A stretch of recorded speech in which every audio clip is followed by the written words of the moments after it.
DJ, turn the music up, put the lights down low. All the worries we had, we just let them go. Wasn't looking for love, I was happy alone. When you put your arms around me, how was I to know?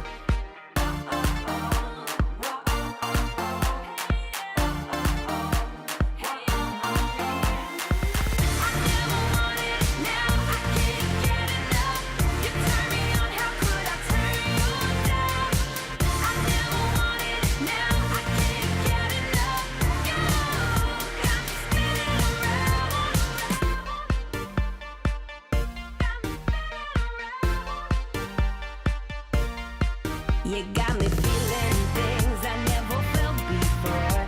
We get lost in the music on the dance floor. If I leave you now, I'll leave you wanting more.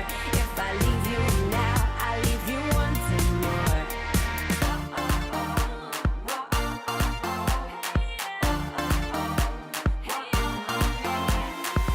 I never wanted it, now I can't get enough.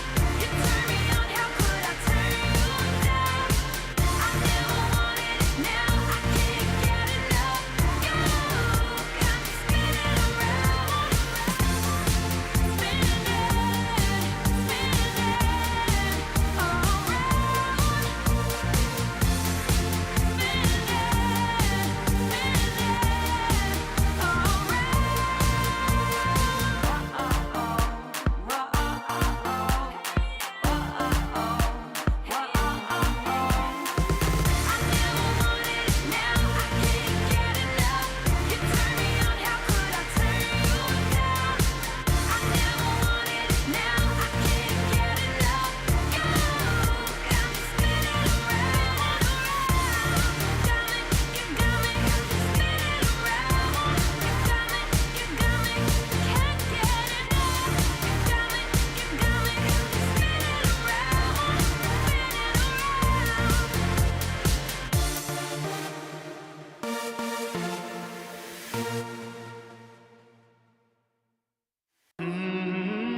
I would fight for the motherland.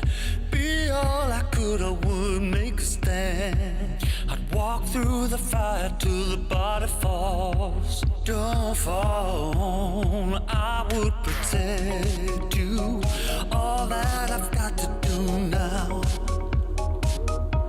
Yeah, I could save you. All that I've got to do now.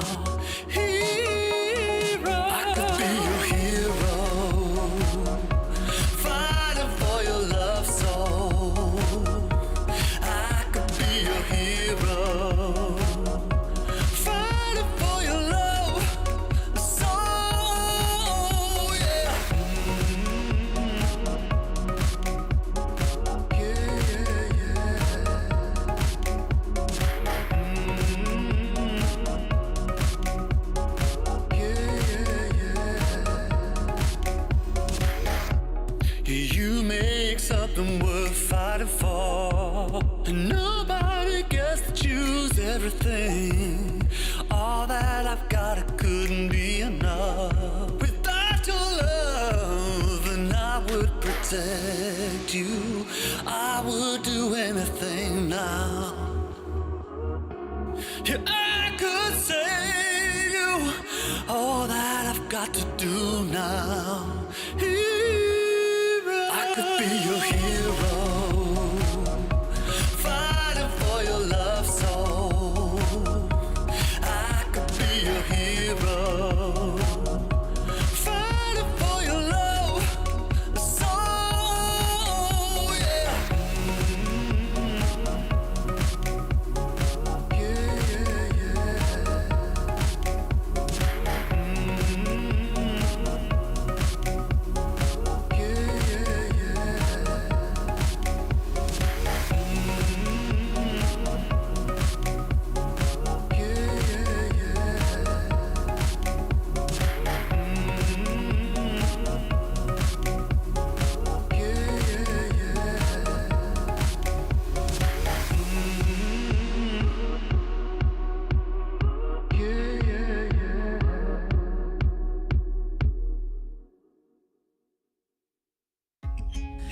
I'll sleep till it's over. I think I'll sleep till it's over. I think I'll sleep till it's over. Broken letters, broken pain, breathing every now and then. Getting hurt but never learn. I'm falling short of hope again. I need a shock to bring me round, to pull my head from underground. I'm calling out but there's no sound.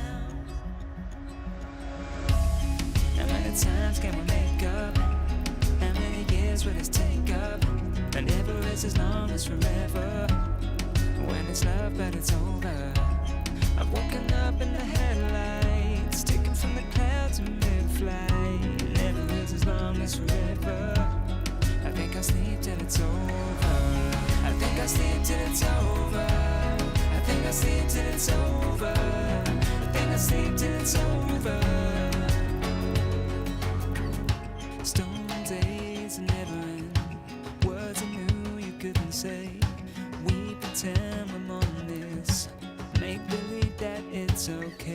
I need a shock to bring me round, to pull my head from underground.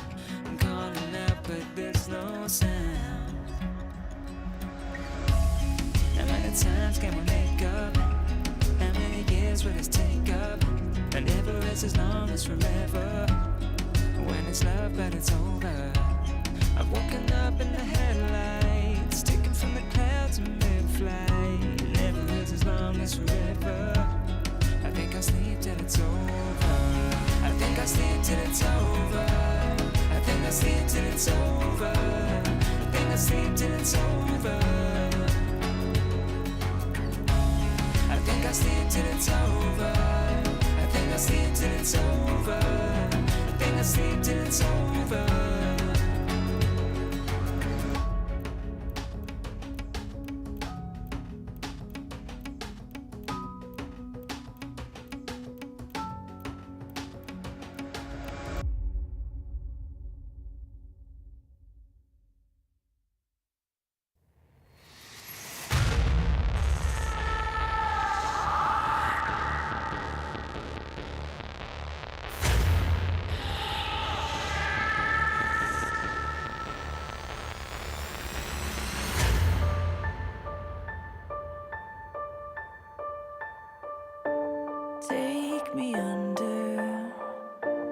Take me under your wing, crack of thunder, as the wild birds sing.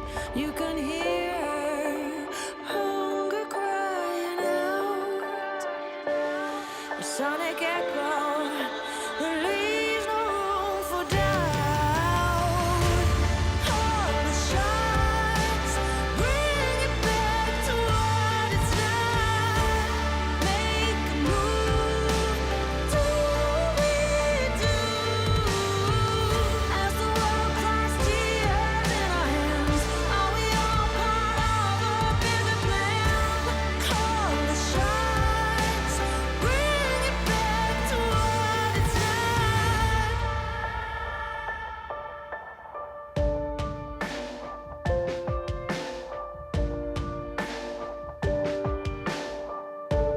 Deepest oceans, they come petri enough. Empty spaces, time to rust and dust. There's no wonder left for us to love. No warmth or shelter, just satellites above. All the shots bring it back to what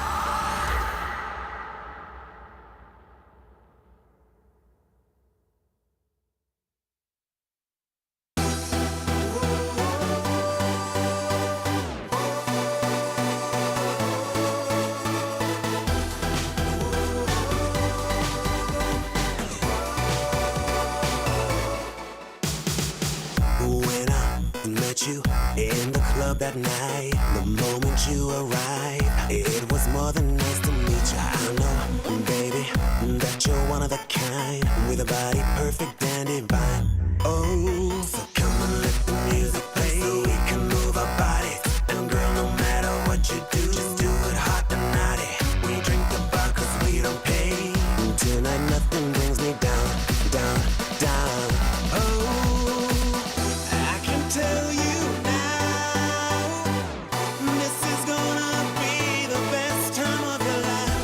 I can see it now. This is gonna be the best time of your life, time of your life, yeah, yeah, time of your life, time of your life, yeah, yeah, time of your life, time of your life, yeah, yeah, best time of your life. Finally, baby, we've been up all night. The sun's about to rise, and it's nothing but a feature dancing, moving slowly out of sight, feeling vibrant and alive.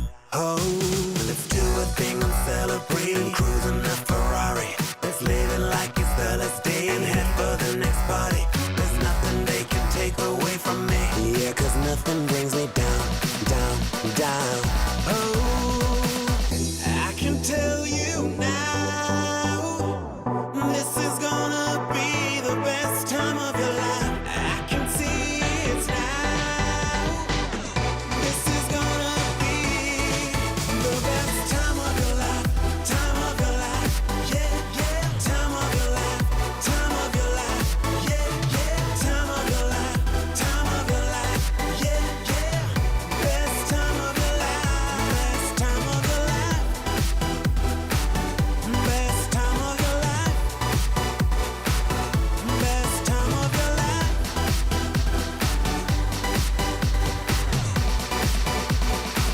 I can feel it now.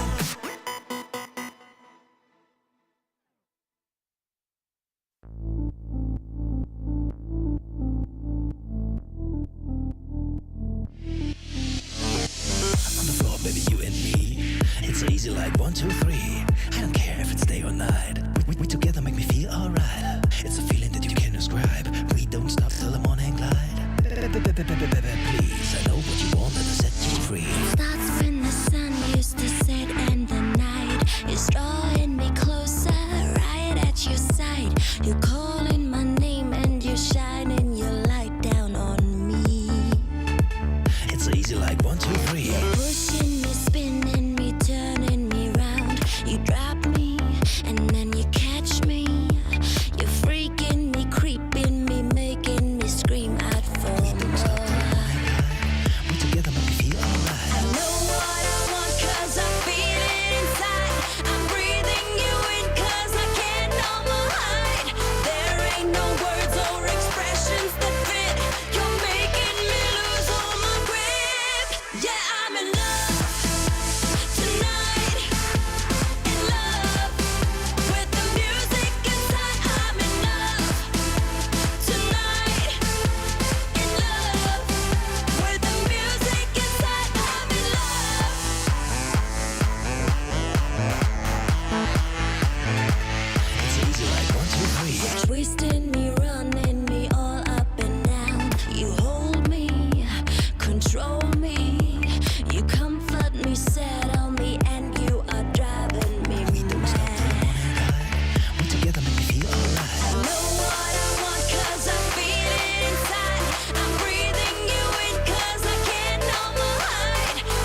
this beat in my head right now. I want to dive into this world. Let it out for the crowd. Let it out. Yeah, be proud. Right now, this is a real good atmosphere. Right now, superficialities are here. No excuse, no rules, no one to judge. Just give a fuck. The time has come to lose control. Don't be so shy, just let it flow. We are the masters of our own world, of our own world. We pray for fire in the sky. We show that this light is our light. We stick together, together, together. We're alright.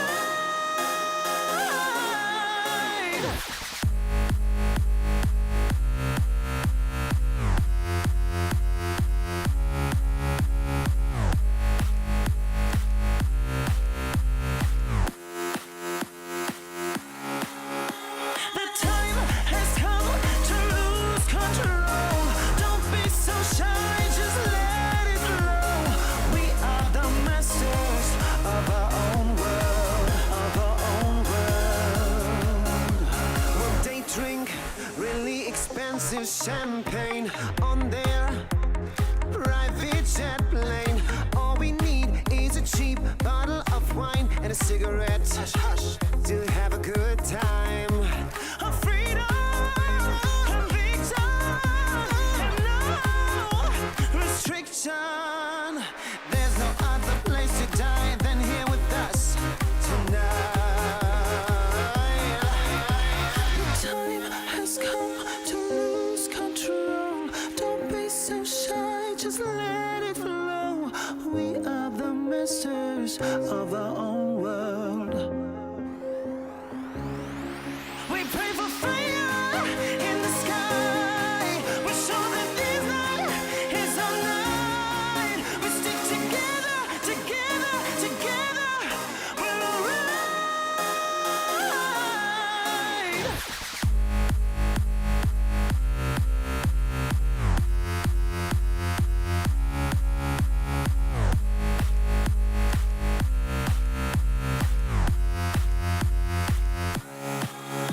The time has come to lose control. Don't be so shy, just let it flow. We are the masters of our own world, of our own world.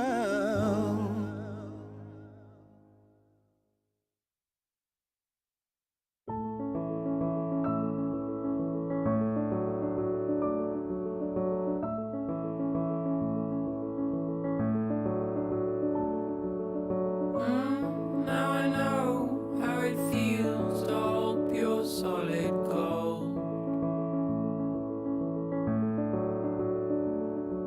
Sleep in the arms of my only minute tiny world. And right here in our arms you'll stay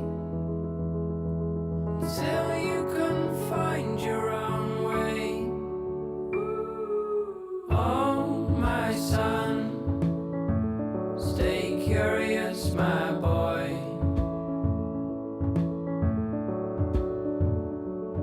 Always ask where this road goes. Oh, my son, stay curious, my boy.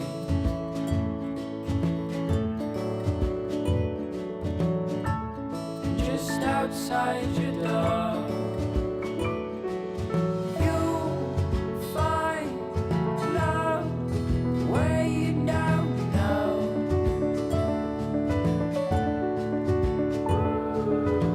You know that if you ever tried your last, call out on me if the old wind broke your mind.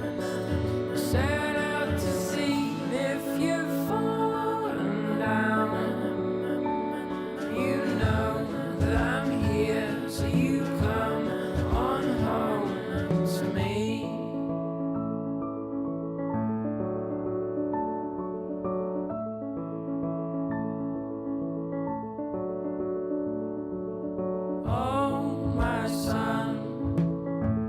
Stay curious, my boy.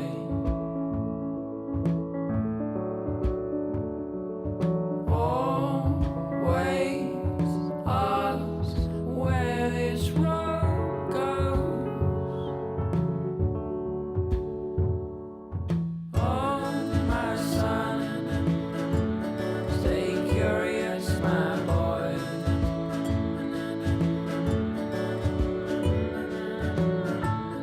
Just outside your door, you'll find love where you don't know. You know that if you ever tried your last, call out on me if the old wind broke your mind. Set out to sea, and if you've fallen down, you know that I'm here, so you come on home to me. The day you pick up all your bags, lay down your toys.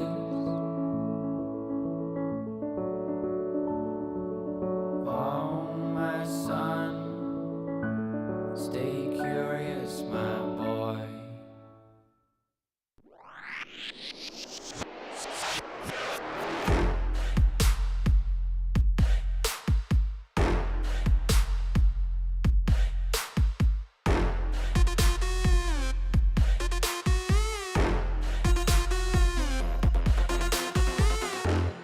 赤信号だとしてももう止まらない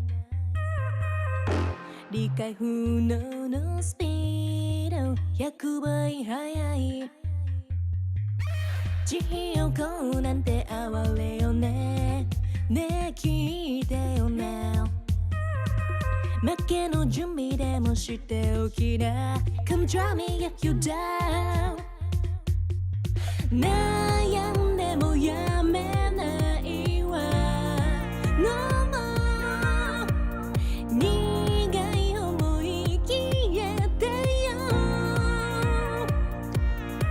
この街に呼ばれる際にレクチャー全力で追い越してよさ Driving モード始めよう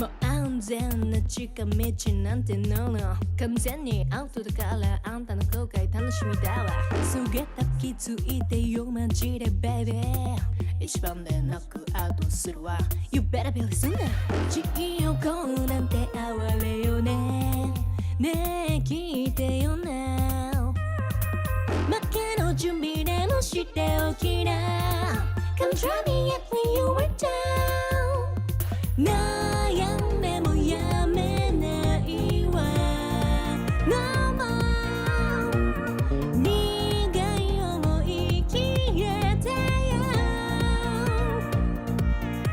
この街に呼ばれる際にフェクチャー全力で追い越してよさ Dreaming の始めよう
身も蓋もないわねマジでメール既読無視でもてめトラブルならすぐ相談してよだなんて細い指先が僕を指す Please come this way ピンヒールで突き刺す血の味が欲しいまで純粋だと思ったバカね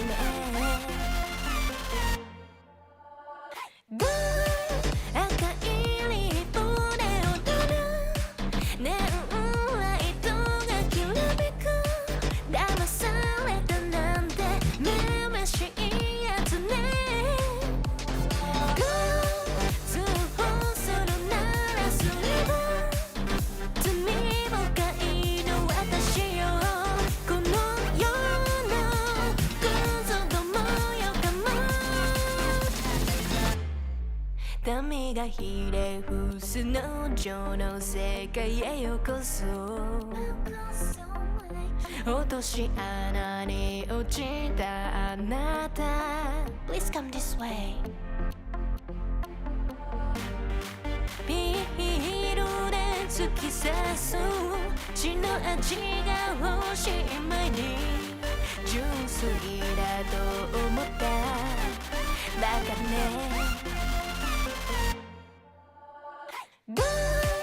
赤いリップで踊るネオンライトがきらめく騙されたなんてめめしいやつね通報するならすれば罪深いの私よこの世のクズどもよかも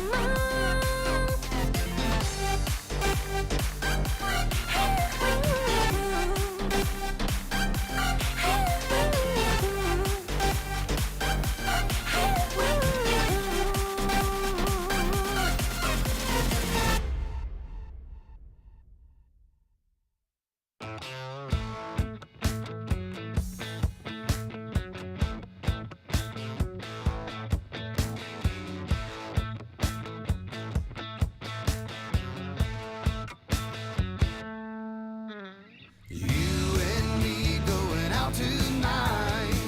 Let's turn the radio on. You got your skirt on tight and your legs on long. Let's lay some whiskey down. We'll dance all night, then get it on to another country song.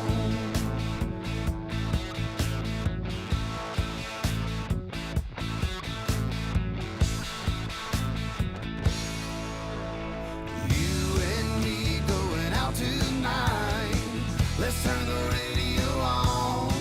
You got your skirt on tight and your legs on long. Let's lay some whiskey down. We'll dance all night, then get it on to another country song.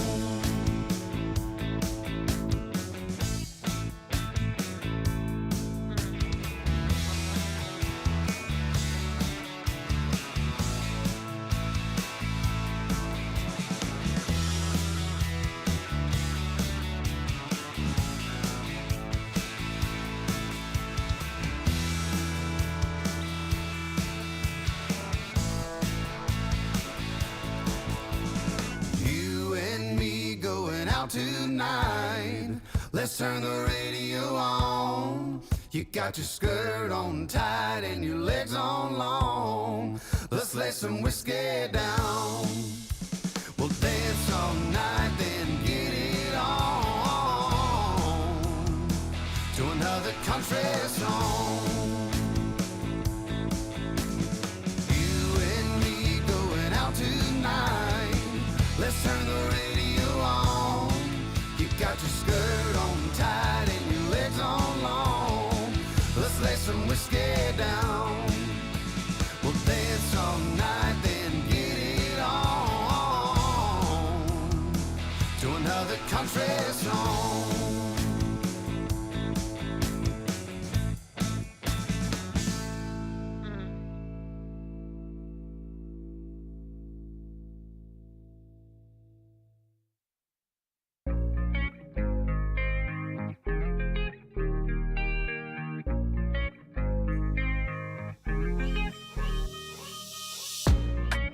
playing with my heart right now.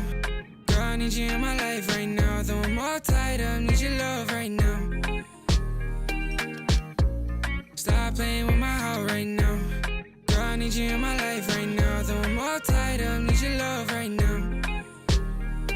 No, I'm ballin' out, yeah, but my heart plays loud, yeah. And I'm all freaked out, cause I got nothing to say to you. But will I be down, yeah, when you come around, yeah. So let's get right down, cause we ain't got much time. And every time you hold me, I think about the times that I was lonely.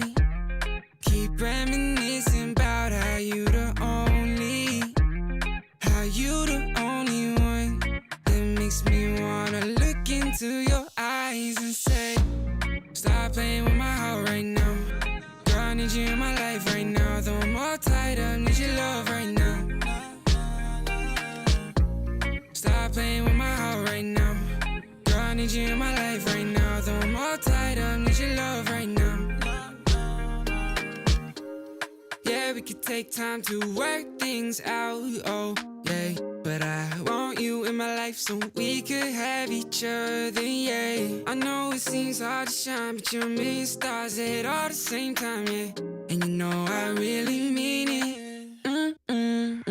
And every time you hold me, I think about the times that I was lonely.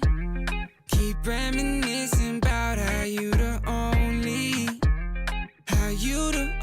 one that makes me wanna look into your eyes and say, stop playing with my heart right now. Girl, I need you in my life right now. Though I'm all tied up, need your love right now. Stop playing with my heart right now.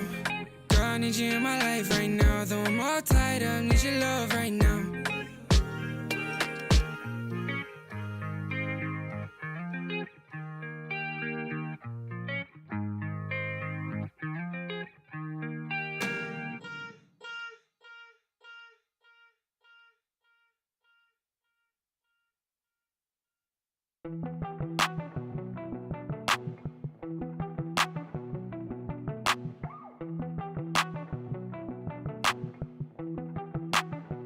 I saw you sitting in the moonlight, tripping, pain runs through your heart. Oh, we were skinny dipping, slowly sipping, then we fell apart. I'm just trying to catch a break from your love, oh, yeah, hey.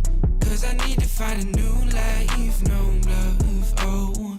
I can't lie, I've been thinking about us, but you, yeah. Tell me everything's gonna be alright. Tell me that you're never gonna need spotlight.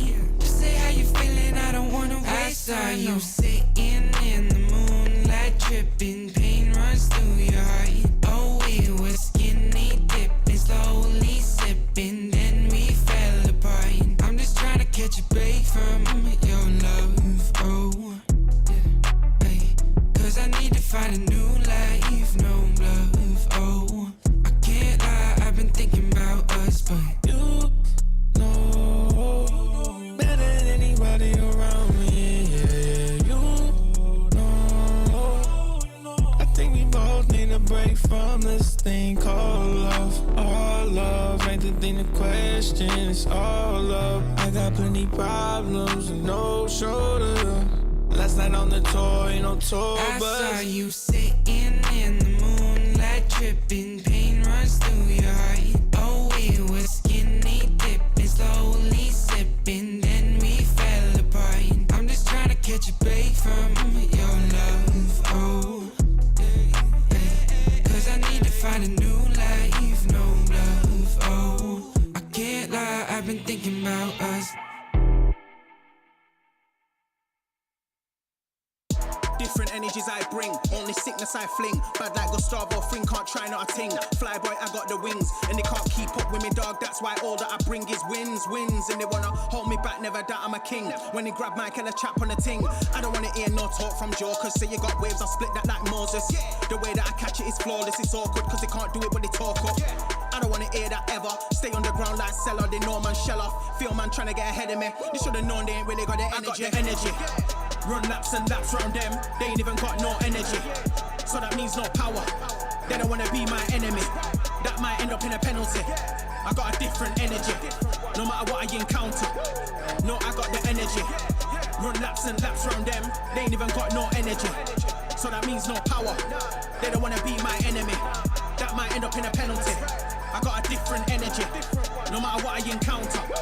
No, I got the energies.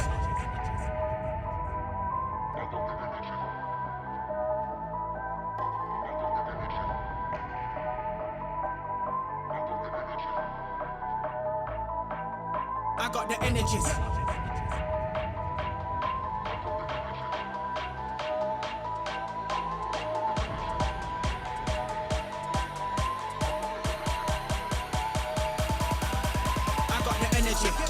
Run laps and laps round them. They ain't even got no energy. So that means no power. They don't wanna be my enemy. That might end up in a penalty. I got a different energy. No matter what I encounter. No, I got the energy. Run laps and laps round them. They ain't even got no energy. So that means no power. They don't wanna be my enemy. That might end up in a penalty. I got a different energy. No matter what I encounter. No, I got the energy. They ain't even got no energy. They don't wanna be my enemy. I got a different energy.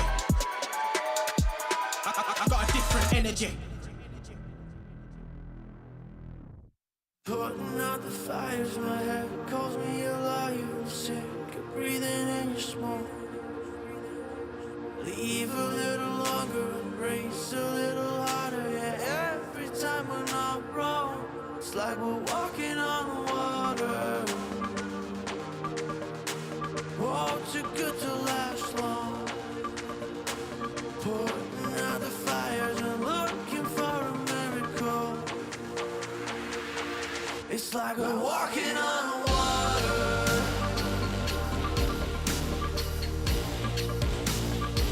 It's like we're walking on water.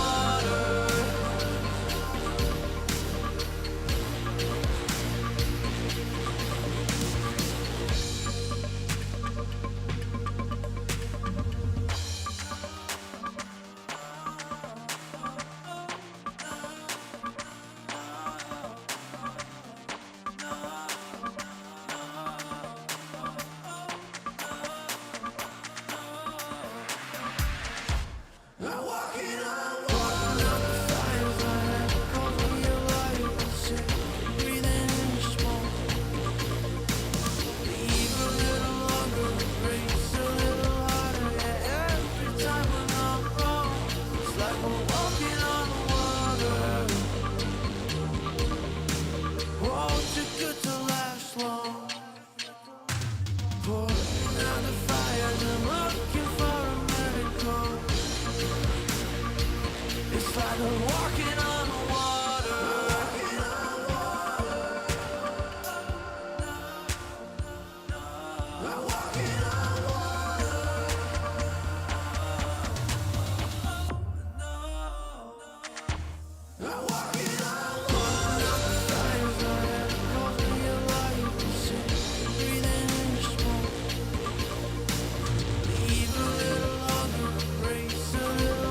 Wake me up to the soul sound. Hit me with the Cali sun and give me good vibrations. Now I'm dancing in my new kicks, getting down to all my old tricks.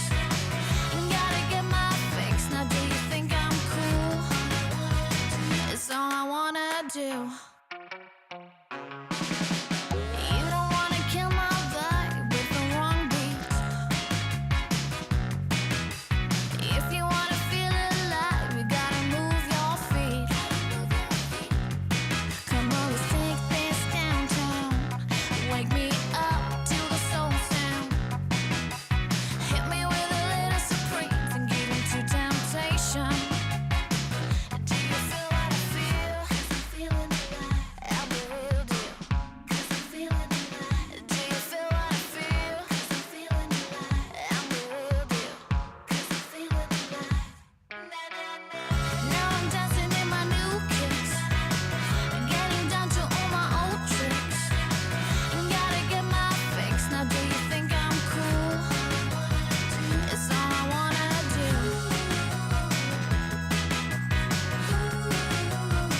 It's all I wanna do.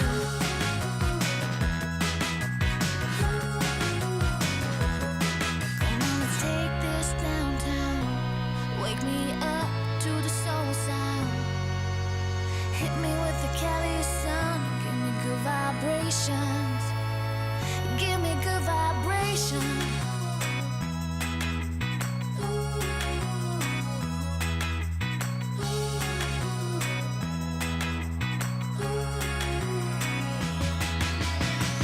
Now I'm dancing in my new kicks, getting down to all my old tricks. Gotta get my fix. Now do you think I'm cool? It's all I wanna do.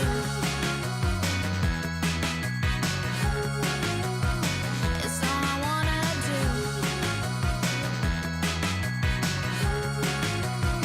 It's all I wanna do.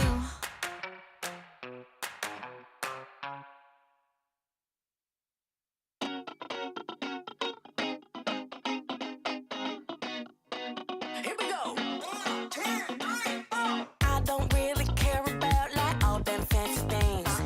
Never had a lust for cars or sparkly diamond rings. I don't really care about them platinum studded boys that run around the whole damn town just showing off the toys. Like do-si-do, I'm ready to go. Been a damn long week, it's time for the show. Call my girls like, ooh, don't you know? I'm with my girls, yeah, my girls. We've been working all day. It's time to dance the night away. I'm with my girls, yeah, my girls. We got records to play, so come let's dance the night away. Like do-si-do,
take my bad side? Bad side. Once you see my bad side. Bad side. No, it ain't picture perfect. Don't push me, it's not worth it. You don't wanna see my bad side. Can you take my bad side? Bad side. Once you see my bad side. Bad side. No, it ain't picture perfect. Don't push me, it's not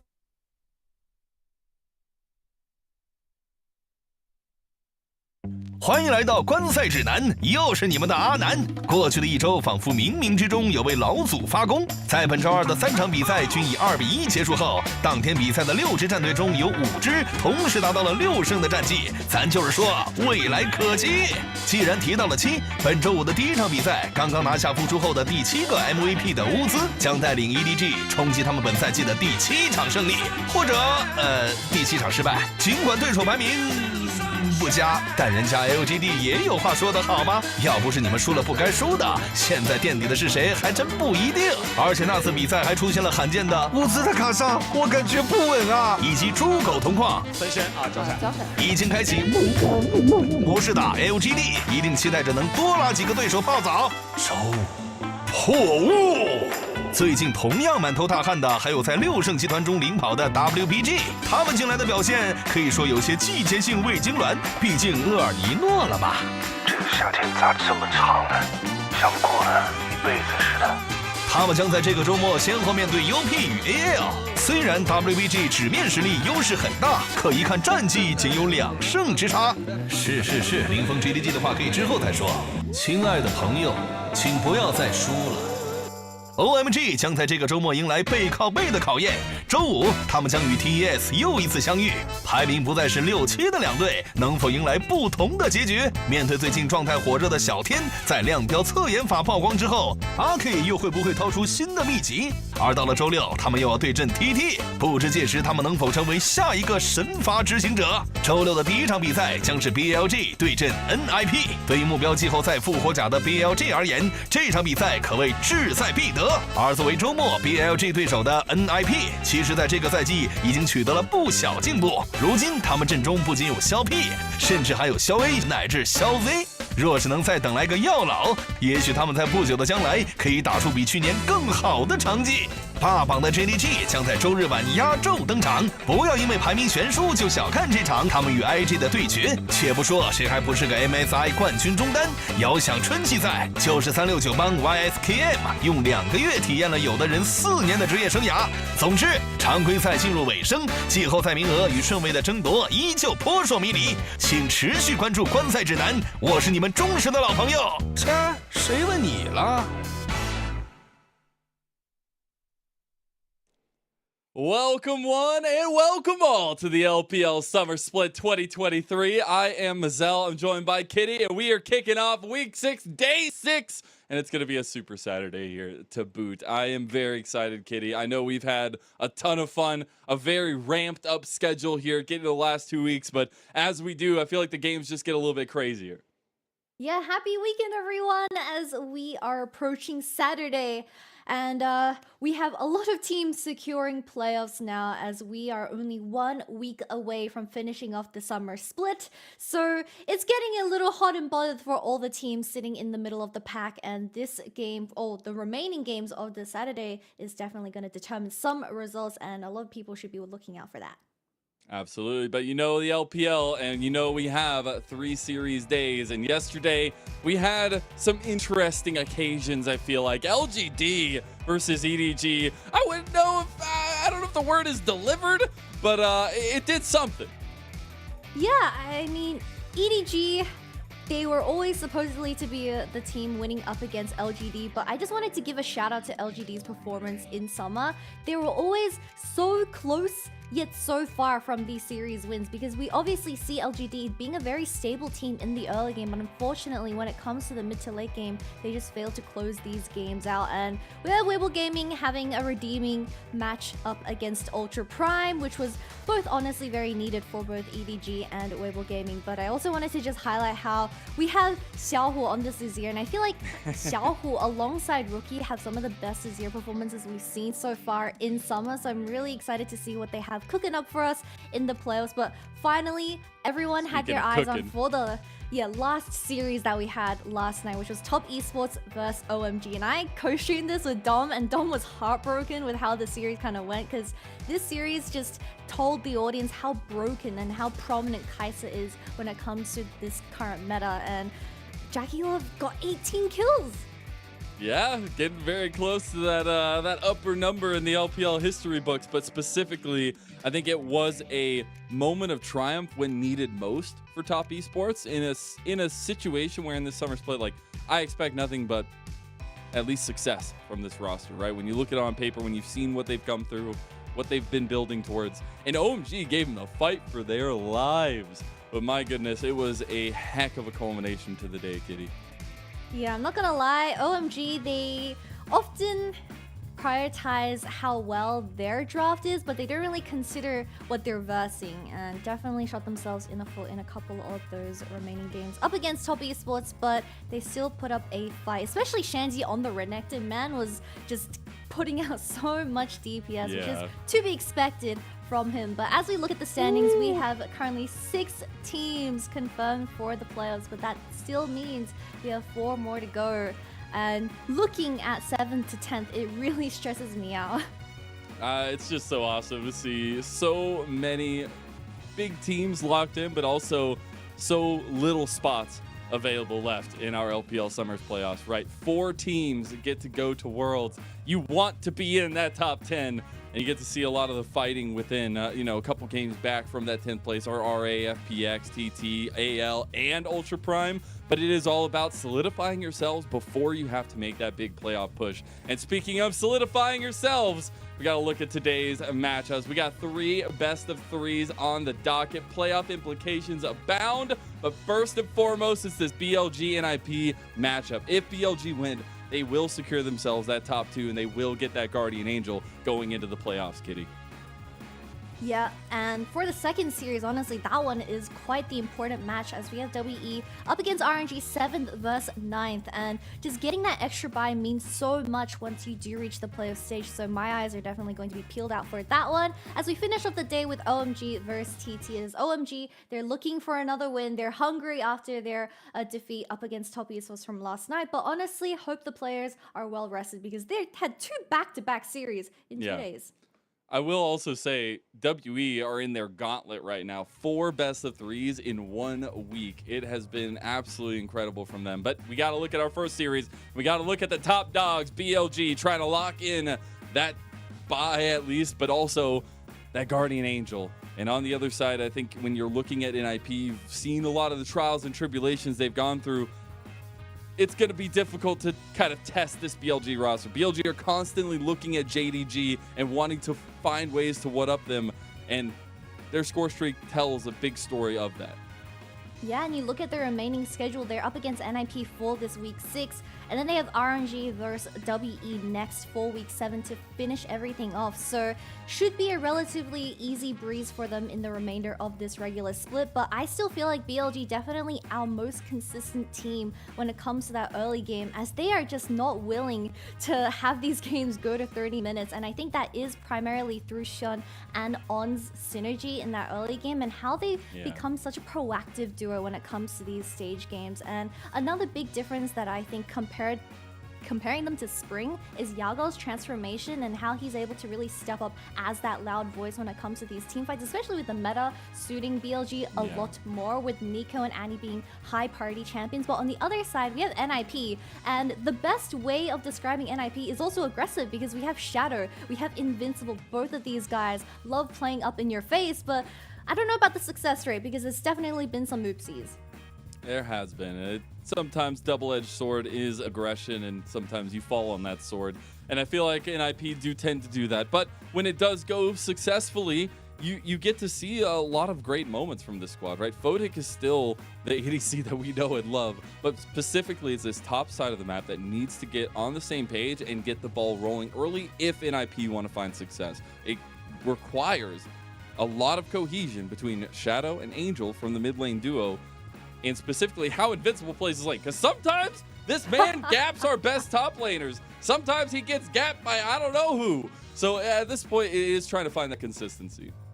Yep, and I love the head-to-head that we have for today between Shun and Shadow because these guys are probably our most aggressive junglers when it comes to the first 10 minutes, and they love getting those ganks off specifically towards the bottom side. But I think in Shadow's case in particular, we only see this trend when he does have something like the Poppy in his pockets when it comes to the early game skirmish, as it does have a lot of fighting potential. And Shun, I feel like he just works alongside On so well, where I believe I was looking at a statistic. And looking at their early game lead, if you give BLG an early game lead, they have a 95% win rate of just closing out the game. And just looking at the champions that he's kind of been very comfortable on for Shun in particular, Wukong definitely up there because I feel like this champion is so flexible. Although you really rely on that Cyclone, he himself can be that reliable individual carry, while Yago more than happy to play utility. While on the other hand, Shadow, I mean, we see a lot of Poppy games, but I feel like he really relies on Angel also having a champion that has that high mobility and can follow up with his crazy plays. Well, we're headed off to Shenzhen to figure out who is going to come out on top in this series. Do NIP have home field advantage in their home arena, or are BLG just too big of a freight train to stop? We're going to find out at the end of this best of 3, but I think specifically love that focus between Shun and between Shadow. Two of my favorite jungles. I'm just going to lay my bias out there right now, all right? I don't know who to pick tonight. I don't know how to go. We're going to see how the emotions ride, but I love when these two guys get to come together because, again, you were highlighting how aggressive they play against each other. And I specifically go back to NIP's series against JDG when they were trying to play aggressive into Kanavi. It didn't work. Kanavi came out with some dark tech, and they didn't have any answers for it. So I want to see if there's any comfort, any confidence picks coming out from NIP to try to set the tempo of this best of 3. The notorious Belvet game from Kanavi was definitely a special one, and of course, I believe NIP Shadow does have a lot of party, and the Rel, of course, but at least NIP, they've also shown us some of their cards with the Ivern party coming up so much, as Angel has shown us a lot of Tristana games, and this Tristana champion is quite the interesting one with BLG in the conversation because Yago has not played a Tristana game just quite yet into the summer split, and this champion is often seen first picked away on blue side. I believe I was looking at his career histories, he's only played 1 on this, and I was also stalking his OP.GG, I'm sorry, but he doesn't have a great win rate on it. So that's something to keep an eye out as we approach the playoffs, because I feel like although with this nerf of static shift in 13.13 on the live patch, that champion could still potentially be a annoying thing to deal with, especially with champions like Azir and Annie in the current meta. But something else to keep an eye out for is Photic up against Elk. Photic had an excellent series up against RNG, which was the previous series that they won 2-1 up against RNG, and I believe it was a Ziggs game from Photic that really stood out. I mean, man just is such a flexible player coming to the summer, and it's something to be respected for. And it's something that NIP have to rely on a lot of times when you get to late game, right? And like we were saying earlier, it's about setting up a structure with the top side of the map to get Photic into a position to carry. And that man right there with the big smile on your face, he's going to be a key component of that. But specifically a key component for NIP is just keeping your heads above water. I think this split has been a little bit rough. I mean, we see the 50-50 score line there, but specifically a lot of the series they've had, we've had great moments, and you harken back to a lot of those early games. You're like, okay, you've got something for yourself. What happens when you get to mid game, you get to macro decision making and objective control? It just seems to fall apart. So I'm excited to see how they kind of attack BLG here tonight, because I don't expect them to win the series if they don't come out attacking. Yeah, all you can wish for is just taking the series to that distance, but I also just wanted to highlight how we have, of course, 2 of the most aggressive teams in the LPL for this first series, but the biggest difference separating them is I feel like Shun and On have a very clear setup in that early game and how they want to set Elk up for success, while Yaga often seen on champions like the Nico and the Annie, where he is able to kind of rehabilitate towards that bottom side, but on the other side, Shadow and Angel are the key pieces. Angel needs to have lane priority if Shadow wants to go for those aggressive plays. We've seen this happen multiple times where Shadow, although he thinks he has the priority in the mid lane, I'm not too sure, maybe it's because of habit, but it sometimes just throws the entire game away in the first 5 minutes. And that's definitely not a mistake that you want to be making up against BLG, especially when Shun can just take 1 kill or even the first blood into his pockets and snowball that out of control.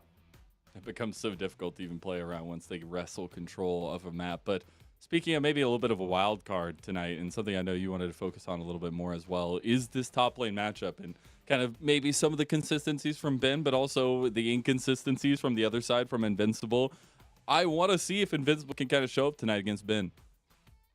Yep, I feel like both of these two top laners are in a similar boat where Bin, he had a pretty rough series up against top esports as he was consistently getting dove, and I believe his scoreline wasn't too pretty in the first 15 minutes, but he made up for it from those major team fights. And I feel like that is something that we have been consistently seeing in the summer split. Bin has been on and off in terms of his performance, and even in the series up against Weibo Gaming, where I believe it was game one, he was on the cannon, but not being used to something like the static shift cannon, he kind of just overestimated his damage, and the game just got out of BLG's hand, and that's one of the only wins that, one of the only losses that we've seen BLG receive. So I feel like as long as Bin goes relatively even up against Invincible, who has been a little bit flip-floppy in terms of the laning phase, it should be good to go, as we have the entire bottom side of BLG. I know it's really, it hurts me to criticize Bin, but honestly, I kind of have to, because everyone else on the forward side of BLG, they have been finding so many advantages where Bin, honestly, when he does lose lane, it doesn't get abused because of how well the rest of the team is doing. But I feel like up against these super rosters that we have already locked in the playoffs, that might be exposed. Yeah, and that's always the conversation, right? Because as we get down to the grind of a very grind-heavy split that we've had in 7 weeks of a professional league, where teams are playing multiple best of threes every single couple days or even every day.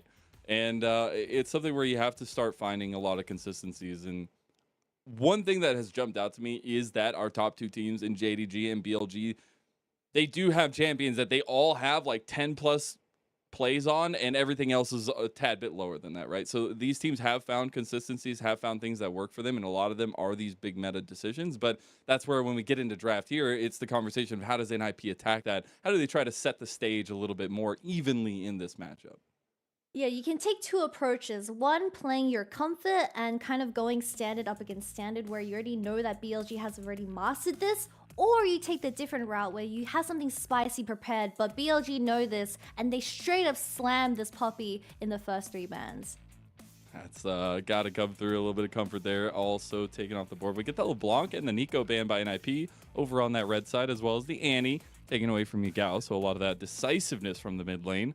And it's the Tristana, the Vi, also joining that Poppy. So at least right now, both teams taking a lot of their comforts off the tables, and I like it. Ooh, Yeah, we have get the seen a first lot pick, of... though.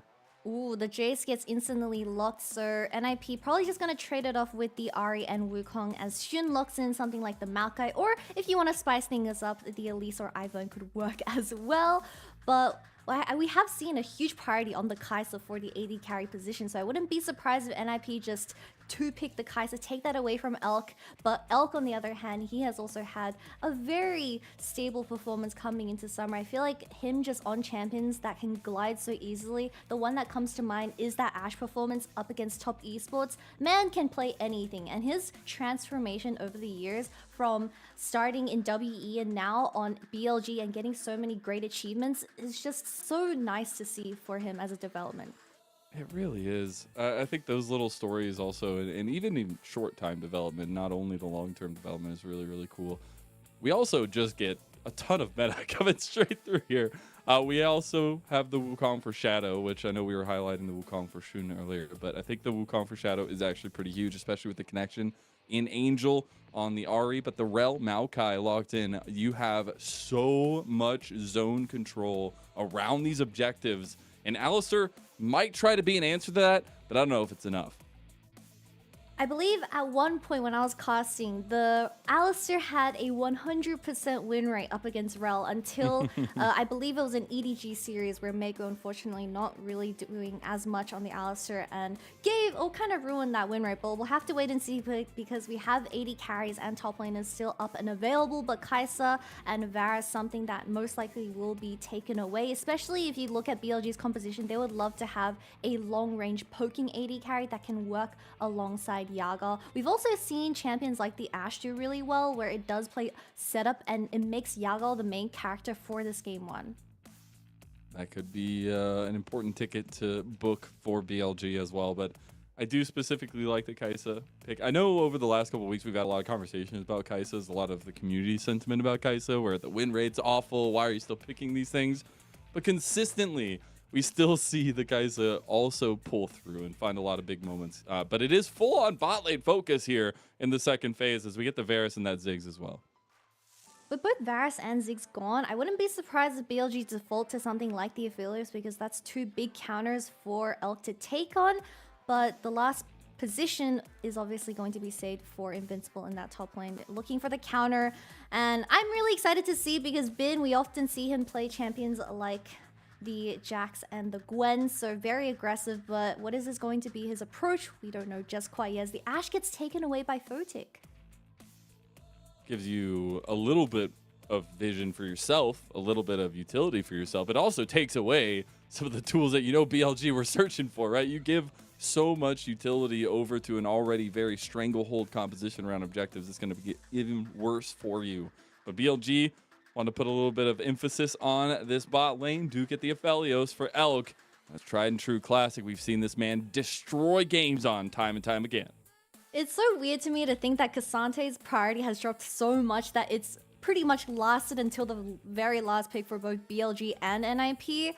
But nowadays we do have Renekton as a blind that can also do relatively well into the Cassante, especially in that early game, bouncing off Shun, and how On has this great setup within the Maokai On and Rel in this game one. So Invincible, just lock in the Cassante, although you should be slightly losing up against the Renekton in that early game. As long as you get that Thornmail online, the laning phase and the team fights would be relatively Cassante favored. But now the team compositions have been locked in. BLG having the Aphelios and the Jace for the late game scaling, but so much frontline and setup to work off. But looking at NIP, they need to play off picks, they need to play off Photic's arrows and Angel's charms to really get these long range AD carries out of the team fight. They have to. I think the way that we've seen this approach, I want to go back to our earlier conversation of wanting NIP to try to attack BLG a little bit. I do like that Invincible has the Cassante. I think you have some things to work through there. But I also see a decent bar of execution set out for NIP here. Yeah, because NIP, I feel like they find the most success when Angel is on a champion that has a lot of inbuilt mobility that can work off Shadow's aggressive invadey playstyle up against Shun. And especially if you consider the early game, the Wukong up against the Maokai, Shadow needs to be putting Shun behind on this Maokai, stop him from getting that demonic as soon as possible, and start taking control of these major objectives. As we all said, if you give BLG an early advantage, they are going to snowball the game out of control. They are indeed, but we're getting set up for game number one here. Again, the stakes for BLG couldn't be higher. Even though they have more opportunities to lock it in, a top 2 finish lock-in tonight would mean the world to Billy. While NIP stand in their way, the underdogs, the underfight, maybe the people you don't expect to take against a Titan like BLG, but that's where Shadow and a lot of this early aggressiveness comes to play. We got a banger to kick off this Super Saturday, and you know it starts right here. Ninjas in Pajamas versus Billy Gaming, as see if NIP's home can be that difference as we let those gyos ring for game one.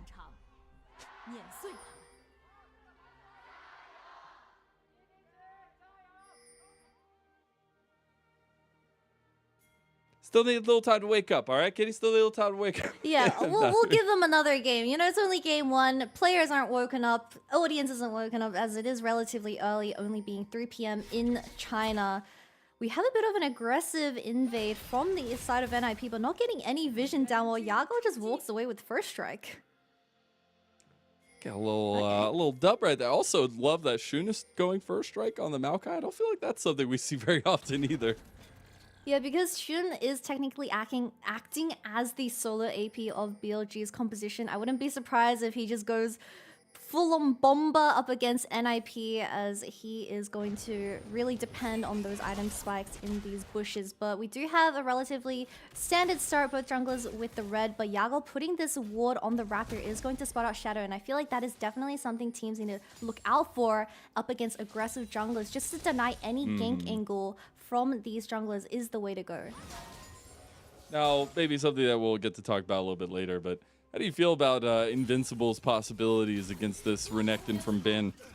I feel like we've seen Bin be very aggressive on this pick a lot of times in the 1v1 matchup. Do you feel like it's going to end up in anything to upend a little bit of the other side of the match? It depends on where the jungler's path, but in an isolated matchup, the Renekton should find a slight lead until Invincible gets that all-out, or at least the heal cut that will kind of cut down on the Gore Drinker that Bin so desperately relies on. But I can't talk too much about Bin's Renekton. He had that one clip of the outplay at the Nexus, so he's an absolute monster. And I wouldn't be surprised if he just pulled something out of his pocket, man. He put a little Twitter video out on his English Twitter. I thought it was hilarious because it was just clips of him popping off. But Elk maybe wants to get some clips of himself popping off as he gets pretty aggressed by Photic and Zhuo. The level 2s had come across. Those 2v2s are going to kick up a little bit.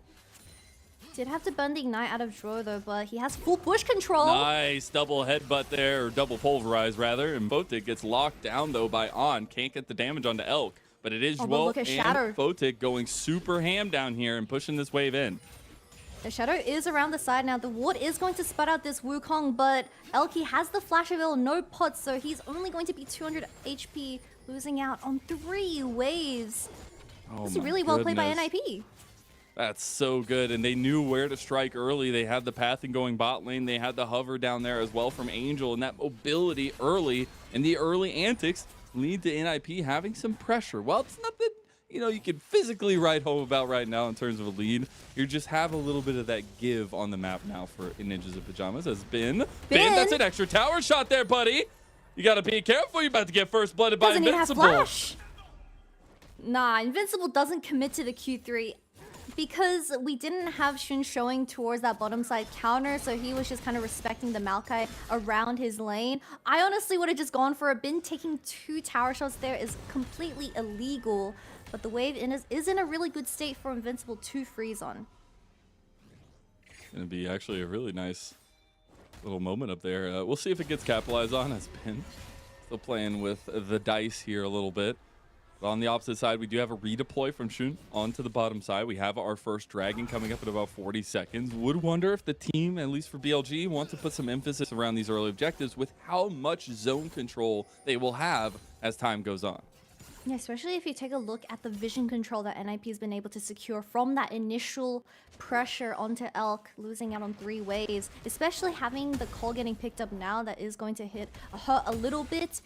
But it should be fine as long as these flashes don't get burned out of the BLG roster. But you already see the Alistar taking complete control over the Rel in the laning phase, as Rel is going to really struggle trying to get her CC onto Photic, while Alistar gets to do whatever he wants. You know, I'm all about story time, and so maybe we'll have a little bit of story time here. But specifically, I find the duality and the paths of Shadow and Xun to be so very interesting, right? Xun came from IG, where he was literally sitting between the Shy and Rookie, and they couldn't find success. He's like literally trying to pull the train together as Spider-Man, and it just wasn't working. Shadow found success on Mad Lions and EU, and now I wouldn't say he has found success in LPL, but we start seeing the tick up. This NIP, this split, has been a different beast. And I think it comes off a lot of the feelings and a lot of the emotion that they're riding off of, and also through Shadow.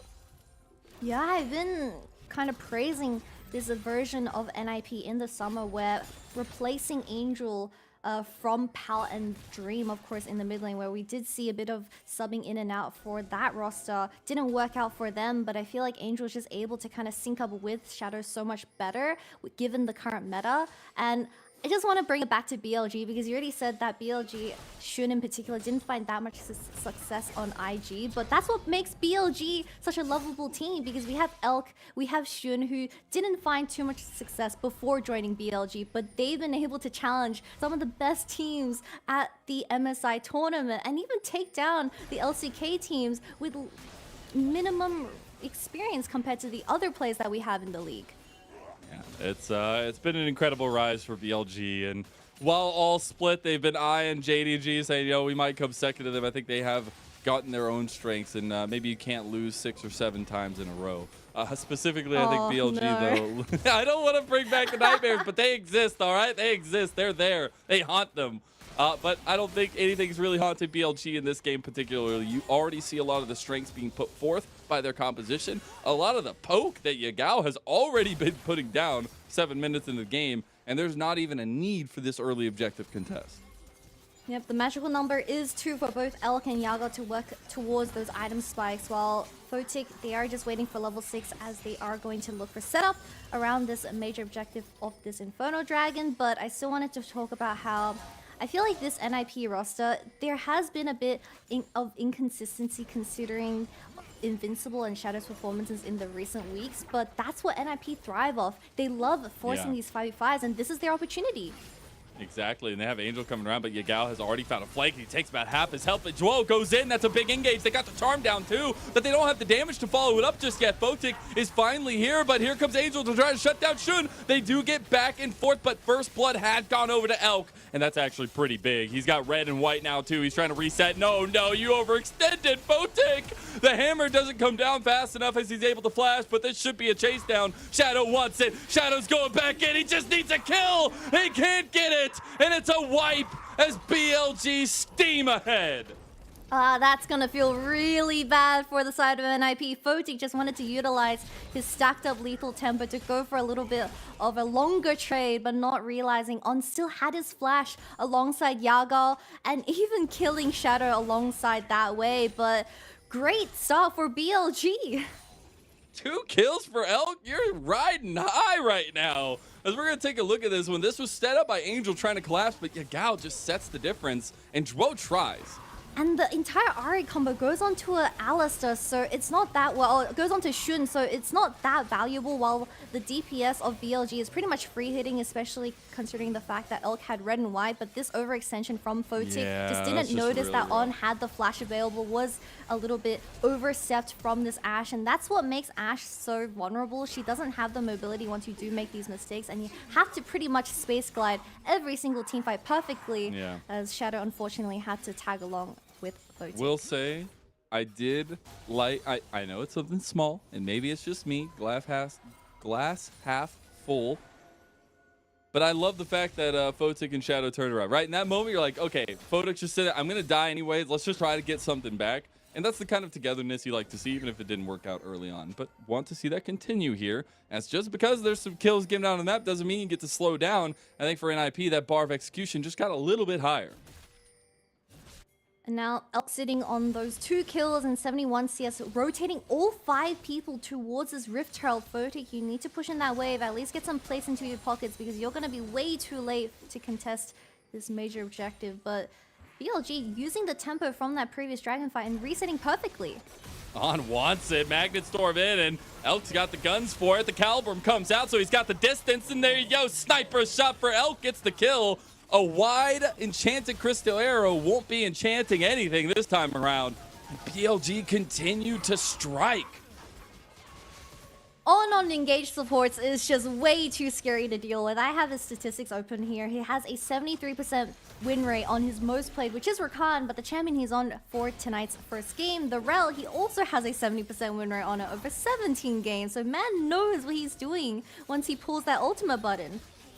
He does indeed, and it shows off right there the first and foremost decision-making power that he has on this champion, but also just the instinct to go for it. That's what I have loved so much about On, right? Where we have seen this young guy who was the youngest in our league just last split really mold himself into one of our premier, especially engaged-centered supports. I think we've really seen it come up from this guy paired along with Elk, a long time coming on his own. And I love the fact that BLG, after losing their spring finals up against JDG, they noticed that On was really struggling with piloting champions like the Lulu, and they just instantly prepared for that pick for the MSI tournament, and they went all the way to the MSI finals. And I don't know if I want to mention it, but losing up against JDG once again, it really does seem like they are BLG's kryptonite of 2023, but hopefully, I mean, they still have half a year to go on. Maybe there's a chance, but it feels like when you do look at this team up against JDG, they just seem to have a mental block. It's not the BLG that we know. They don't play as freely, especially coming out of On. So hopefully they do get to adjust as we have a lot of banger games waiting for us in the playoffs. We do, and speaking of banger game, we still got this one right in front of us where NIP trying to give a little bit of a tussle back to BLG. We don't have much to fight for, but we got movement. And TP actually coming out from Bin as he completes that Gore Drinker. Are looking at a lot of mobility from NIP. It's just about how to connect that together and where Shun is going to go ahead and use this Rift Herald next.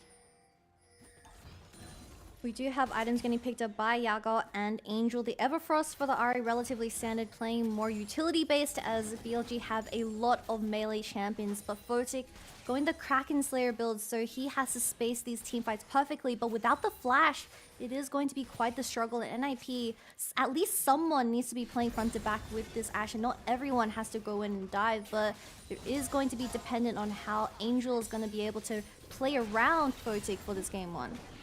Goodness gracious. One accelerated shock blast and a Rift Herald delivery right into Yagao's pockets. That's a ton of gold already given over to a Dustblade Mr. Jace. See another shot trying to go there, but does not end up connecting. But because of all that pressure from mid lane, he can actually move Shun down here to the bottom side, as we do see Shadow on his way as well. Mazal, I just wanted to point out that Photic not going the Berserker Greaves is so greedy here. You have very little movement speed, considering the fact that you're versing Arel and Maokai, where you desperately need to be kiting them perfectly with those autos. Photic has the flash here. Nature's Grasp is coming out right now. Shun is going for the engage on, taking the brunt of damage, but there's a TP coming in from Angel. Shadow has snuck in here. It actually looks like, oh, it was sniped. No, it's not enough. With that Unbreakable, it's too much damage to be resisted, as both teams just giving each other blows in the bot lane. That is going to be double Summoner's Burn from Elk, though, as Photic walks away with his own. Oh, the flash comes through, and Elk is just gone. A shutdown goes straight to Photic. They never expect the monkey in the bush, but that is going to result in a kill going over to the side of NIP, and a really good follow-up, taking consideration that Elk had to burn both of his flash and cleanse, as Yago, he really needed that shock blast to land onto Photic to at least burn the flash out of the AD carry of NIP, but a relatively decent result considering how it started. Indeed, as you'll take that gold all day long for Photic. We do see the noodle fight going on top side actually on a bit of a roam up here. Okay, I like it. To get this vision down, to make sure that when the redeploy comes through for Shadow, they know exactly where he's headed towards. As we look back at this play, it all started on the Elk. And Shun going in with the roots as well, just locking down Photic, but they didn't really have enough damage to kill off Draw, as Elk just solo ulted the Alistair, but the shock blast missing from Photic. BLG kind of played this fight all over the place. We have Elk solo engaging with the Gravitum as well, as he was going to switch out on the guns, but Shadow using his vision control really well, and this is what we were talking about for NIP. They need to play of individual picks and work with them. The mobility that Angel has in his kit. You see both Angel and Shadow knowing what was going on together and all opting into that play, right? That flash instant charm connecting after the Cyclone, that needed to be there. And that's the kind of cohesion you like to see, right? We set this mid-jungle duo up to be so important for NIP, and we haven't necessarily found fruition on that just yet. We are still looking at these two item spikes maybe coming through, but now that we have primary items on pretty much everybody here across the table, we're now looking at next objectives where BLG might have that strength.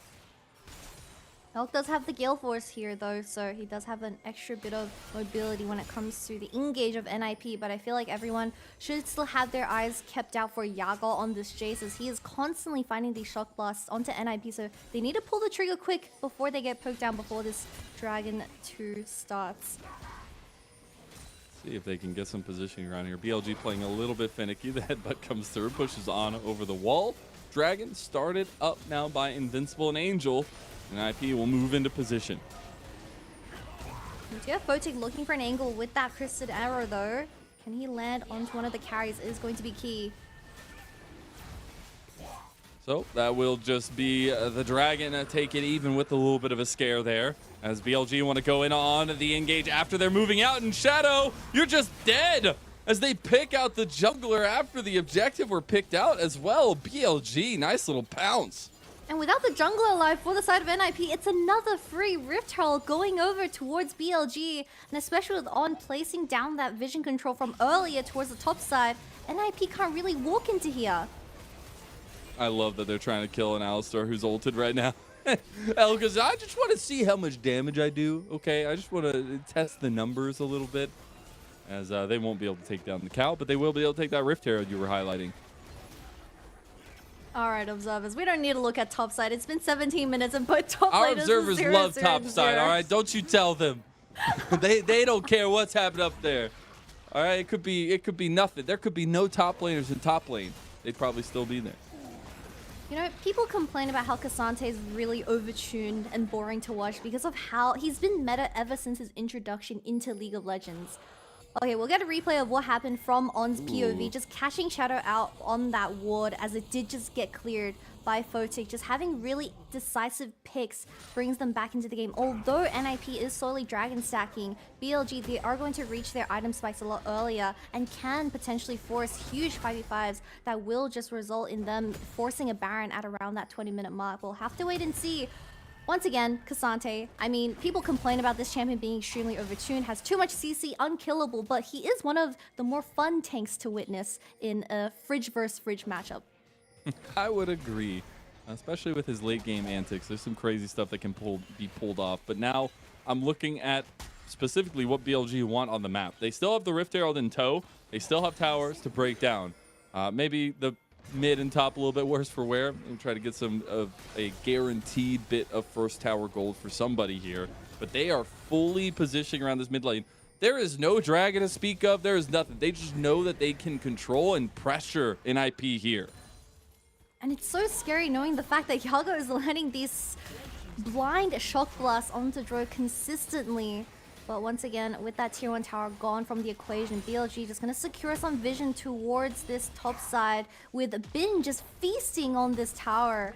But Yum, that's yum, yum, yum, yum, yum, yum. tier 1. Yum, yum, yum, yum. That's 2 tier 1 towers gone. The flash out of Shun.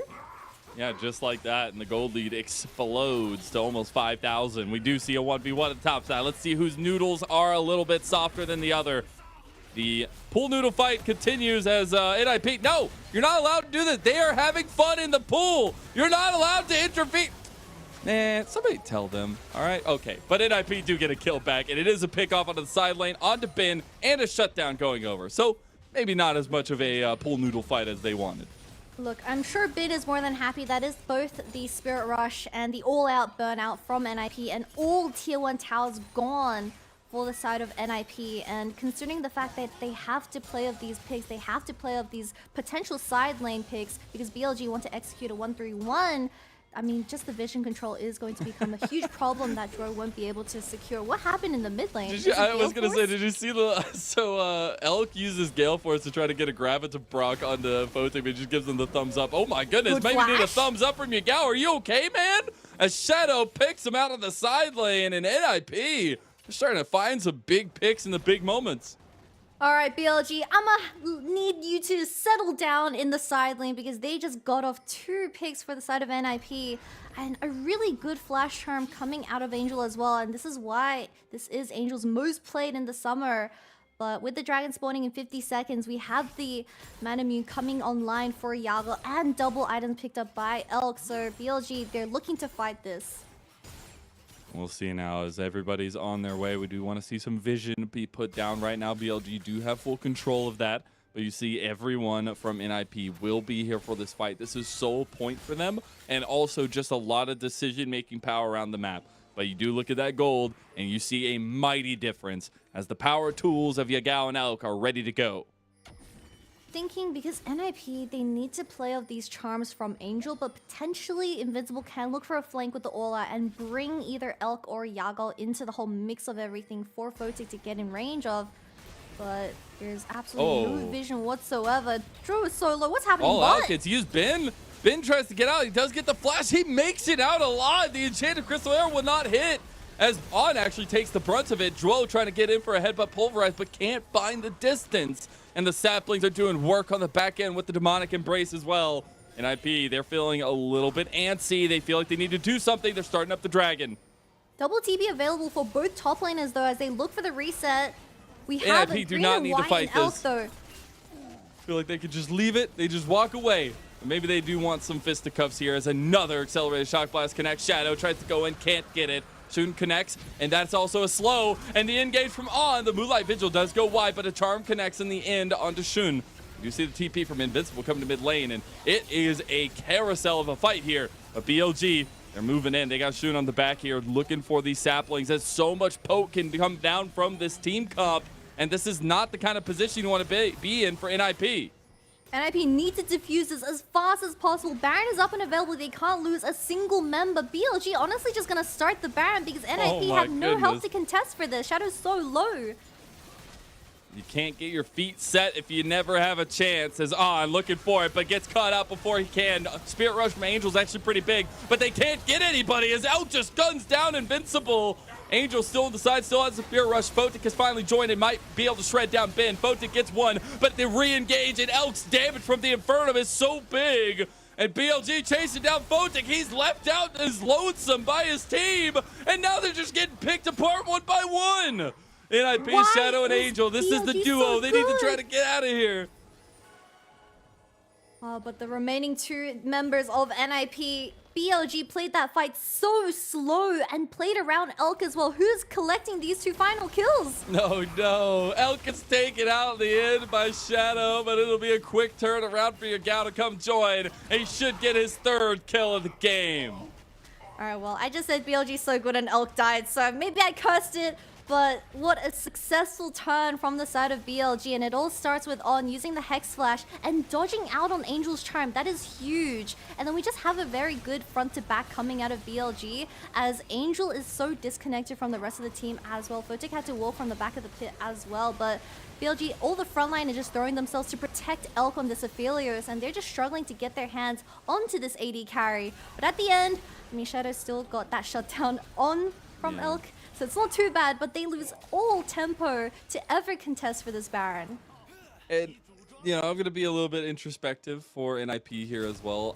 We have, speaking of not being on the same page, I was going to say, it seems like NIP in these fights get lost a little bit because they seem like they have a good plan going into the initial fight. But then by the end of it, you know, Photic's getting caught out by himself. You have a completely split fight from Shadow and Angel trying to find a way in.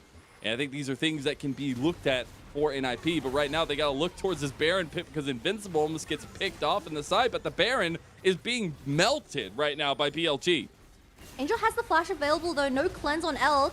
That wild growth was actually so big with the Nature's Grasp, rather, as, oh, okay, no, as Zhuo, not gonna have any health to speak of as the Unbreakable will not save him today. BLG go right back onto the Baron. Clear a lot of this vision, but there's not much of a fight left to give for NIP as Photic takes a quarter of his health from one accelerated shock blast.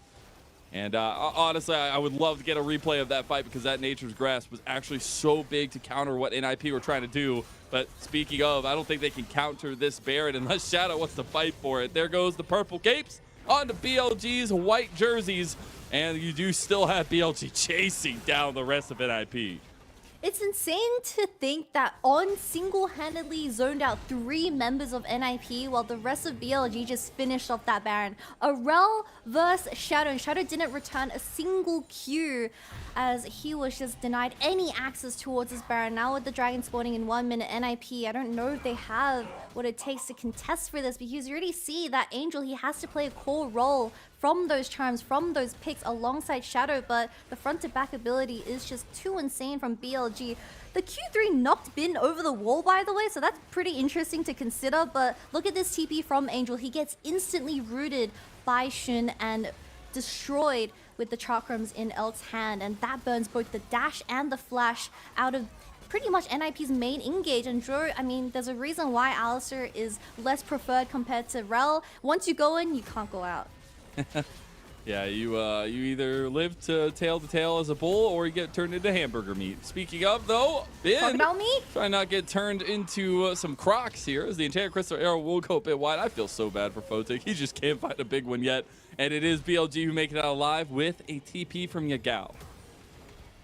At least we don't have Ashe support in the meta anymore. 20-second arrows. So it doesn't matter if you miss one, but this time it's going to be a 60-second arrow. And Photic by himself in the mid lane, he has no right whatsoever walking up, especially when On has that flash available. We need to keep our eyes out for this Rel because he's going to find some nasty angles onto NIP. Bin, he just hit 3/4 of the turret's health without even wanting to, without even trying. And the tower's just gone in the end of that. Dragon is up, but it's not something BLG need to play for. They have a minute till this Baron buff goes down, and they have all the strength in the world. And Angel doesn't have the flash available. He has to look his hand on Oh, Yago. he tries to go for it. Look at the counter from On, though. It's so big. He's in the wrong side of the wall, though, as it's Angel already picked out on the side. Elk is trying to get him down. Beautiful connection there, as Shun will be way to him, way too deep.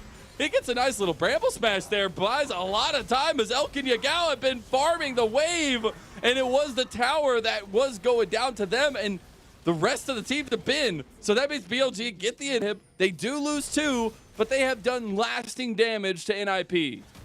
The willingness of BLG's frontline to just throw themselves at the enemy team because they know that they can always rely on Yagal and Elk's consistent damage when it comes to these major 5v5s, but they are going to be picking up this second Mountain Dragon into their pockets as they reset and now work towards that mid lane. But this Jace is a huge problem for NIP to deal with. They don't have the range, especially with Yagal sitting on 3 items with this Herald is finished off as well.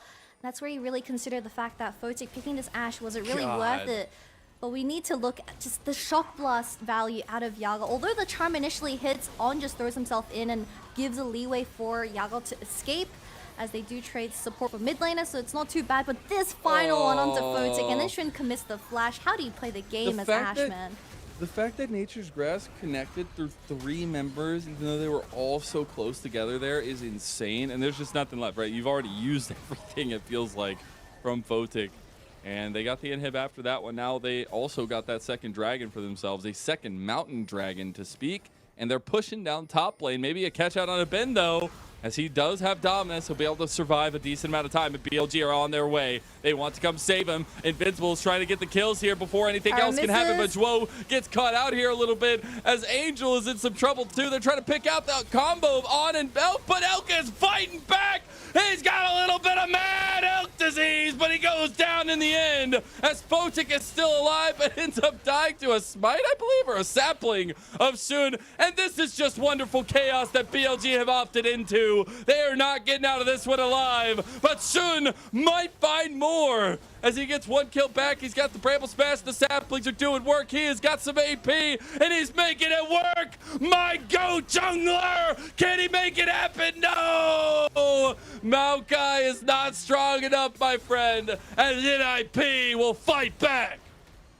That is probably the best fight that NIP is going to find in this game, as Bin gets initially called out 1v3 in the top side, and I honestly thought Elk was just going to instantly one-shot Photic with the red and white, but that wasn't the case, so we need to check this Ophelia because I really thought this was still BLG's fight to take, but Shun, as the last remaining member, not being able to find those saplings in the bush was a pain. Not enough but AP. we see this fight starting, the all-out onto Bin, as Bin was just genuinely caught out as we didn't have everyone rotate. Look at Shun's positioning. He was just barely out of base and halfway to the fight, while Angel missed everything, but it didn't really matter because NIP had complete vision control of the singular bush, and I think that made the difference for Elk to continue autoing.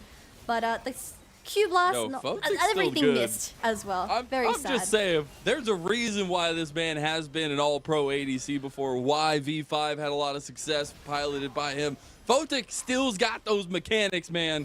But in the end, it was just BLG that took a very zealous fight. Baron's also up in around 20 seconds, and especially with those supers pushing in the bottom side, NIP, they need to deal with that straight away before they start forcing something towards this top side, but no vision control whatsoever. And the Merlin Omicron and Demonic is going to do quite a lot of damage with that first strike as well for Shun on the Maokai. So we'll have to wait and see, but it does seem like they need to kill off Yaga extremely fast if they want to contest for this.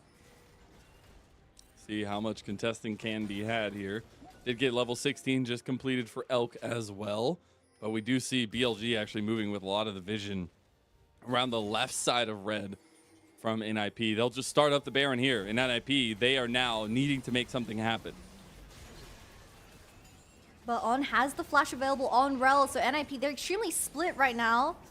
And the wave is slowly pushing towards the side of BLG, but this is just why BLG is a top team. They're willing to dance with the idea of Baron, but never commit to it. They don't want any way of NIP coming back into this game. They are still in the lead. They can potentially look for the third Mountain Soul, but they will just consistently pressure NIP into a choke point where they aren't able to deal with the side lanes and the wave, considering the bottom lane still having supers in it. A little bit difficult to deal with, especially with that cross map pressure here, but BLG consistently putting a lot of vision control around this Baron pit to force the hand of NIP. I will also say we're getting very close to 4th item spikes for Yagao, and now already for Elk as he completes the Bloodthirster.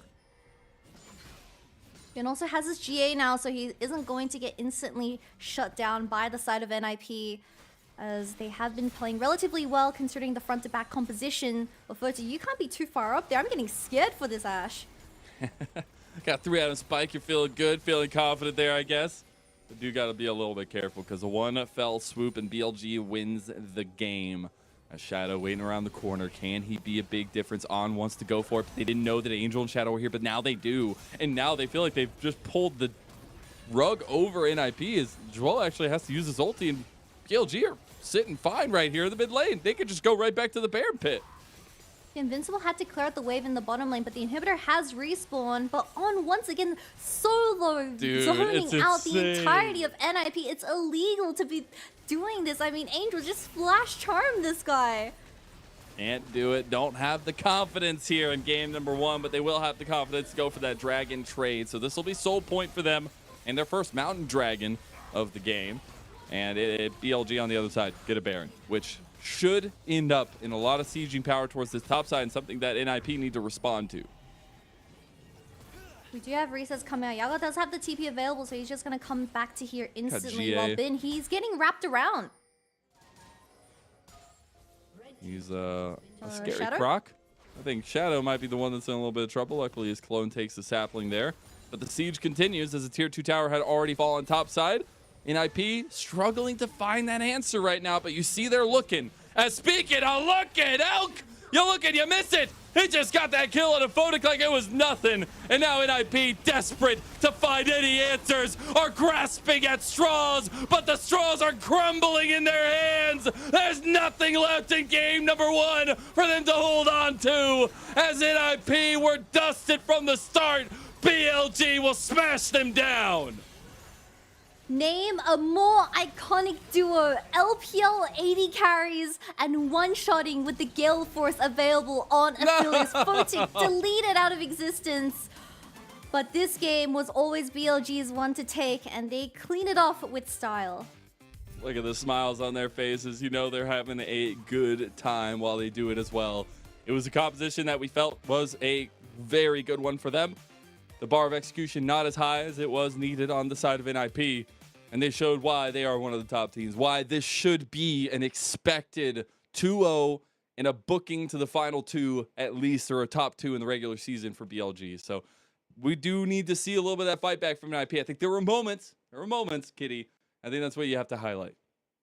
Yep, I feel like NIP, they did play of BLG's mistakes pretty well, considering that one team fight going into their pockets, but unfortunately it didn't really result into towers, it didn't result into any major objectives, so they just got a huge gold shift, but it wasn't enough because of how accelerated Yago and Elk were hitting that 4 item spike, which is absolutely insane. But another thing to consider is just the hesitancy out of Shadow in particular. I feel like there were a lot of instances where On shouldn't be able to zone you guys out as a singular rel from the Baron pit. Yes, there was no vision whatsoever, but you still have to take your chances because you can't really just watch the enemy team take the Baron away while you're getting zoned out and not getting anything else done on the map. It's so hard because you feel like, you know, you're damned if you do, damned if you don't, and trying to find a way in is so important. But when you've kind of lost a lot of control around objectives, when you look at their comp, right, they got the Maokai and the Jace. That is so damn hard to play against, especially if they have any type of lead. And you can see it was just very, very difficult. So while they stole away the Ashe and trying to take away some of the utility and vision, I maybe would like something a little bit more consistent down there for the bot lane, something to fight back against Elkanon, because I know we were putting focus on jungle, we were putting focus on top, but this game was ran by Elkanon. Yeah, pretty much. And you saw that type of game plan going into this game one from Shadow. He was hovering the bottom lane consistently, but that one major team fight for the first dragon where 2 kills went in the pockets of Yagal just became NIP's demise. As you look at the damage charts, they didn't have the range to ever deal with Elk and Yagal in this game one draft. And I feel like the Ashe taken away from BLG into Photic's pocket could have been replaced with something like the Affiliates, but especially when they're the ones that banned out the Ziggs and the Varus, it really seemed like they were the ones looking for the Affiliates, but we're not too sure because we had the Everfrost available for Angel. The only damage realistically was Shatter and Photic, but Photic, you need to have great spacing, you needed to have flash every single team fight pretty much because of how much gap closing BLG had with this game one draft. It was just very hard for this champion to do anything. It truly was. And one thing I want to figure out how much came from it was the first strike from Shun. Something I swear I never see ever. But I maybe it earned him a bunch of gold. Maybe it was just a little bit of testing here. But it was specifically a really holistic performance from BLG in a series where they needed to have the start to the series and finish it strong. Yep, and considering the fact that we had been slightly dying in the side lane, we also had a few instances where Yagal was caught in the side. NIP had good chances, and they just had to repeat that. But BLG caught onto this, stopped making that mistake, and it was really hard for them to really find any angles back into the initial lead that BLG just got from taking all the tier 1 towers. Well, we wanted to see if the home arena buff was going to be enough or the eyes on playoffs buff in a top 2 finish was going to be bigger. Right now, the playoffs are looking bigger. We'll see if NIP can fight back. We have game 2 coming up after a short little break, so don't you go anywhere. Sandbox is just saying, well, you guys aren't going to go on Elder? Well, I'm going to win this game. Well, that is going to be a Glacial Prison on Dewilla. He's taking a lot of damage, or is he? He's a pretty tanky boy. He's dead. Oh my god, he Gale bosses them. It is just destruction. The show that's the crook in me. They want me gone with the hook in me. Asking why is he here like I shouldn't be. I've been on grind since Auto. 10,000 hours the motto. They see the bag is coming out, they flocking to me like I won the lotto. It's all going to be about Light, what he's able to do. That's Infernum! They're all grouped up, he's got Infernum and he's gonna burn through the whole team! Care though, popping off on the opposite side, trying to end the game, jump straight on towards Light, but Light turns it around, no! It's over! Finally falls in the end! Care's got 1 HP! Wei doesn't have any damage to the Nexus is bare! Wei is buying time, Shahu's up in just 5 seconds, and Care doesn't have the damage to actually finish the game here! Shahu respawns, home guard, flashes forward, and finds Care! He saves the game! It's back on the grinds, back to the business. Hey, God is my witness, they watching my moves, I shows they binging. まだ3コアというところは到達してないですから、ここのちょっとダメージ差というのも気になりますね。さあ、バックラインのテレポート、前からはグレイシャルプリズン。さあ、まずはナップへフォーカス集めていきました。10の判定、上のマジ完璧だ。さあ、リッキーが到達した頃には3キル獲得成功。クレストゲーミングアクト、家臣がボイドラッシュで追っていって、ホグレット。リッキーが空こそ取り返してキルするものの I'm killing competition, ain't no revival. I shoot it to kill it. I'm aiming for vitals. I'm showing no mercy when facing my rivals. 스피드만 받았고요. 그리고 전령은 아직 마무리 지금 이제 되고 세주안이. 네. 아 날리지 못했습니다. 실비. 메이커가 탈출했고 나를. 저항 이상 살기 바쁜 미라노 잼 이미 히트가 됐기 때문에. 근데 선제. 추가적으로 쫓아가다 든든을 잡았다. 와 라스야 강호를 보고 지금 전투력 몰아붙여 에이스 띄우자. 저 위험한 상황에서 초식의 타이밍도 너무 좋았고 계속 구매라 아이고 팀. I gotta get it on my side. Gonna spot the players as Ultimate's popped in the bottom side and LWX is here as well, but the Shy just jumps on top of him and turns him to pieces. The Shy is an absolute monster in the 2v1. What a huge play coming out from the Shy. You ain't gonna go for it, get out the way. Yeah, got no time to waste. Can't be with me if you're not at my pace. Arsene TPing down. can finish for the flank. Has the proto belt. Is a minion. Larson looking to secure groups as a melee minion. From Larson on the flank. Knocked back Astralis' hopes.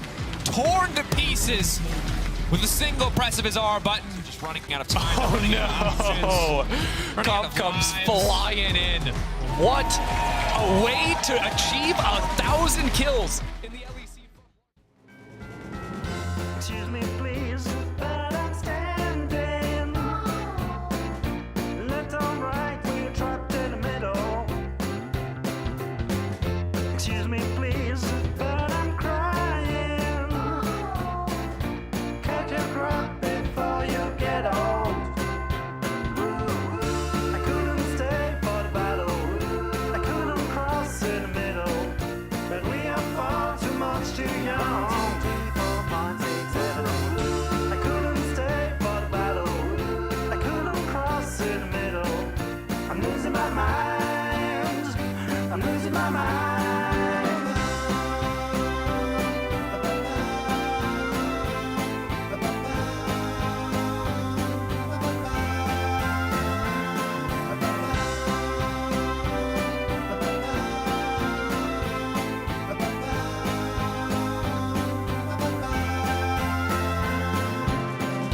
Excuse me, please, but I'm standing. Left on right, we're trapped in the middle. Excuse me, please, but I'm crying. Catch your breath before you get old. I couldn't stay for the battle. I couldn't cross in the middle.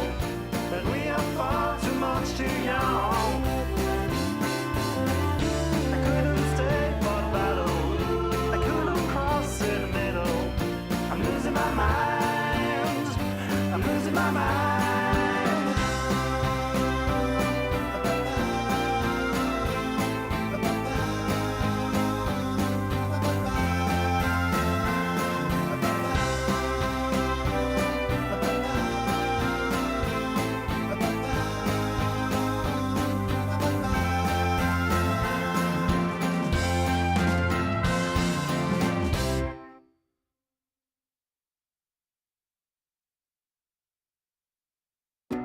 'Wanna wake up in my bedroom with you right next to me, holding my hand. Something I could get used to, 'cause you're by my side.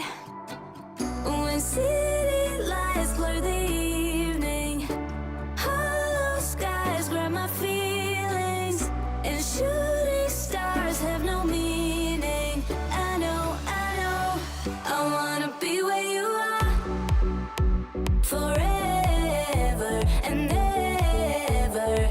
I wanna be where you are, forever and ever.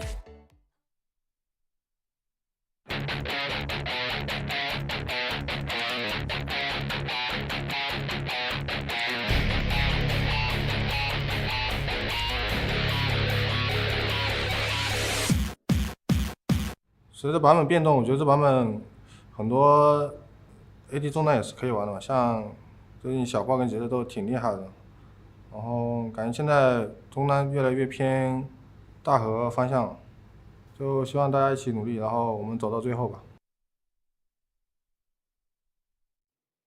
To make the ultimate stage is the goal, but also picking very strong hyper carry mid laners as well. You got to hear from Yagao there after BLG's Game 1 victory here to kick off our Super Saturday in the LPL. I'm Mazel. I'm joined by Kitty. We're getting a Game 2 now, but we have to look back at that game number 1 and give that man you just saw on your screen the MVP.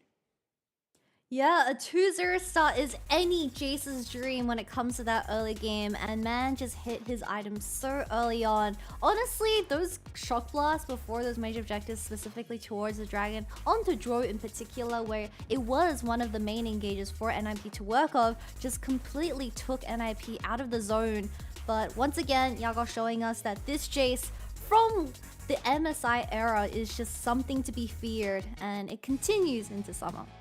And it's also just about the control they had from the get-go, just from the draft, right? When you draft the Maokai Jace combo, you always have so much strength around objectives, but also they utilized it really well in the connection with On. I think On was the subtle MVP here because a lot of the engages and a lot of the preemptive setups for BLG came through his rel play.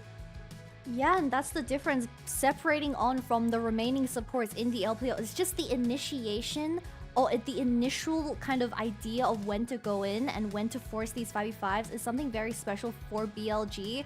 And I keep talking about how the frontline in On, Xun, and Bin, they're just willing to throw themselves in front of the carries to allow these fights to happen and really force something to start in this 30-minute game. But honestly, respective NIP, they were still able to bring it back from that one major team fight where BLG, they did show a bit of weakness where they were extremely separated. Bin got caught off, ultimates went wide, and Elk, he was kind of DPSing, but it wasn't enough. So I know this is probably going to go real wide, but I'm really getting a feeling of American football with this BLG roster, especially in this one. And hold on with me before you toot away, before you go cringe.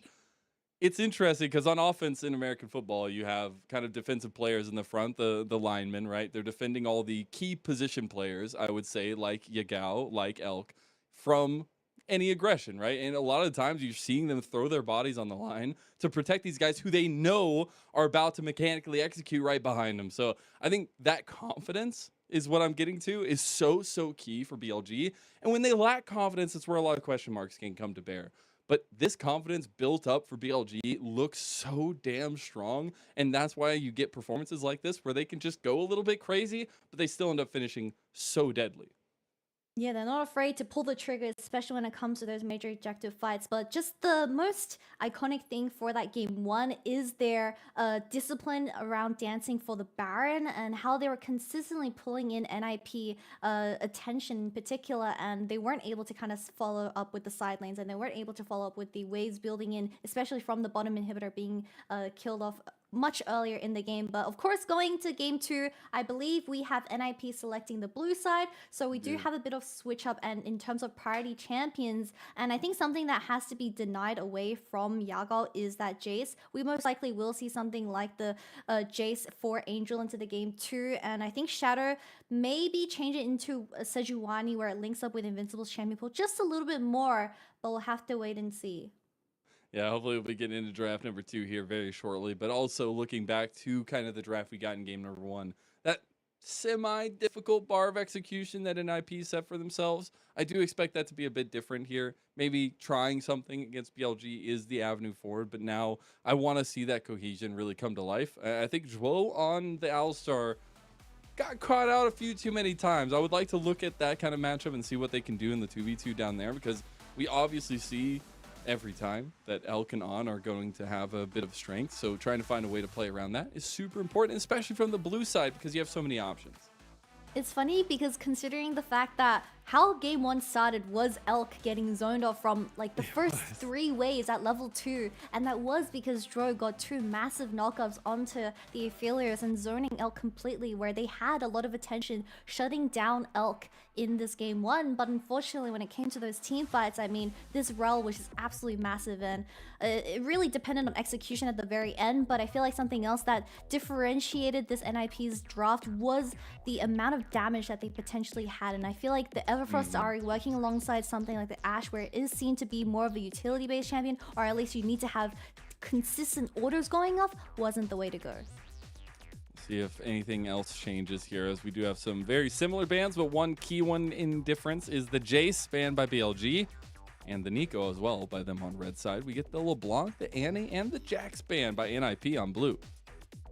That those main champions like the Nico has to be considered by BLG here. Either it has to be the Nico or the Poppy, where we've seen Shadow more than happy to pick something like that up in the game 2 draft. And when he's put on a champion like Poppy, that's when NIP becomes really crazy and starts cooking up some early invades and tries to shut down Xun as fast as possible. I'm just gonna call it, if they lock in Poppy and they get a level 3 invade for the blue buff, that's going to be the way NIP wins this game 1. All right, I like the call. Call your shot. Predict the future. Foresight for Kitty. We'll see if it is in store. We do have that for Necton, though. I like that ban. Just looking at that top lane matchup a little bit, we put a little bit of stake into that going to game 1, and we didn't really get that much of a pay. I'm not gonna lie. We do get that focus of the Kaisa that was banned away in game number 1 by BLG, though, as well as the Vi. So some very heavy single target lockdown. But the Poppy has made it through for NIP.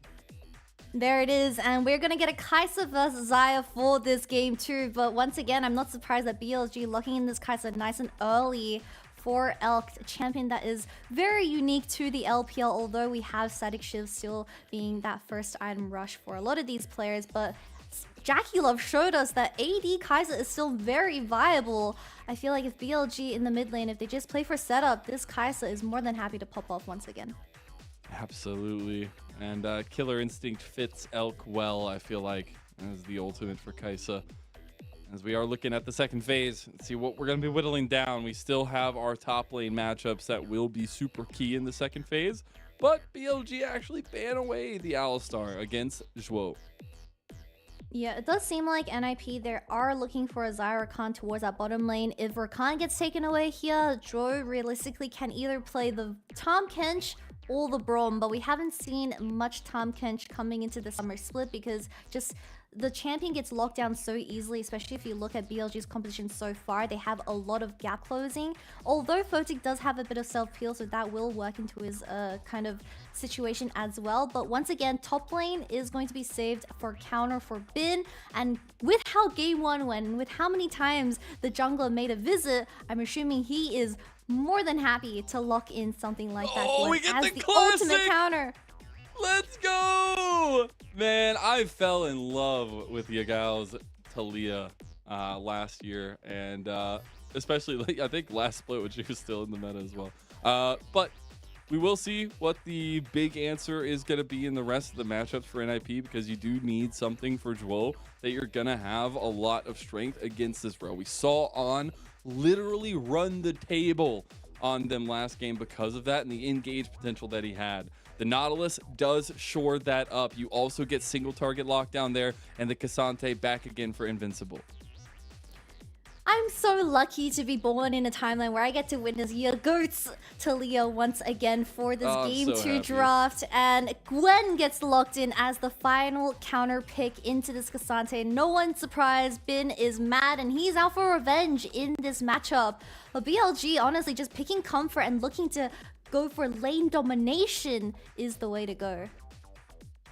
So much setup potential out of mid lane as well now with this Talia pick, but also the lockdown potential that BLG have. Just so much CC and so many threats that you're gonna have to deal with later on. But I do want to look over to NIP. Again, they are backs against the wall here. They want to be the underdog to stifle BLG's heat. They have a comp that I feel like can be a little bit easier for them to execute, at least compared to game number 1, but it still is centered on a lot of aggression early. Yeah, and NIP taking the blue side and first picking the Ahri for Angel 2 games in a row now. We really need to see these charms connecting for the mid lane. We need to see this flash burn out of Yagao early, where he isn't able to look for that lane party and then start rotating to the side lanes, helping both Bin and Elk on hyper carries like the Gwen and Kaisa in this game too. So it's all going to be about the mid jungle synergy out of Xun, Yaga, and Shadow and Angel. But Shadow on the Poppy, that's what we expected. Yeah. And he is going to go for some aggressive plays in the early game, so mid party for that wave is going to be key. Well, we're getting into game 2 now. Billy have their eyes on a top 2 regular season finish. If they win here, they will get a Guardian Angel to save them in a lower bracket to fight through in the playoffs, while the other side, NIP, in their home arena, they are against the wall here in this series. They need every win they can get to finish the season strong to ensure a top 10 finish. We'll see what happens here as NIP fighting against a beast of a team in BLG, the Gyos, singing true. And we need to remind the audience, if BLG secure this win up against NIP, they also secure themselves a Guardian Angel for the summer playoffs. So this is going to be an important series to take up against NIP, and they're only 1 game away from securing that position. But we see On going for some invasion in this bottom side. No ward planted down just quite yet, but just as on Rel. I mean, he's just not scared of anyone. Drew gets baited by this as well, man. Every time. Since like midway through last game, On could just walk at anybody and they're scared instantly. I don't know if there's The a horse presence of fear On is over too on scary. NIP. Are you scared of horses, Kitty? Well, I You think NIP is scared of horses? am pretty scared of horses because I've seen like these stories of people just getting kicked and they go flying by horses, and I never want to Yeah. stay around a horse. But I'm born in the year I'll of the horse, give so you they one technically my lucky piece of animal. advice. Stay away from the back legs. There you go. That'll save a lot of that you know, horse kicking that's gonna be happening. It's kind of funny to see a little bit of the kind of trader come through Look, for me, 'cause Marcel. like there's a couple rules that you can't break when you're working with horses. The way I stay away from horses is just perma-banning Rel in solo queue because this champion is so overtuned. It's so good. The chain CC, you don't even need to land the dash anymore. That's kind of what made Rel so annoying when she got first released. You had to land the W because that was kind of the only way of initiating. The Q was only a shield breaker, but this time around Riot was like, nah, we're gonna put an extra stun on Rel's Q and just give her the most disgusting chain CC when it comes to the early games. So even if just sniffing the side of Rel, you're going to be potentially stunned for 10 billion years. 10 billion years, and that's a long time, especially in early games, as the CC will be an important factor for BLG, at least moving forward, and the catch-out tools against NIP. Luckily, Photic is on the Xayah this time. A lot of safety in that, and maybe a little bit of that hyper carry focus. Maybe more so than I guess the Ashe would be. Invincible's getting pressed pretty heavily, though, by Bin in this top side, as we will continue to see Bin actually take a bit of advantage in CS, but also just pressure. I don't want to worry anyone for the NIP side, but Bin currently has a 100% win rate on the Gwen so far in the summer split. So this is a matchup that Bin is more than happy to play. And something that did catch my eye for the top lane meta is back in the day, we used to have a lot of Ghost users, considering the fact that Cassante and both Gwen were very happy with how they were utilizing this Ghost ability to close out gaps. But Bin was the first one to start taking Flash on Gwen because of the all-out matchup where often you find yourself over a wall, but Bin took the Flash and just flashed over the wall and he said bye. It's the little things that end up going the longest distance here, and Bin himself, a big trendsetter, but also just a huge top lane matchup anytime you go against him. We will have this 2v2 down here. And Bin's journey has been really, really interesting, right? I think finding so much success on RNG and then immediately coming to BLG and fighting through some of the struggling times that this organization has had until they now have this incredible team they've built through the ground, it feels like, has been really fun to watch. Ooh, speaking of fun to watch, though, Photic, we said he was safe, but I don't think you're safe against this. You gotta go the wrong way, as Elk's just getting one-on-one by Dwo, and the kill should go over. The Blade Caller's pretty huge, and Photic buys so much time. It's On who gets the kill, and On who saves Elk's life, as they should move forward. Now he's got the lethal tempo online, but Dwo with that shield is gonna be too tanky. Meanwhile, we had Shun and Shadow going at it. There ends up being a little bit of 2v2 action instead. I think Shadow took Shun's red buff. I'm not too sure. Flash from On. Can he kill off Dro here? Do they have a horse spear? I guess we're about to find out. On takes way too much damage. He gets 2 kills out of the lane. Dwo gets the kill back. My goodness.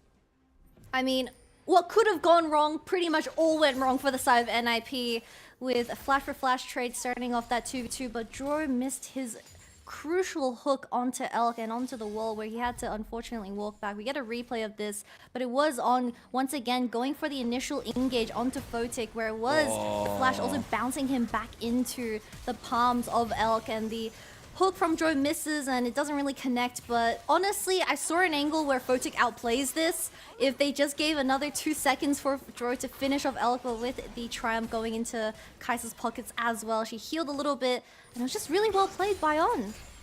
Really, really well played by On, but also Elk to capitalize on that. And the movement they had to step up into Photic, it pretty much set them on the back foot immediately.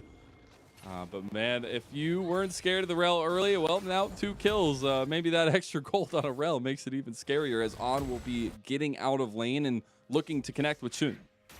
I really like what On did there. He dashed over the Dragon Pit And then he put that pink wall down to spot out where Shadow could potentially be, and then use the Hex Slash to get back over the wall, just securing that early vision control for the bottom side. And starting up this dragon where Shadow, he can look to fight this. He's got move from Angel in the mid lane. We do have level 6s available as Yagao could block off a major portion of this. He's going to cast that Weaver's Wall. Shadow's already in the thick of things here. And you got to get out with that flash, but it's not enough. Maybe you get the turnaround onto On as Ben is on his way. On goes down to Photic. You get the pull in, but Yagao goes out as well. And NIP are actually fighting him. The fisticuffs have been drawn, but Ben, he snips one back. We'll see the dragon now reset, but retargeted by NIP as Ben is just left out. And this is NIP roaring back to life after game number 1. And the value that Shadow got out of this Poppy pick in that fight in particular just destroyed any chances of On and Ben getting out. Unfortunately, Invincible didn't have that TP available, but that is such a great skirmish coming out of the NIP roster. Reset after reset for Angel and this Ahri as well. I mean, this is what you really need for this NIP roster. It is indeed. It's exactly the fight you were looking for, and some of that early skirmishing aggression that we know and love from them. On is baiting Invincible in here as the rest of his team is on his way, but I think Invincible gets the hint. Will back away as well. We'll get a replay of that one, see how it all kicked off. Yeah, we talked about how Shadow on this Poppy pick so annoying to deal with for the side of BLG. Shouldn't had to really utilize that Q and wait out with the space, but On just gets completely kited by the NIP roster and reset after reset. Photic also getting really nice E onto Yago as well. And this was a 4v5. Ben had to burn the flash from mid lane and walk here, but look at this final Shadow's W on the Poppy, just stops Ben's escape over the wall, and they secure themselves this first dragon. This is exactly why NIP thrives so much off this pick. Yeah, and we see why BLG banned it in game number 1 as well. So a lot of that strength being portrayed, at least for NIP. The Rift Herald is started up, so they get even more early game advantage. And this is night and day. They literally had zero control, except for Dragons last game. And they have found a comp that works for them from the blue side. Shadow will get that Rift Herald now. BLG looking to answer with a little bit of push in the mid lane and Shun invading the bottom side jungle of Shadow. NIP snowballing this lead relatively well, picking up both major objectives in this early game. But you have to consider the fact that they have to also close this game out relatively early because Ben on this Gwen, he's a little bit caught out here. He is. He has the needlework, though. I think NIP, with that Keeper's Verdict, are going to be able to get out of this one. But On goes for a preemptive engage while he just left Yagao there. Yagao just gets burned out by Photic. It is a bit of a trade back and forth, Yagao for Shadow. And see if these plates actually make it a little bit more of a dividend for NIP. I like how Ben straight up just said, call an ambulance, but not for me because Shadow's the one that died on the tower.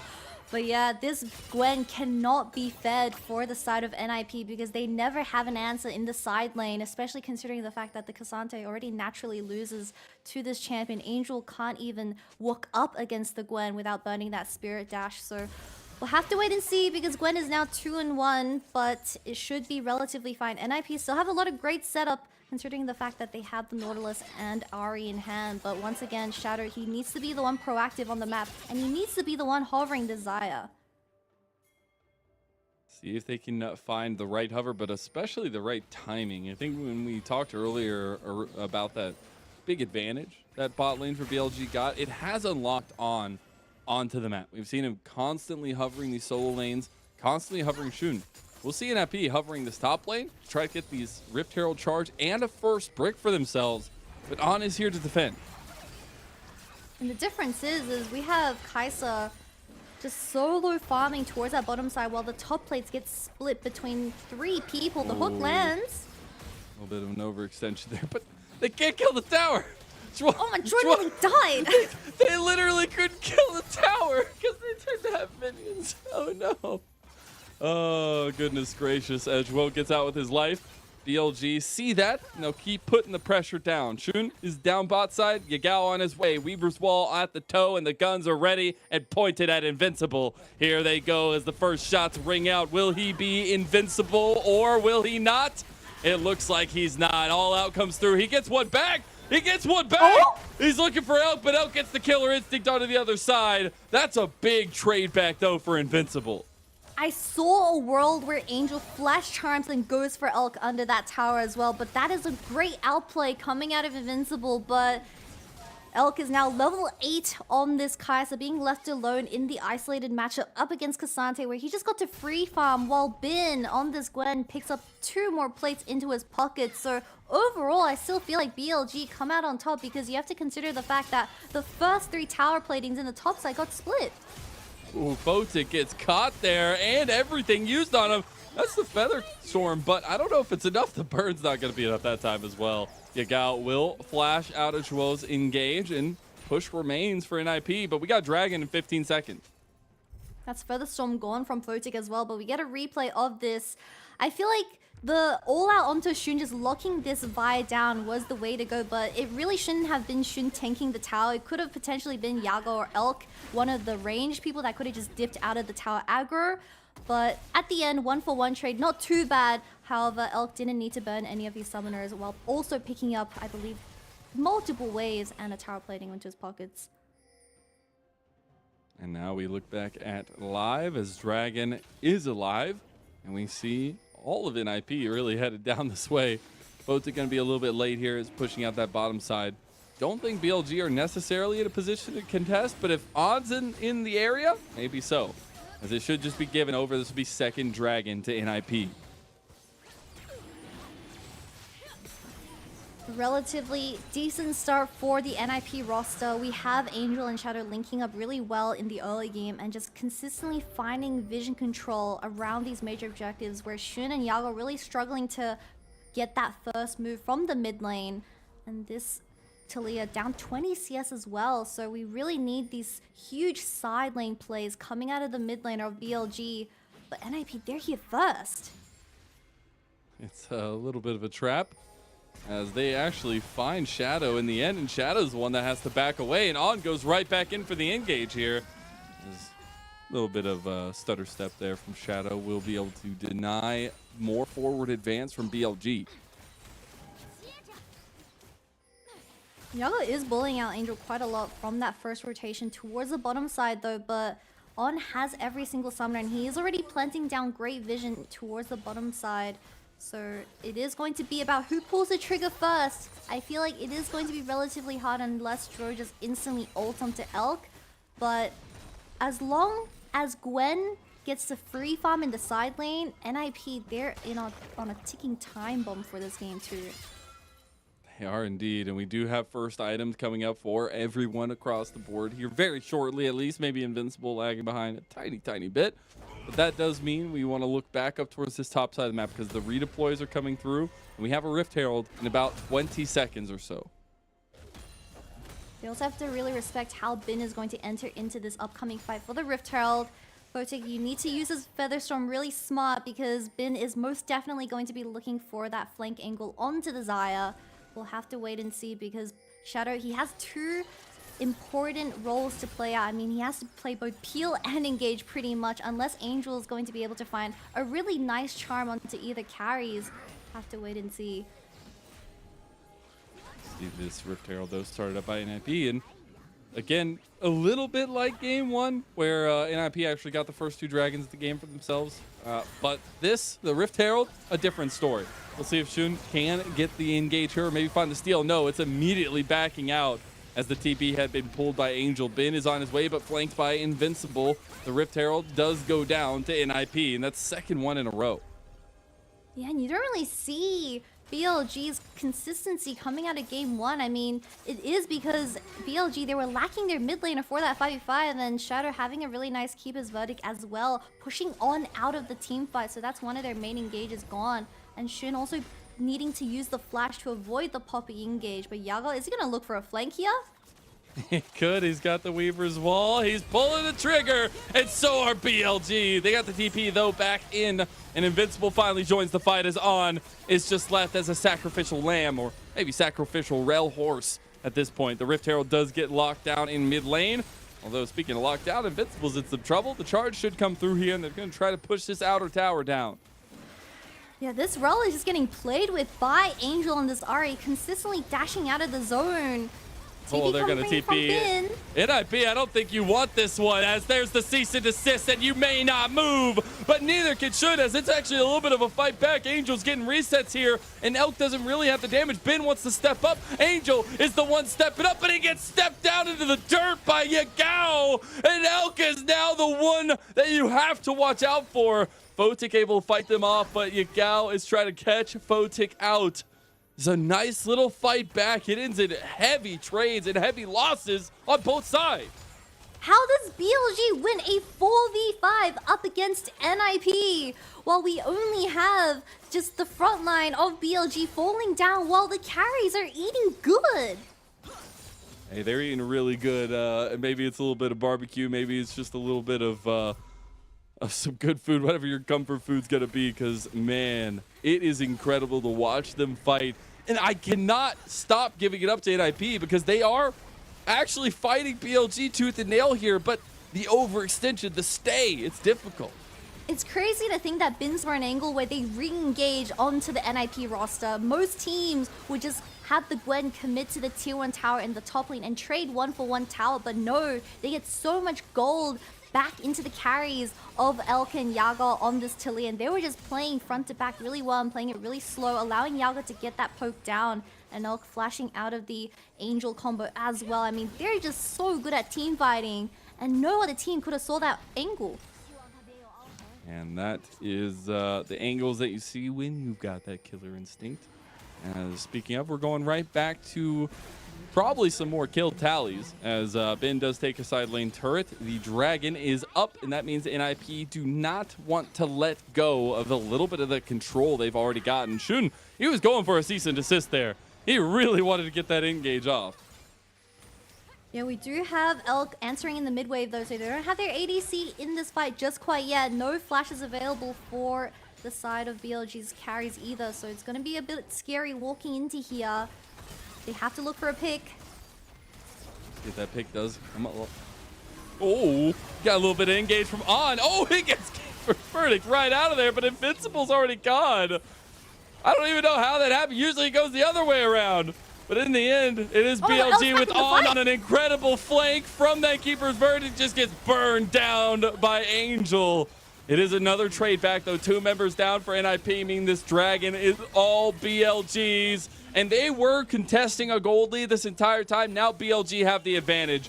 See if NIP can even that one a little bit, though. Shadow trying to find Elk, who's all by himself. But he is the Kaisa, and he's got a lot of fight back. He doesn't have the killer instinct, so that means BLG back away.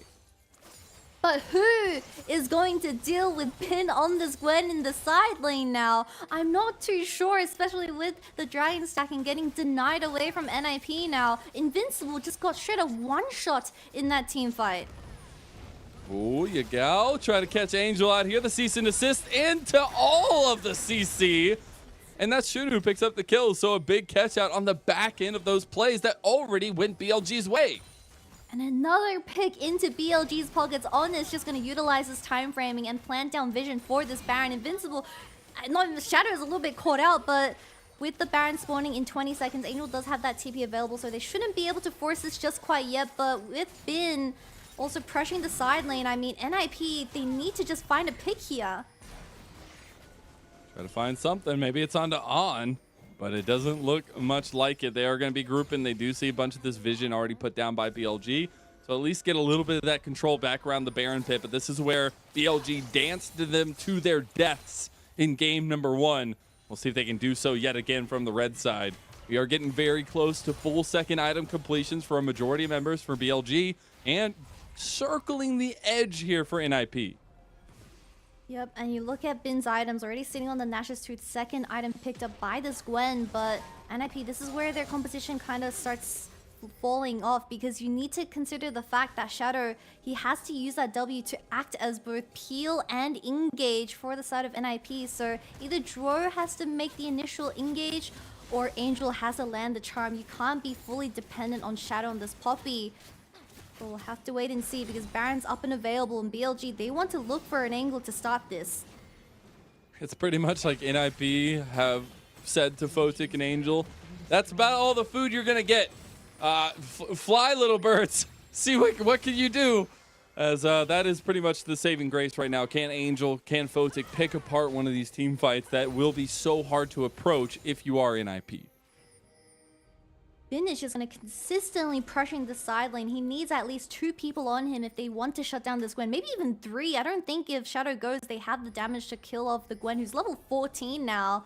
And it's pretty hard. Photic being on the Xayah, he really depends on BLG playing into him, Shun queuing in and ulting onto his head. But NIP, I mean, all they can do is trade vision for vision. But eventually, Bin on this Gwen, he's just going to work towards that tier 2. And he will take it oh so fast as well. As BLG move right back out to replace the vision that NIP just so heinously tore up. But it is NIP struggling to find a real big answer here at the in-between of game number 2. And I think when you look back at a lot of the stake setting that we did for this, BLG, this was a must-win game for them, not only if they want to stay in that reach of JDG right ahead of them, but specifically to get that Guardian Angel, to get that late push, the buy, everything you could be included by finishing top 2, and they want to make that so here against NIP, and the underdogs aren't looking like an underdog just yet. Yeah, considering the scoreline 10 and 11, but no vision whatsoever on the Baron, so NIP, they are so scared with the Kraken Slayer available for Elk as well. They can shred the Baron if they wanted to, especially with the amount of vision that they also set up in the topside vision to allow Bin to look for a flank angle onto Photic and Angel is incredibly scary. Duo. They just go into Dwo. Okay, well, Bin was on the flank. That's what pulled this all off, and you think you're tanky, but you're not. And a nice knockback from Yagao, or as you said earlier, the Yagoat of the Talia is popping off here with a lot of the setup around mid lane, and BLG, they should be able to take this Baron, if not force the hand of NIP. And the reason why BLG wasn't able to find an angle like that for the past few minutes is because Shadow has been consistently hovering the carries, but Dro oversteps in the mid lane and they find the pick they needed. They're burning it so bad, but Yagao's coming around the angle. Invincible already about half health. He hasn't even used the all out yet. There's the engage though. They actually find Yagao. Yagao gets picked as BLG are forcing the Baron here. Angels around the side. Can it be enough? They are just taking the fight now. The Baron goes their way, and Ben has already found one. And no, that's a big blade caller set up, but it was the Featherstorm that got the kill. And no, Angel just steps up into his death. I'm surprised. And now Elk, he's looking for it, but Dwo buys a little bit of time. He's distracting them. He's taunting them as Photic just wants to make it away. Can he pick up on before he goes down? The flash, the stun, the CC, and Elk finishes him off. The style from this support of BLG is just through the roof. He was 1 HP. Photic had the feather callback as well, but he just uses the stopwatch and finishes off the final kill for NIP. And I love through all of that at the end there, Shadow was laughing, smiling still. I know it's difficult, but to see a little bit of that chipper mood for Shadow is always still good. But man, this fight was a little bit heartbreaking. I mean, there's a reason why a lot of BLG fans say that On is the most handsome support in the LPL. That play at the Dragon Pit just spoke confidence out of this guy. And with the age of only this whole being series 19, at this point, he is just doing so well on this rel, shutting down both Angel and Photic with that Q return and just stunning them. I mean, you can't ask for a better rel performance coming out of On. And finally, the Baron gets secured by BLG, and they're just going to start working towards that 4-1 composition. Again, he was my subtle MVP in game number 1, and here in game 2, the rel's looking just as damn good as Shun gets the kill already on Zhuo. This does mean that Keeper's Verdict had come through, so it's a bit of a split fight here, but BLG had already found a pick coming out of the replay, and you see that damage done. My goodness, Giga Bin. This is why we save counter for Bin. This is why he has a 100% win rate on the Gwen. As BLG, they're going to just take over this map. No one can respond to this level 16 Gwen. NIP, they just need to force a 4v4 in the mid lane before Bin makes that first rotation with his first move. See more towers fall as Yagao try to split Photic off there. Doesn't get the angle necessarily needed, but it will be this tier 2 tower under siege. Angel comes in over the side though, trying to get something back for NIP. That crown actually blocked so much damage there, and the tower still falls in the end while Bin is untouched, taking a bot lane tower. NIP have to answer. And that's one of their main engages gone. No Spirit Rush available for Angel. And no one responding in the side lane either. BLG, they're going to work towards that tier 2 tower in the top side and utilize this Baron to its absolute full potential. But this is the problem with this draft. Cassante up against Gwen.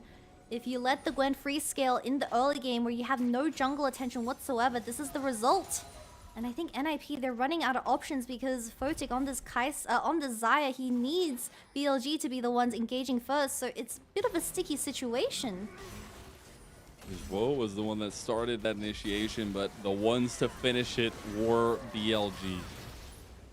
And there you go, Shun, as he is now out of the fight. But once again, you see NIP extremely desperate, trying to get anything done on the map. But Elk having that cleanse available, Yaga having the Shattered Crown. I mean, it is incredibly hard to one-shot someone, considering the fact that Angel's build doesn't have the highest damage. So it has to be through Photic's feathers. It has to be through the Xayah. And it's crazy to me to think, like, look, not long ago, it was NIP who had the lead, but it was also just a small lead for BLG. It's almost 10,000 gold now, Kitty. It has exploded. And I don't know how much they can actually do with it right now because it is so early still. I mean, you have another minute and 40 seconds for a dragon, but that's really the next objective you're looking at. And lucky for NIP, it is only going to be soul point for the side of BLG. They're just trying to kind of cut the bleeding as much as possible before that Elder Dragon point, or even soul. I don't even know if it's worth contesting that. I don't think it's even going to soul. It's not going to soul. All right, well, with this game at 27 minutes, we do have 3 items available for Photic. But See Shun coming over the side there. A little scary, but they don't have the clear speed, at least to counteract what NIP have. Actually see them be able to defend this tower. It's literally a standoff. Shadow goes ahead with the engage, does get the combo, but Bin, he was waiting behind the whole time. He's looking for the big needle works, and here comes Yakao. That's a nice little bit of tempo, though, for NIP, but is it going to be enough? Invincible is blocking up a storm, but Shadow's getting oh so low. And BLG, they're just going under tower. They've overextended. As Bin has no gold, and he's going to start tanking up here as he goes with another kill. He's under turret. He don't even care as BLG take the mid tower. They're looking at the inhib, but they need to get out of dodge as objectives are spawning soon, and they need to get the resets. This Gwen is just out of control. Photic can't even root this guy because he goes immune. And now BLG resetting for this third Dragon Soul point. Elk is on a ward though. But he fails to reset. But it doesn't really matter because Bin still has that TP available. And look at him. He's TPing towards the bottom side. No way. He really wants Photic. He's like, I'm coming for you, man. Where he just turns on whoever fights him, as Woe is the one that gets the scissors. And his head is gone, but so is Shadow's. A second! And Ben, who let this man run around with scissors? I've always heard you're not supposed to do that! As he's almost going down here, Invincible trying to block him up, but the cease and desist is gonna go golden out of Angel. It's still another one, and Invincible will also get the scissors! You called him, Mazel. The game is not going to go to Soul Point as Bin, he refuses the game to go on any longer and instantly TPs and finishes this game off at 30. Photic can't clear the way fast enough. I don't know if they can do it. Oh my goodness. They're trying to end it. They know what's inside. They're trying to put the components together. You got to remember how much gold you need in your pockets to buy a Guardian Angel, because Billy Gaming, they're going to solidify themselves here unless Shadow has something to say about it. But his death rings true in a top 2 finish in the eyes of BLG and a Guardian Angel in the summer playoffs. 11-2. The scoreline of Bin on this Gwen. Just never give this guy this champion. 100% win rate continues as well. I mean, BLG, although given a scrappy start to the start of game 2, they were able to come back through those team fights, and it was through Bin, once again, the superstar of BLG. Love to see On hugging Angel from times prior, but specifically On the man himself, dude. I love everybody gets to take a bow, but the rail performances of this series were just on another level, and you'll love to see that BLG can flex any muscle, it feels like, in their very powerful arm. Ian Bin secures the Guardian Angel up against his old teammate from Suning. Of course, bittersweet, but that also puts NIP to a negative scoreline, 6 and 7 now, still sitting in that 10th position, but they desperately need to grasp onto any series win in the last remaining week of the summer split, because this was a rough one to take in.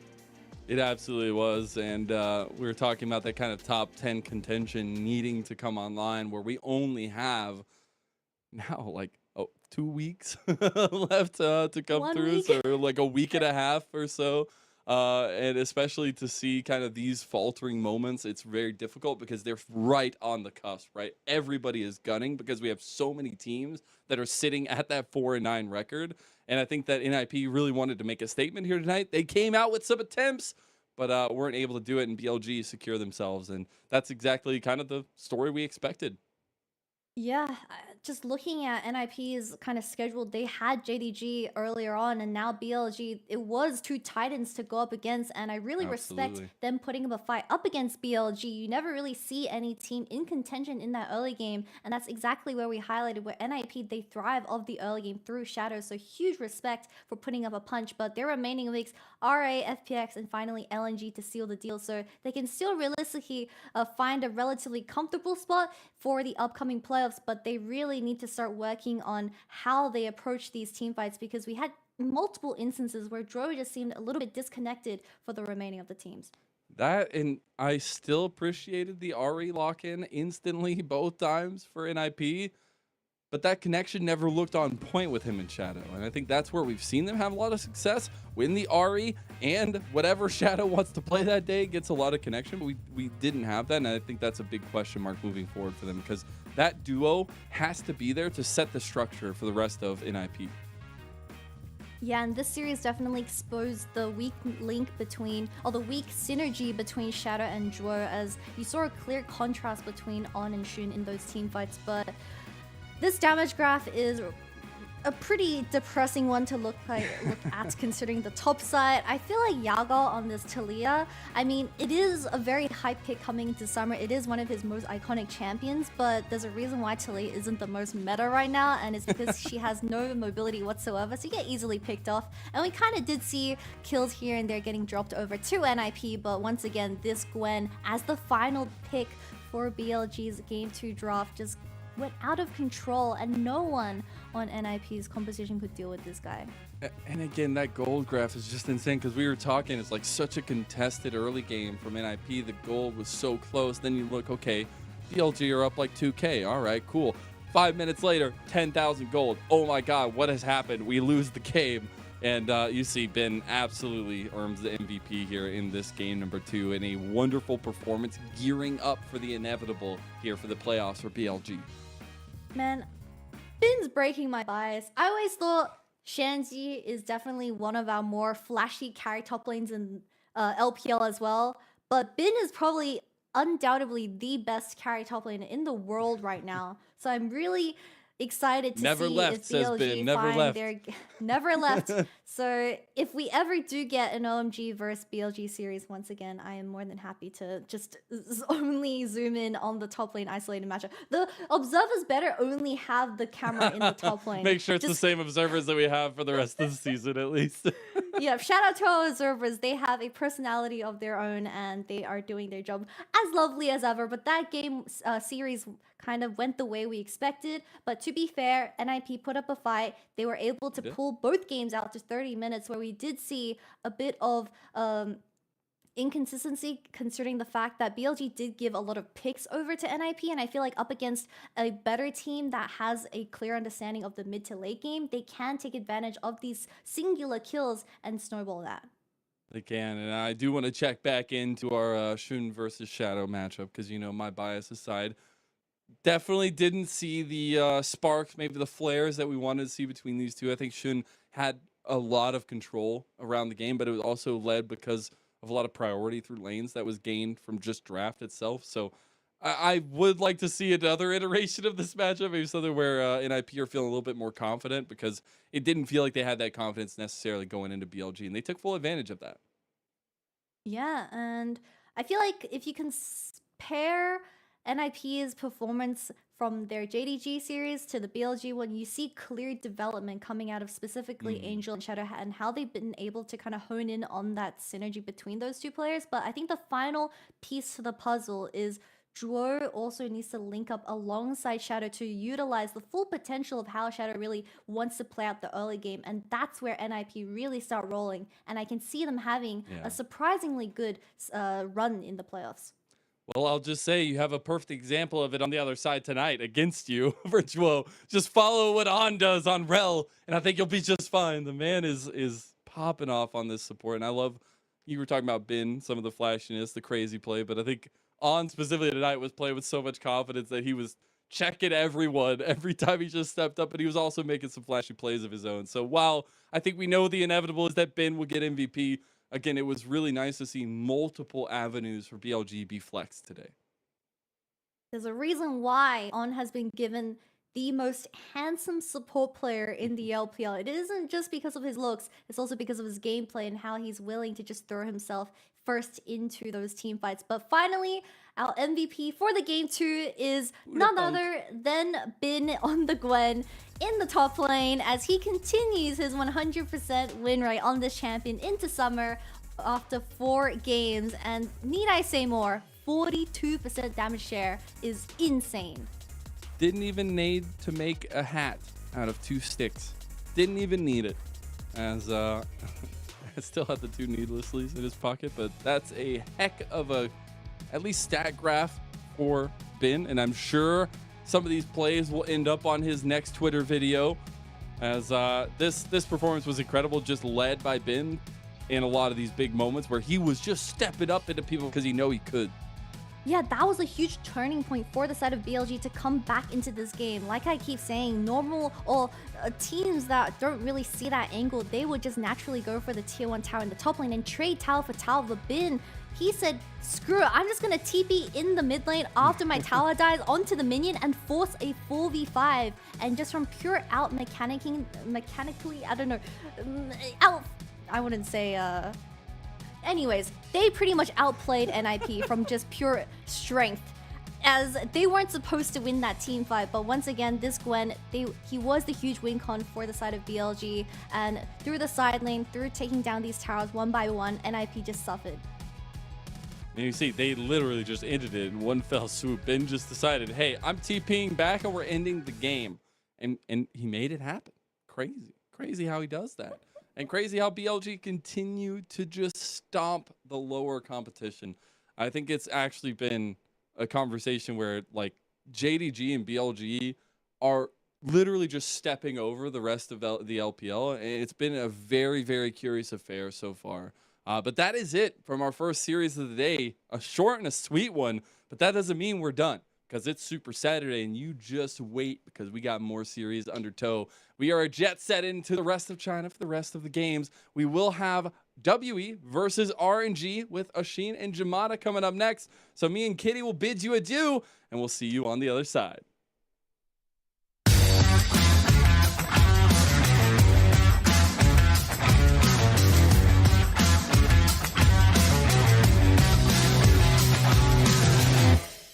我会给你看几个游戏内的操作的片段，那么你需要给这些片段里面的这些主角的操作打分，从0分到5分。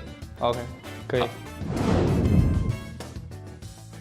Be a kill. He should easily be able to get. Apollo has to flash this. Oh, I will dominate with the sick flash of the body slam. Here comes Quaz as well. Knocks him in. Completely earned. 给个5分啊，5分吧，满分。 실수를 하긴 했는데 결국 잡았으니까 상관없지 않을까. 满分5分就打5分啊，这波挺帅的，这个一闪。你得给他满分。在去gank前就能把所有的事情全部想到，并且做出相应的操作，我是比较喜欢这方面的操作的，我可以给他5分。酒桶的意识很好吧，提前预判到了，第一时间就跟上了闪现。4分呗，操作还是挺帅的。我觉得没必要这样操作，我感觉走过去他就死，不过操作很帅。满分5分，我给4分。1到，然后跟到寒冰的闪现嘛，然后炸回来，但他的 Q 丢的有点可惜，给他打个4分吧。打个4分吧，这挺好的，但是就是空了个 Q， 美中不足。如果你觉得你来这波，我来肯定满分。但是我来玩的话，应该可以杀得更快，3分吧。这酒桶我给他0分啊，他一点都不懂观众到底想看什么。我说实话，这酒桶绝对是0分啊！他这个一闪 AR 的爱惜有闪交闪就跑了，他还操作还不够完美。他这操作拿的是不是完美啊？他就纯傻操作啊，0分啊。6。Dragon advantage as well. Ready to take the fight. Flash over. How do you... 这样 EZ 4分，这反应还可以。我觉得 EZ 这波这反应还可以吧。那必须是满分，反应有点快。如果那边没那个马尔扎哈的视野的话，感觉这 EZ 有点像脚本。反应挺快，但就不知道蚂蚱第一时间能不能。这个是评价蚂蚱的操作还是 EZ 的操作？给对面的打分吗？给这个马尔扎哈打分。闪现期被解了，然后沉默3个，看一下。我们来看看到底是发生了什么样的操作。哦，自己打断了，自己把自己的打断了吧？我就开始以为这个什么脚本水银嘛，然后发现他自己把自己打断了，挺好的，给满分这个操作。哦，看到了，最多给1分啊，这个是低级失误。这个马尔扎哈是应该太久没玩了吧？技能偷换顺序错了。那这不是要打负分吗？那你给他打个分。这只能打0分了。那只能0分啊。厉害呀，0分，1分吧。你知道他做了一个什么样的操作吗？大完取消了吧？打断了自己大招呗。对，闪现1R，然后感觉是按快了。对，确实挺凶，把自己大招打断了。你给他打几分？某种意义来讲，这个是满分。节目效果5颗星吧。节目效果上面肯定是炸裂级别的，我给他满分。4分吧，就因为总会有失误的时候嘛。其实可以给个3、4分吧，虽然看着失误了，但是我感觉可能开到也赢不了啊，就是为了让队友不打嘛，让他洗一下，给个3分吧。就看着是有点意思，但是打他队友我觉得有点折磨啊，所以只能给1颗星吧。Connects on first, cleanse, instant again. Looks like he's trying to bait it. Flash forward. That dredge knight hit the wall, didn't it? That was a face plant of note. The box comes down from limit as the curtain is called back and Perks. 这泰坦不会是我吧？我觉得2个都是1分吧。为什么呢？都是有想法，但是没操作出来。感觉1分吧，有点抽象。这已经可以入选饭堂 top 1了。这个野辅的配合吃到了，2分呗，我都没想到 Q 闪。就我不知道泰坦能不能 Q 闪，脚能 Q 闪不？那不能 Q 闪的话，就应该是纯失误了，打3分吧。这个我绝对得给满分，也是5分，感觉他整的不错啊，2个卧龙凤雏啊，真的。这个就是卧龙凤雏两这2个人的操作，就是给5分吧，最多1分吧，他们2个人。마이너스 5점. 왜什么呢? 딱 봤을 때 그런 일이 일어날까 상상만 했던 일이 진짜로 일어났어. 挺好的，挺下饭的。就观众们一定会给他打5分。我觉得5分，就没有人可以再复制这个操作。我觉得。你知道这个盲僧的操作者是谁吗？我不知道。不知道。我不想知道。是 G2 的打野 Yankos。牛。我挺喜欢的。他，那我觉得他应该是在搞节目效果吧。他们玩得挺开心的。这是比赛吗？这不是吧？rank 吧？这是比赛。好吧。我一般队友发现这种操作，我就疯狂点表情了，给个2、3分。你知道这个盲僧是谁玩的吗？这是比赛上的。对，G2 的打野 Yankos 玩的。那我只能给满分了。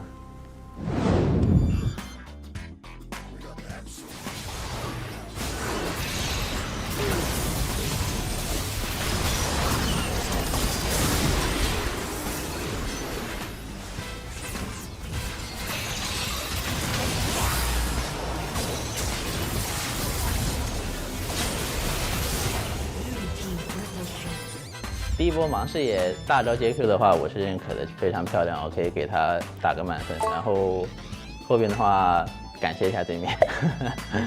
给个3颗星吧，因为这个操作确实，我觉得纳美该有的操作。炮丢的准，没什么其他的吧。1分吧，因为前边的2兄弟的发挥才配拿5分，他只能拿1分。还不错，就是卡视野给的技能给的很好，给4分吧。考得很好吧，也是满分，就每个技能都放得很好。满分吧，这纳美的操作。纳美5分吧。 5分吧，我觉得他技能释放的都是特别的准确的。完美，不用秀手，完美的。大招接 Q 啊，包括他的 Q 的命中都是就是挺准的，应该能打个5分。综合评分吧，打得这么认真干嘛？这纳美4、5分了，他玩的好狡猾。这个纳美嘛，感觉玩的很好，就是他每个炮都炮到2个吧，然后就走也很激进的了。跟你比起来怎么样？跟我比起来嘛，应该就这波操作应该比我猛很多。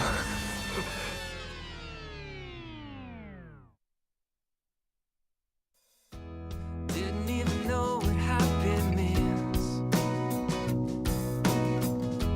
till you came along and walked into my dreams.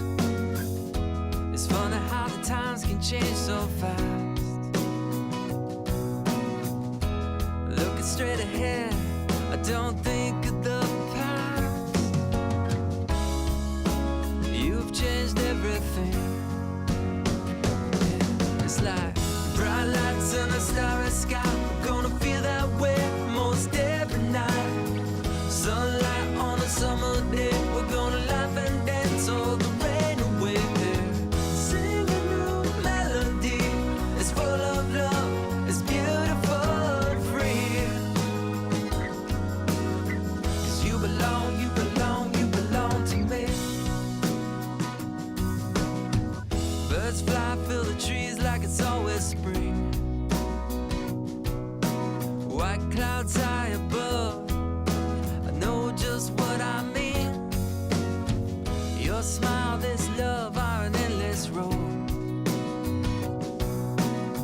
And I'll walk, I'll run, anywhere it goes. You've changed everything. It's like bright lights and a starry sky. We're gonna feel that way most every night. Sunlight on a summer day. We're gonna laugh and dance all the rain away. Sing a new melody. It's full of love. It's beautiful and free. 'Cause you belong, you belong, you belong to me.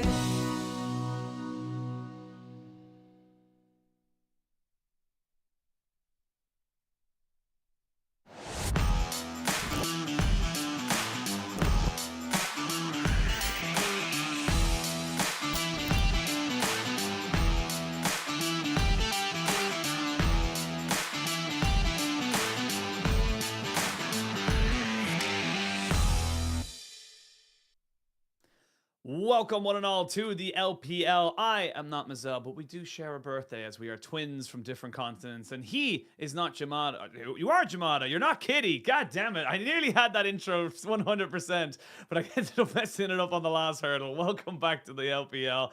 I and Jamada will be bringing you to our next 2 series, which is going to be bringing us all the way from Shenzhen to Xi'an and then back to Shanghai for our final one today. But we got to talk about WE versus RNG because Jamada, this has serious playoff implications. Yes, you just said them to me in my ear, and I'm gonna replicate exactly what you said. Thank You you. need to win one individual game, not the series, and they will qualify into playoffs. As for RNG, it has to be a 2-0 win, and that will get them over the line. So, this series, relatively important for both sides in the grand scheme of things, but of course they still have series to play. But obviously, the sooner you can lock in playoffs, the much more secure you just generally feel in your future, and you can start to look ahead, right? If you feel like you can start to use the remainder of the series to prep for playoffs, whether it's picks, whether it's just general, you know, I don't know, shenaniganery that you want to get out of your system before you hit the playoffs mark, you can do it for the remainder of the series.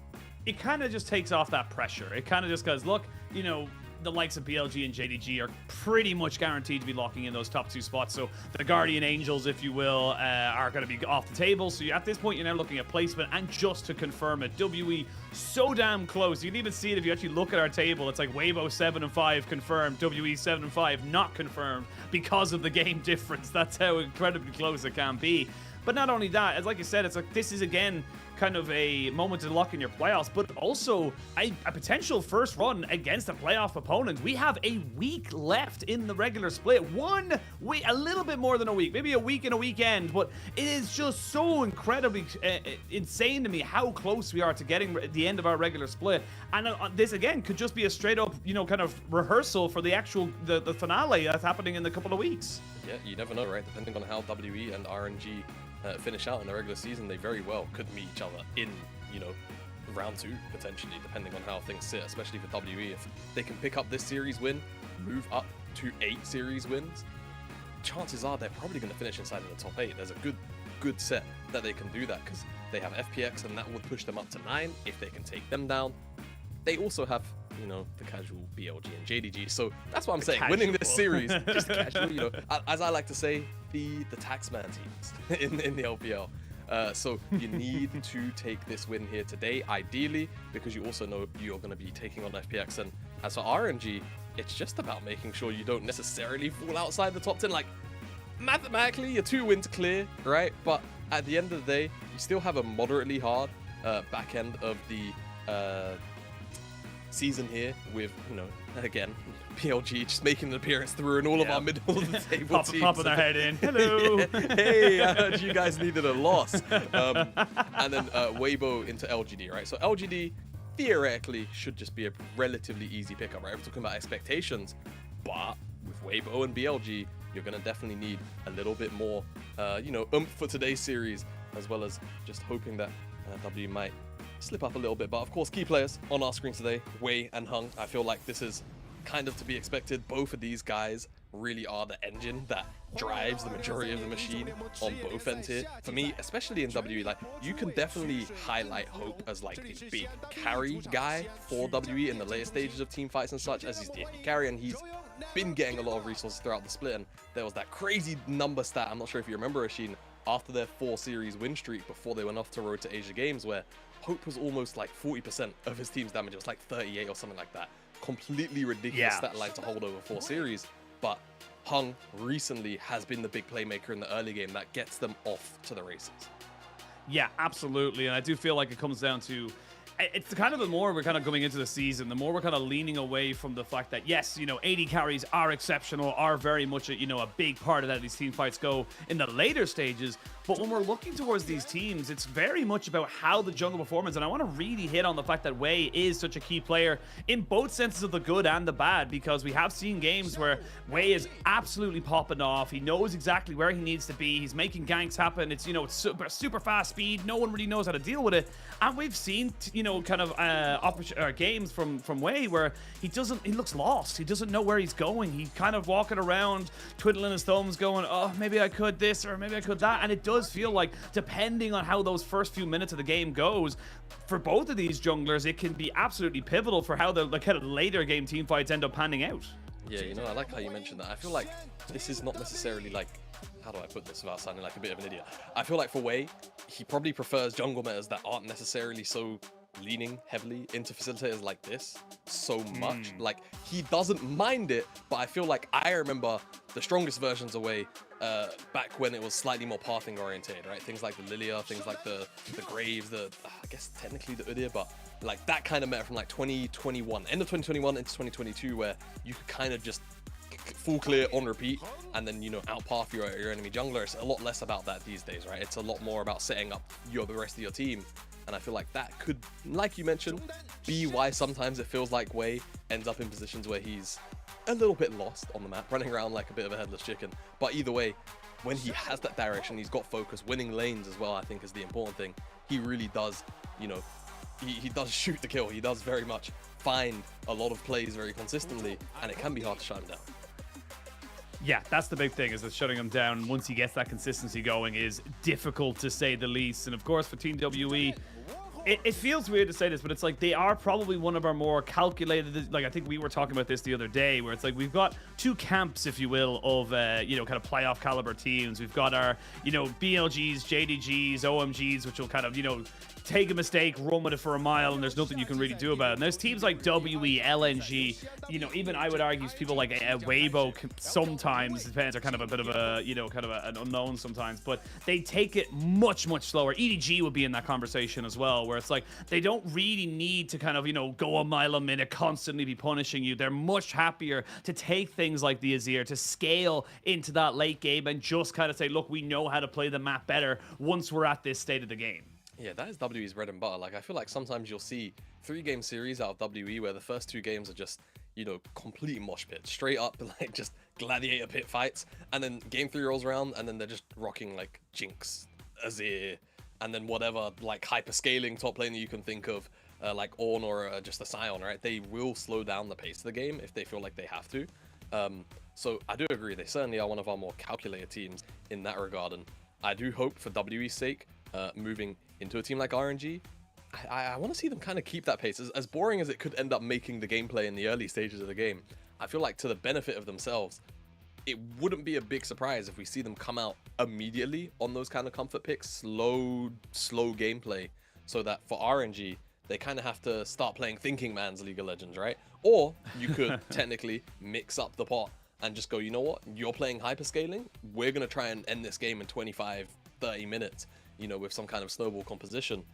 But for RNG, they've not necessarily met that level of execution bar too many times, so I would suspect they would try and match the scaling if they see that WE do decide to try and go down that comfortability route.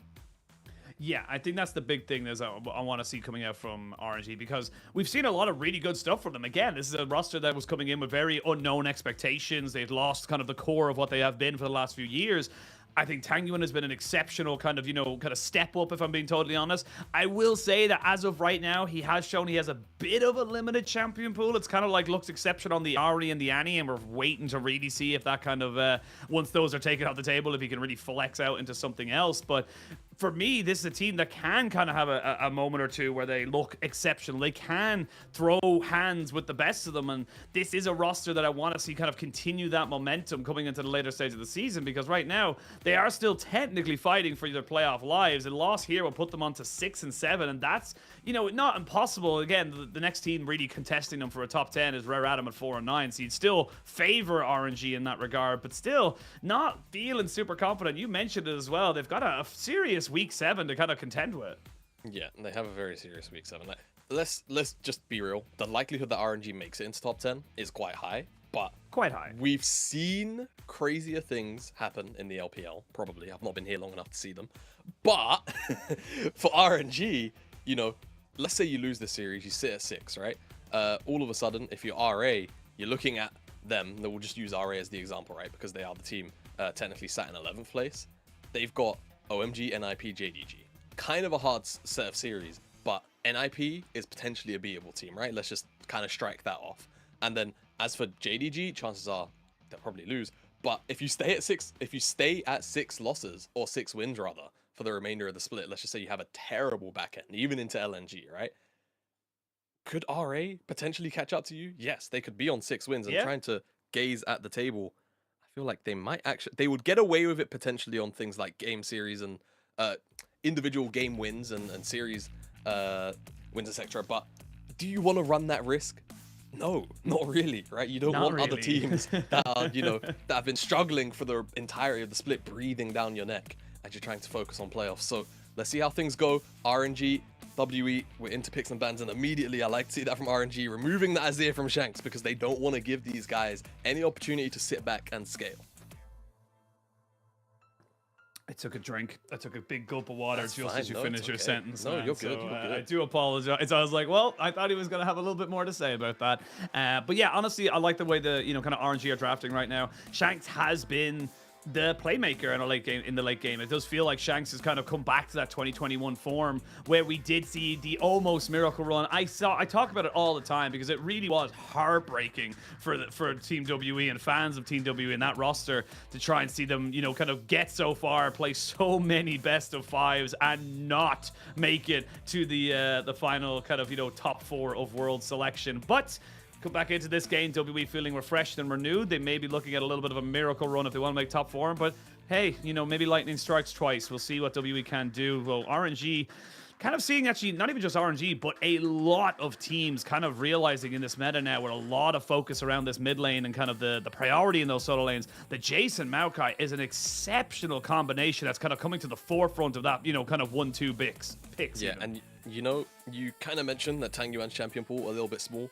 One thing outside of that Aryan LeBlanc, which he has looked particularly impressive on, is actually this Jace. So I feel like this is a huge rotation for RNG. W are just going to match it with that Vi and Annie. Nothing too unexpected. For RNG now, LP Aphelios. Is it just going to be like the classic draft in summer where it's just Aphelios? So we could also, I guess, technically see full topside come out here from RNG, get 2 safety bans on the top lane, and then for WE, you can, or for RNG, you can counterpick the AD carry and then hold support to 5. I feel like that could also be a pretty viable way to go about this draft if RNG want, but with the Vi and the Annie there, they want that Xayah, so they've got that safety for LP in terms of looking to defend against dives here for WE, and it also puts pressure on WE to remove away the Rakan as well. So we'll see how the second ban phase actually rounds out, because RNG remove away the Nautilus makes a lot of sense. Wouldn't be too surprised to also see them remove away another follow-up diver like the Rel as well.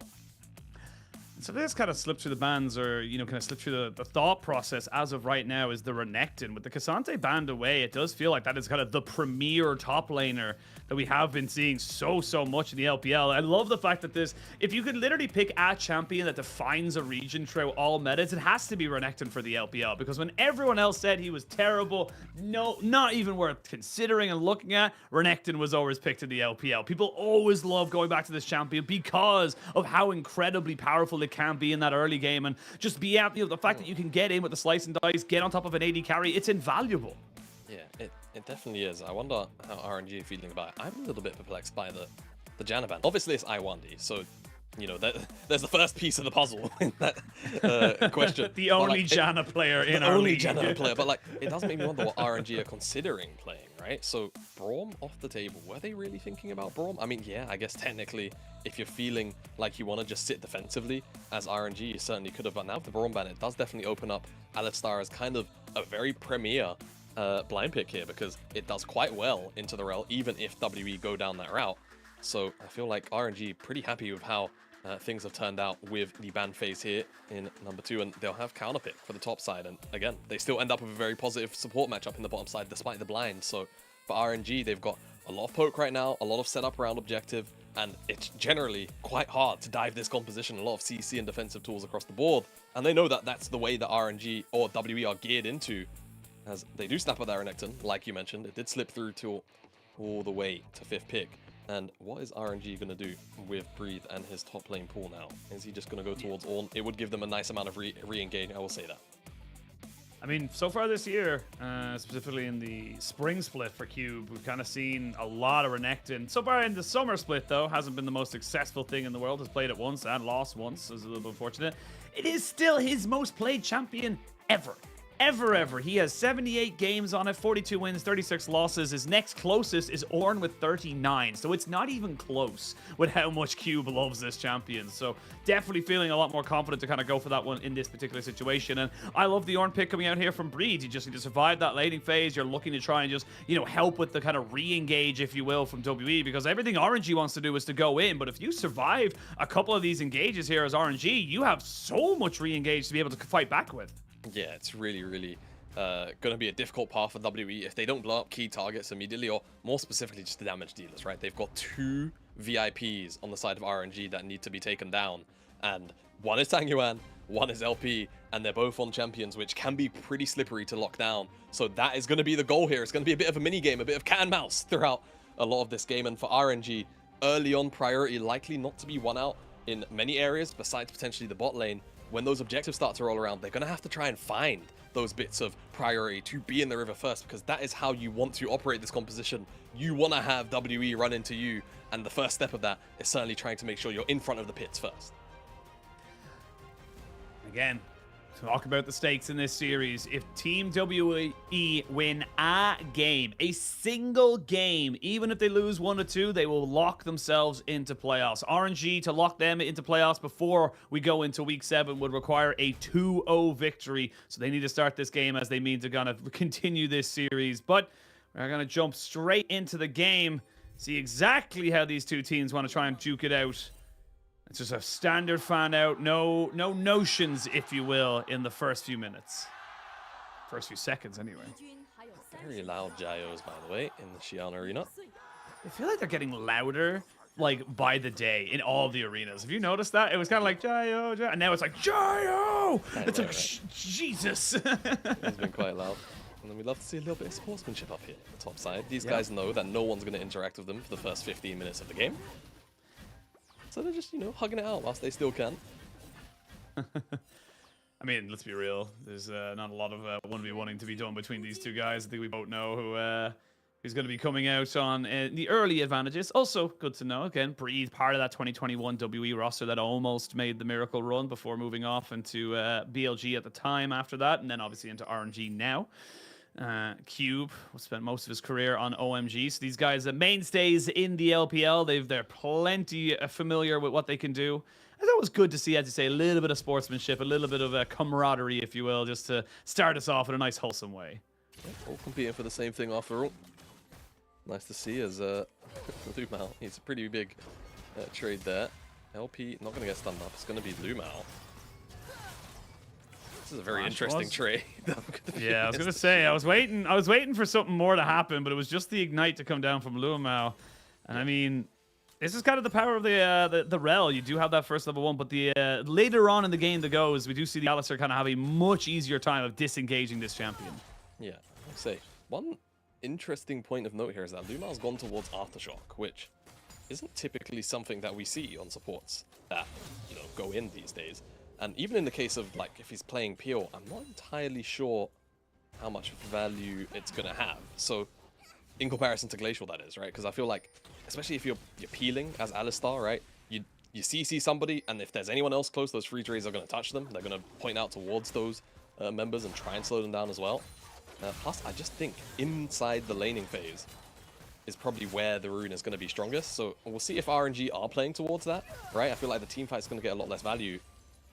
A lot harder to dive in Alistar early on with the Aftershock and things like that. So that's probably the idea, as away from not necessarily the bottom side, because Hung is here looking for this invade onto the blue buff. Everyone's aware that it's going on, but I feel like it's probably just going to be secured here by WE because RNG a little bit slow on the rotation in.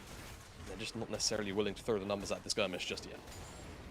Yeah, smart there from Hung to recognize that he just has himself an opportunity where, again, the Maokai can't really do a lot. Ooh, does he get himself around the vision? Yes, he does. Now, Wei, unfortunately for Hung, I was going to say, doesn't really have much cooldowns to work with, so he's actually just going to end up giving a load of free gold over, which is a little unfortunate with the first strike. But Wei just kind of covering off this Vi, making sure that there is no kind of, you know, level 3 gank coming in towards his bot side, which means that LP and Lumao feel relatively comfortable to kind of push this up with the feathers on the ground.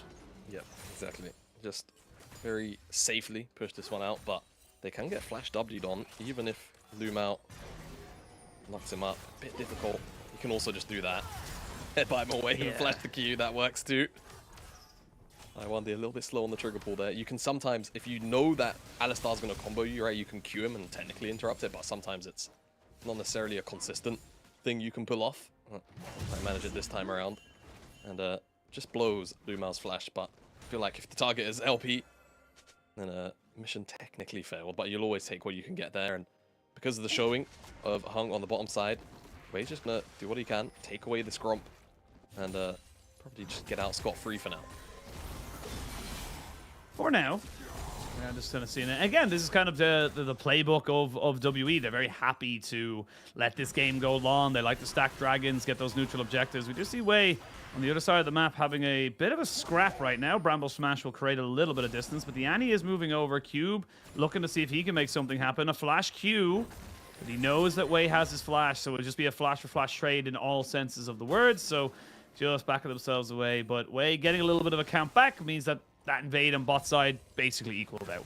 Yeah, it doesn't equal itself out. You could see the cogs turning in Hung's head as he started to charge that Q up. Both supports are actually being drawn to that rotation as well. So if that went on any longer, it definitely would have been a much bloodier exchange with Lumao and Iwandi getting involved. But everything dissipates, and we will just kind of sit on our hands for now. I feel like for WE, there is kind of a burden of time on their back, right? You're dealing with, you know, Jace, dealing with Ornn, dealing with Xayah into a dive comp, right? And that's obviously where Xayah thrives the most. So you can say she scales the hardest in scenarios and setups like these. You do kind of want to get things going ASAP. So I like that they're starting up this Dragon WE. It's practically on spawn, more or less, a minute late, but do what you can, given what happened on the top side of the map. So this should be secured over just because Wei, Hung knew, right? Wei wanted to clear his topside camps again, knew he was going to be up there and not on the bottom side so soon. Just secures this Chemtech Dragon, and that means it's not going to be the Soul, and it's not going to be a Cloud Soul either. So if they can stack those up, that's going to feel great. Tangyuan going to get pushed out of the mid lane. A small thing I just noticed as well. Lumao did not take Hex Flash.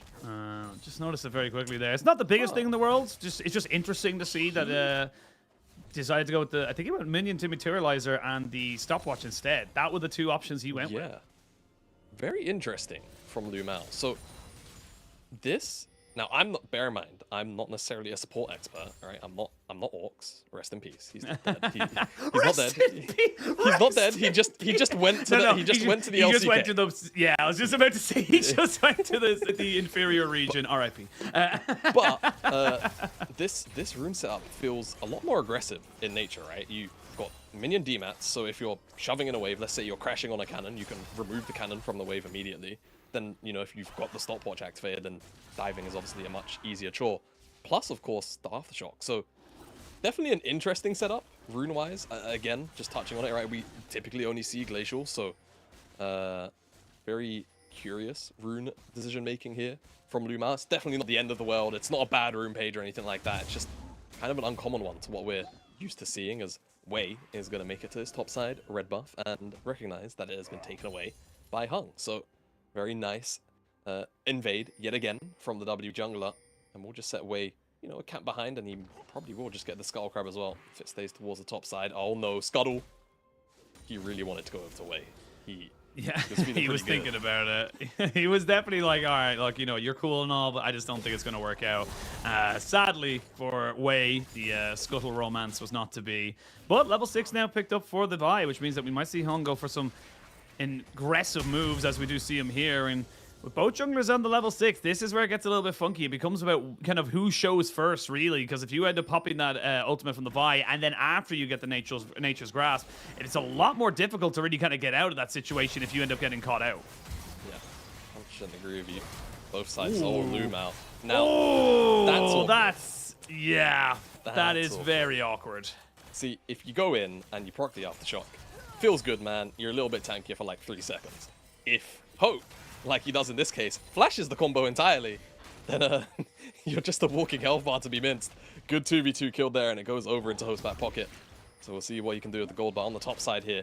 3 men available for RNG. A little bit slow in the rotation here from WE, and that Herald is going down as a 1v1 on the bottom side of Sheen. Yeah, no flash available for Hope. He does, however, move away from the feathers, so we aren't going to be able to bring those one back. LP keeps his flash and his cleanse, but Hope is starting to get a little bit frisky here, wants to try and make something happen. Both supports still find themselves in that mid lane just to cover everybody else, but still got that Rift Herald potentially on the board here, and all of a sudden it's kind of like out of nowhere, despite that only being that 1 kill, it's a 1500 gold lead just basically from WE just kind of having better kind of trades across the map.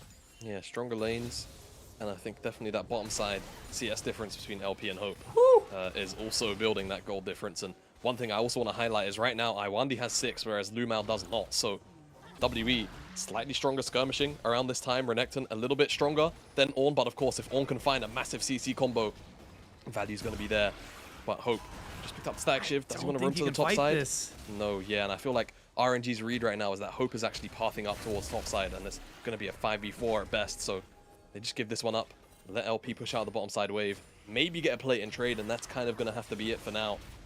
Take a look at the replays. They're going to be bot lane. It will be. So, I mean, a lot of what happens here is just Hope flashing the combo, right? You see Iwandi go in, Loom out, kind of makes his move a bit telegraphed, but it's also just really good reactions from Hope, no matter how you slice it. So, fortunate for the RNG support, but great reaction times there from Hope to ensure he doesn't get comboed up and is able to just turn that one around quite easily.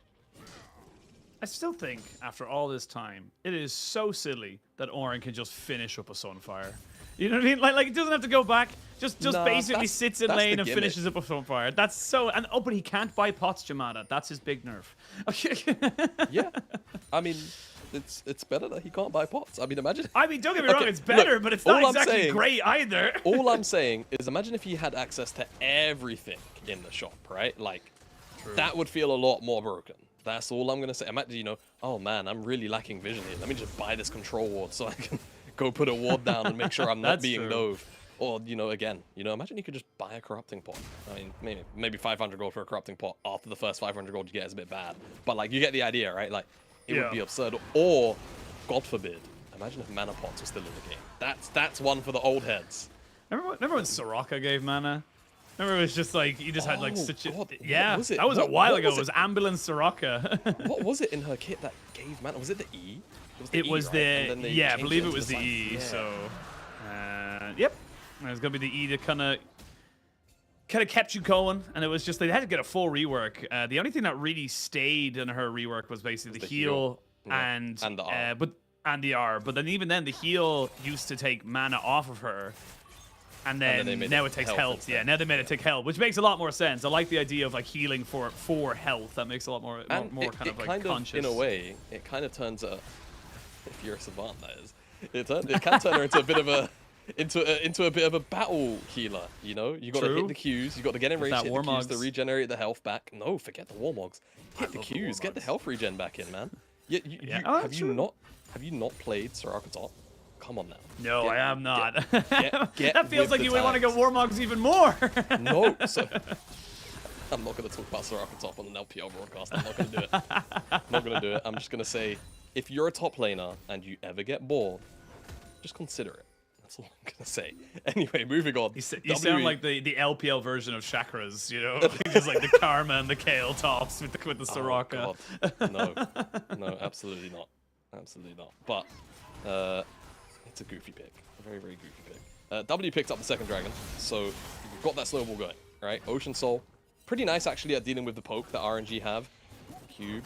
So that's going to get locked down and also had Hung in his back pocket, so it's going to feel nice. But definitely still a very slow game, which WE, again, you know, a cool 2,000 gold lead at 13 minutes. You know, it's not the biggest gold lead in the world, but also for a 13-minute gold lead, it's alright. It's pretty good. Still got the Herald to drop down somewhere, so you want to definitely put that likely into the back pocket of Hope, right? Accelerate him to that 2-item mark. Make diving really simple. Running out of time. I guess he was running out of time. Yeah, I was going to say it as you mentioned it. He actually was running out of time, so he hadn't got a choice. He had to drop it somewhere and decided that with the Maokai and the Ornn topside, he was best to drop it into the mid lane. Which, look, it'll get 2 plates. Maybe only 1 plate. Oh, no, it hasn't taken 1 it's plate. 1. Oh, it's 1. Yeah. Never mind. I thought maybe Or- it would get 2. Hold on, I need an action replay, because I think that was actually at 5 plates, but it looked so close to being at 4. That's what I was thinking. Yeah, because Yes, yes, it the Annie was. got 175, so it was Yeah, technically yeah, 2 yeah, plates. yeah. Feels good. Feels good. As this trade's not going to feel good for Tanyuang. Shank's just printing a little bit of gold from the first strike, and we'll just pressure him back just a touch. For now, very common you see that happen as well. We get engaged on 2, but not the end of the world. You can see Cube here. He's just he's proxying underneath the tier 1 and tier 2. He's vibing. Just making life a bit awkward. Well, let's see that with all that kind of pressure up top side and no supports to be seen. LP is honestly getting rinsed right now, and this is going to be a pretty easy 1v1. Flash for flash. Hope called his bluff, and that is so clean to see. Cube now getting engaged upon by Lumao. It's a 5-level difference between that Alistair and that Renekton. And here we go, a 4v4 as it all comes down. The Ornhorn comes in, Tanguin flashes away. Now Lumao going to be turned into some beef burgers as they send him to the slaughterhouse. They can turn straight onto Wei and make a little bit of firewood as well. Tanguin trying to get a little bit of damage down onto Shanks. Will get the slowest shock blast ever to kill him off, but will end up trading 1 for 2 in favor of WE. Almost 2 for 2 as Iwandi skimpers away.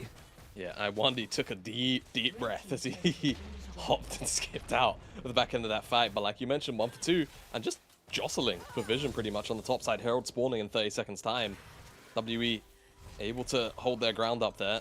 Bottom side though, Hope, massive outplay. That was, he's in the head of LP there. But also just knowing that he's significantly stronger right now than Desire is. Been set quite far behind LP and has just generally been falling behind anyway in the CS since the beginning of the game. Second item not quite there for Hope, but you know very soon that Nash's Tooth will be completed, and then there's going to be a lot of on-hit damage. Hung's going to be able to effectively kind of just press his R key, more likely on Tang Yuan than LP, and just have Hope fly in on the side and effectively one-shot him. But look at this, because this was excellent from Hope. Not only does he read the feather pullback, but he also just reads the flash. Look, he's going to dodge it with the R and then also flash same time. So he kind of anticipates both, waiting to see what LP would do. Either way, just gets his mind completely opened up like a book. And over here, Cube kind of in a no man's land at first, but re-engages come through, and it just ends up being a massive wet noodle fight, to be honest with you. There's not a lot of damage on offer. It's just CC, and Lumao and Wei, the first ones to bite the dust. Last breathe. Does Orn thing, sits here for a while. Tang Yuan, having disengaged already, manages to snipe out here on to Annie, onto Shanks. Almost onto Iwandi, but doesn't quite have the damage for that. RNG though, sneaking away this dragon is huge. Yeah, it means Cube. no longer Ocean Soul available super early on for WE, so RNG very happy with this exchange, even if they're down several thousand gold. Do they want to go for this fight though? It looked like the Rift Herald was this call here from WE as they want to try and maybe accelerate it. They're in a bit of a choke right now. Hein gets himself onto the backside, turning himself onto Lumao to try and knock up as many people as possible. The Ornhorn coming in to try and knock anybody up, but there will be a trade of Jace for Rel. That is 100% worth for WE for the moment. A flash away by Lumao means that he's able to keep himself safe and ready. How are RNG coming out on top of this one here? A flash forward, but it's not quite in range. He wants to be a little bit more. No. Oh, he wants it so badly, but there's the movement speed. And it means that you're going to have a lot more poke coming out from Hope. They're actually going to be a little bit, kind of scattered a bit on this one. The W's coming out, Hope not willing to go 1v4. But in mid lane, they might be just going to get 2 towers from this as well. Yeah, Demolish procs. Cube's going to have to take the long way out, but he will make it back home. And RNG lose Tang Yuan, and I think Lumao as well in that exchange. Oh, they picked up that dragon. I feel like that's the bigger thing of importance here, but WE still pulling ahead massively in the gold department now. 5k up. Could even find a pick on Tang Yuan. If they can do this, I mean, even if now they still pull the trigger. Yeah, looking for a little bit of movement here onto Hang, and will kill him off, no problem whatsoever. TP coming in off the back of that means that Shanks is dead to rights as well. No flash for him to really go anywhere. Gets knocked up. Get taken out, will be confirmed there by the Maokai. So good responses coming out here now from RNG. The game was starting to run away for them. It's still WE favored, but they're getting a couple of kills back. Yeah, we'll talk about that topside play in a minute, because first we've got to highlight this replay. As Disengage comes out, Breathe gets a double knockup, just trying to allow RNG a lot of space, but because Hung already had the wraparound, it's very easy to kind of get the fight going. In the mix of it all, I believe Cube got a stun onto Tang Yuan, which set up for Hope to dive into the backline here, and very easy to assassinate him. Then I don't think the Observer's going to click on Annie in that replay, but he must have had like 15 more movement speed than Wei or something ridiculous like that. I was just able to outrun him until the E actually came up to give him that burst of MS. Feels quite bad. And then on the top side, I like the idea from WE, right? But I feel like they're just overstaying their tempo, right? Tempo is kind of like a pendulum. I say this a fair few amount of times here on the LPL. RNG had their time, right? And their tempo with the dragon takedown. WE then, cut off RNG's time and then got the tower in the mid lane. That was supposed to be the equivalent of exchange right there. But then they look for the even more extended play on the top side. But the reality of the situation is RNG now have the time and the tempo to respond to that top side play, and they even had extra resources to bring in Breathe on the teleport too, so just a little bit overzealous from WE, but the idea was certainly a sound one, I feel like. If you're just looking to find another pick into another tower to keep the snowball going, maybe catch RNG unawares.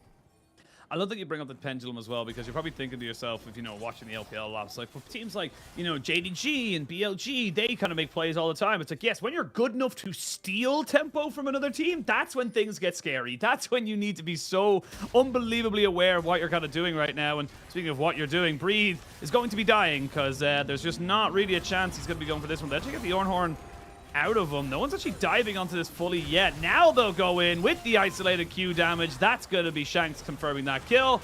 Tried to clear the way. Actually, didn't even really try to clear the way. No, I thought he what he was trying to do, sent but that yeah. back onto Shanks for some weird. reason. But he probably would have died anyway. True. I don't think he was getting out of that anyway. But in a coffin, to be honest. I feel like WE wanted that guy dead. They got the tower as well. Just a repeat play, technically, from a couple of minutes ago. So, top side secured, I guess, for WE. And whenever the Baron is up by itself, right, Dragon's up in 60 seconds time, so you'll see the focus start to shift back down there in terms of vision. I do anticipate they'll start to take control of this top side. I feel like for RNG, you could genuinely consider setting up all of your vision on the top side, yielding this this dragon, and then trying to make life a little bit difficult for WE on the retake for vision, right? Because I feel like as WE, you want to basically make the top side of the map effectively as dark as you possibly can. You want to make it, you know, really the fog of war, and then ensure that RNG have to check into you, and then you get to choose the best engagements for yourselves. RNG kind of half contesting for now. No, they're bringing all 5 members, so they want to try and fight this. They want to try and get through all the vision. But this isn't their side of the map because W opened up down here. So RNG, maybe if they can force through mid, but you can see where Shanks and Hope are. Even now that Shanks is on vision, he's always going to be a threat now that he's got his flash back up. Always keep your eyes on him, looking for Tangyuan and LP.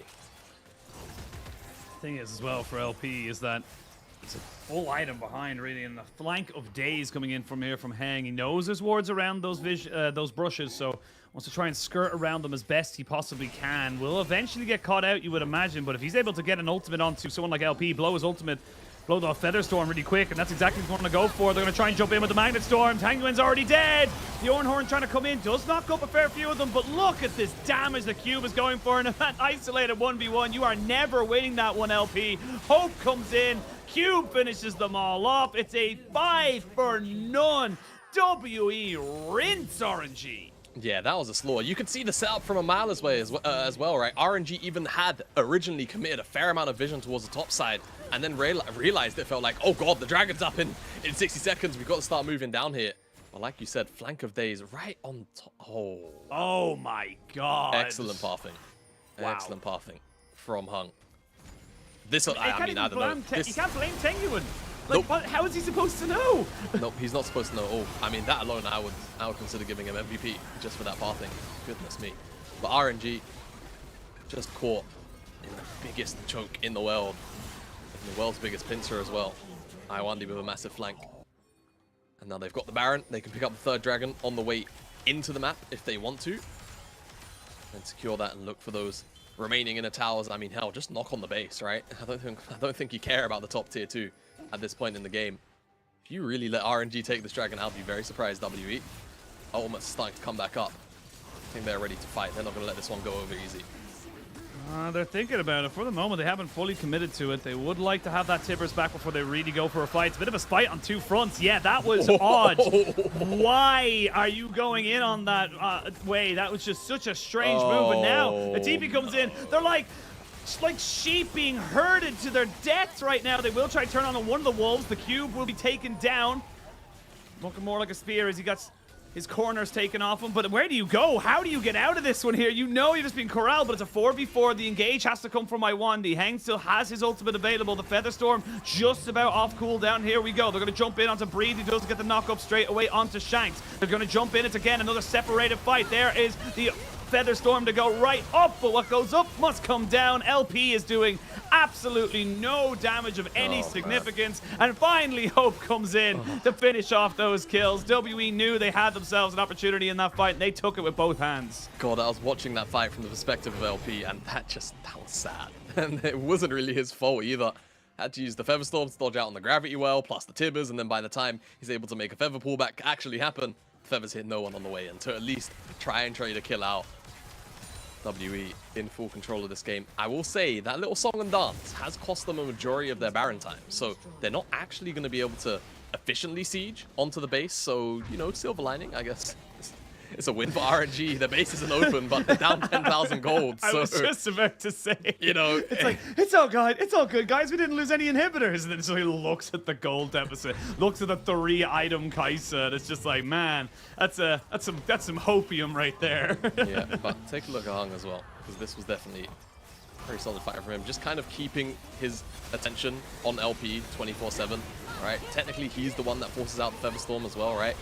But LP felt like he was a little bit more pressured, I feel, by the Tibbers and the Featherstorm as well. And just gets murdered.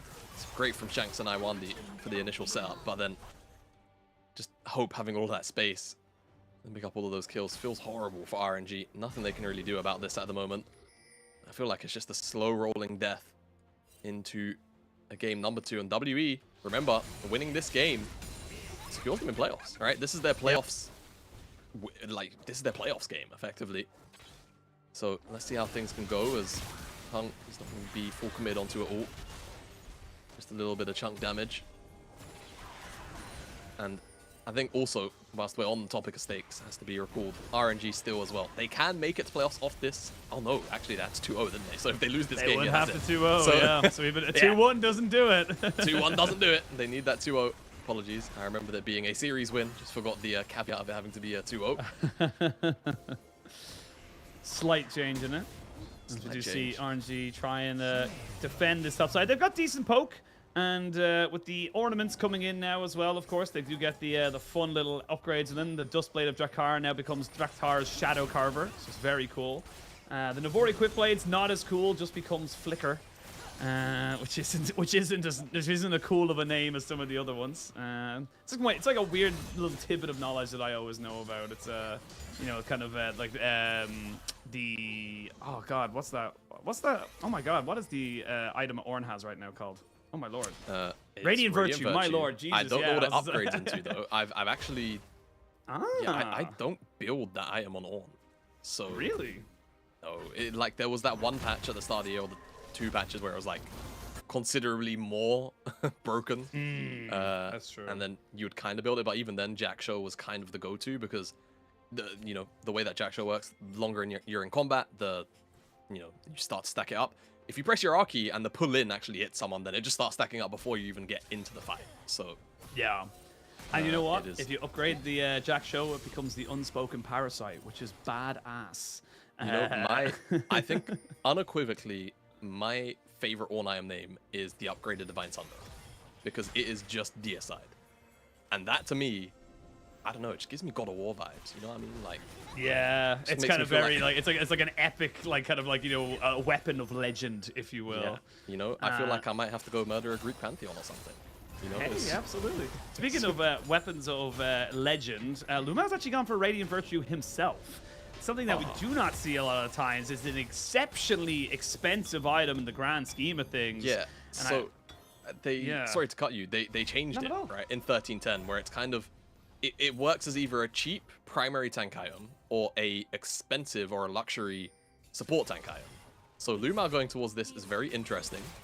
I guess in the context of how these team fights should actually play out, it's potentially the smartest item you could 400 buy. golds more expensive than like Locket average tank. is what so like Evan you'd either Shroud. be going Evan Shroud or Locket, right? I feel like if you're playing defensively, then reality is you're probably buying Locket, right, as opposed to Evan Shroud, where you're looking to actually set up for plays. I don't know the maths, but I would imagine that over time the Radiant Virtue heals more than the Locket shields. But obviously the Locket is about shielding that immediate burst damage, which, you know, League's a contextual game, man. You know, sometimes that heal might mean diddly squat, but that shield might be everything. So, very interesting build. And again, going back to the rune discussion from Lumao, he's cooking, I will say that. But certainly the ideas are there, and they're not bad ones.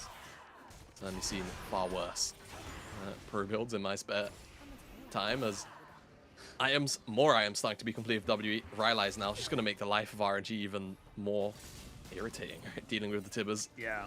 With the slow on him. And RNG are just slowly being choked out here for vision. They've got a fair amount, actually, even as far as into the river, but eventually this stuff is going to be cleared out by WE. And then they're not really going to have much of an in.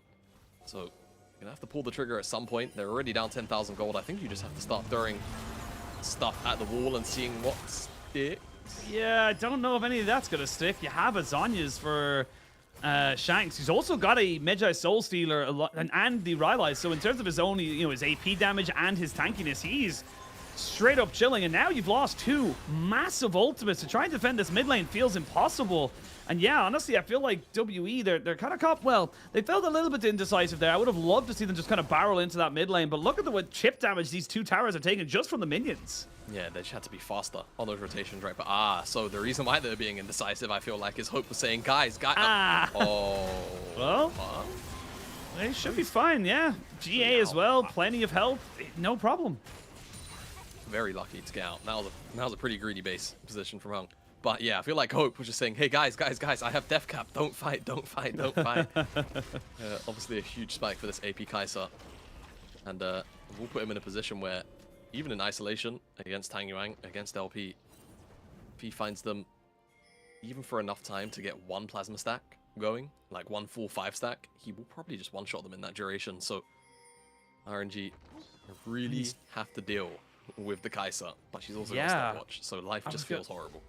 I was gonna say there's a 2-level difference between LP and Hope. There's a 6-level difference between Lumao and Hope. If Lumao tries to compare that to the other side of it, but there's only a 3-level difference between Iwandi and LP, which is again kind of standard for supports into AD carry matchups. But this is like unheard of. The pure amount of stats you'll be picking up is insane, and another fantastic flank here. If he dances around this vision once more, I swear to God, I'm gonna scream. Okay. So I think what he's got to do, he's got to wait for this minion wave to go past. He'll do that. I think he knows, there's that blue icon. So they know that the pink ward is there. So he's going to queue up, and then he's going to wrap all the way into the chickens. But there's a blue ward in there. But either way, he can just actually walk on the control ward. It doesn't matter. The TP. They haven't been able to see the ward. And here comes Shanks. He flashes in. LP has to cleanse and immediately go into the Featherstorm, but he is dead. Turned into chicken wings. Now Breed will be next to follow. Lumao turned into some burgers as well. It's a full fast food meal. And this is WE once again, beautifully team fighting around the vision. There's nothing RNG can do. Man, that was sick from Hung. Not only did he find the angle, but he also got the control ward down for Shanks to teleport and find the flag. Absolutely huge. And with death timers this long, it's Tang Yuan and Wei, but it's a 5 versus 2. I think if WE are feeling themselves, they will look to end this game right here, right now. Not only end the game, but they also get themselves in the playoffs. But no, they don't want to risk it. We talked about this before coming in. If there was a play style to describe WE, it's slow and steady. They are the tortoise. They want to tick every box. They want to dot and cross every I and T before they even think about maybe throwing this away, because they know their season could be on the line. As we look to see maybe another re-engage, Wei gonna jump over and try and get in on top of the wall, but has to use a stopwatch straight away, a flash away to keep him alive for the moment. Does have himself a twisted advance, but the Magnet Storm brings them all together for a nice big hug, and Cube really rips through the rest of the team. LP, no flash, no cleanse, and now WE with the ace will try and end the game. They have to get the minion wave from top or mid. Either one will do, but it looks like they'll finally lock themselves into playoffs. RNG poke their head into the pit, and Iwandi brings them all back down to earth. That's going to be playoff secured for Team WE. It's been a bit of a awkward road, to say the least. But 7-5, and this one individual game win in the series here against RNG, they will lock top 10. And they don't have to look over their shoulder no longer. RNG won't be able to secure playoffs today. Chance is still there, however, to pick up a series win. But WE absolutely dominated them here in game number 1. Yeah, really, really well done here from WE. And like we said, slow, steady, didn't really at any point did it feel like RNG were kind of pushing them off of a decision, saying, no, we're deciding what we're doing here. There was 1 or 2 times where they maybe overstayed their welcome, sure. But I mean, I think the end score was like 24-5 or something like that. It was absurd just how in every single team fight, WE just knew exactly how to play around it. And I don't care what anyone says. Hung is my MVP in 2 instances. One, fair enough, it's like you got, you know, kind of around it. That's an exceptional play. Twice in the same game did he find the perfect path and also to get a perfect TP ward for Shanks on that last one as well. I mean, the MVP. I don't care what anyone says. Yeah, no, absolutely MVP for this game. If he doesn't get it, I think we have to start rioting in the chat. Yeah, excellent game from WE, right? I feel like they had the burden of execution on them technically, right? If you're talking about baseline scaling and also against how these compositions interact, which is obviously then contextual scaling, this should have realistically been a game where if you're RNG, you make it past 25 minutes, you should realistically win the game, right? Yeah.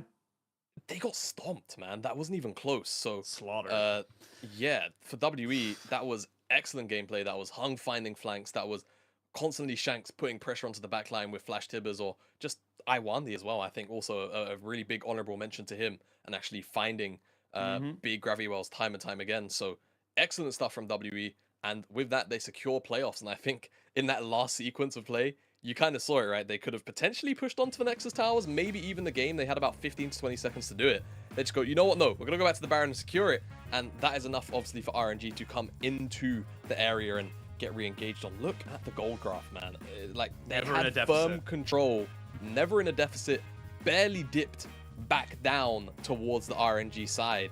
It's practically a smooth uphill scale for WE. I mean, yeah, look, I kind of comes down to this WE being so comfortable in these 5v5s, and they're such a, you know, kind of iconic LPL style team in the sense that they love 5v5s. Even when they wanted to end the game, they didn't, because they said, no, let's calm down, let's wait for it, let's get ourselves a better advantage where they have to try and fight us, and then we'll end the game. It only took an extra 60 seconds, but it just meant that they were so clean, so concise with how they want to play the game. So impressive, to be perfectly honest. And this is, again, one of those teams where I'm kind of going like, look, if they go up against like slightly, you know, better or quote-unquote better teams in the league, sure, you know, I'm not going to be putting them as favorites, but you're never writing them off, because they can put off performances like this where they just look unstoppable. Yeah, I think the reality of the situation is because WE's expectations were not as high as what they're achieving right now, there's going to be this brief window of time where we do kind of struggle, I wouldn't say to gauge them, but we don't necessarily know, you know, how to think about them into every single matchup, considering where they are in the standings, right? Just because of name and not necessarily recent performance this split, but a recent performance in the last, you know, 2 years or so, where you're like, man, WE have not looked as good as they have until this split, right? So, you know, you would see a matchup like WE against Weibo, let's say, right? And you'd be like, well, Weibo are definitely like going to be hard favorites, no doubt about it. But then you never know, they could end up taking a game off them, right? But yeah, I do agree with you. And actually, I say that they beat Weibo, didn't they? They beat them recently. Yeah. So that's what we're talking about with this Team WE side. You can't really count them out, even against some of the, you know, closer to top of the table dogs here in the LPL. And here against RNG, they were certainly top dog, and RNG have to go back to the drawing board. Otherwise, I mean, given what we saw here in Game 1, this could be a 2-0 series quite quickly. Very, very quickly. But very quickly, we're going to send it to a break. And when we return, we're going to have Game 2 right around the corner.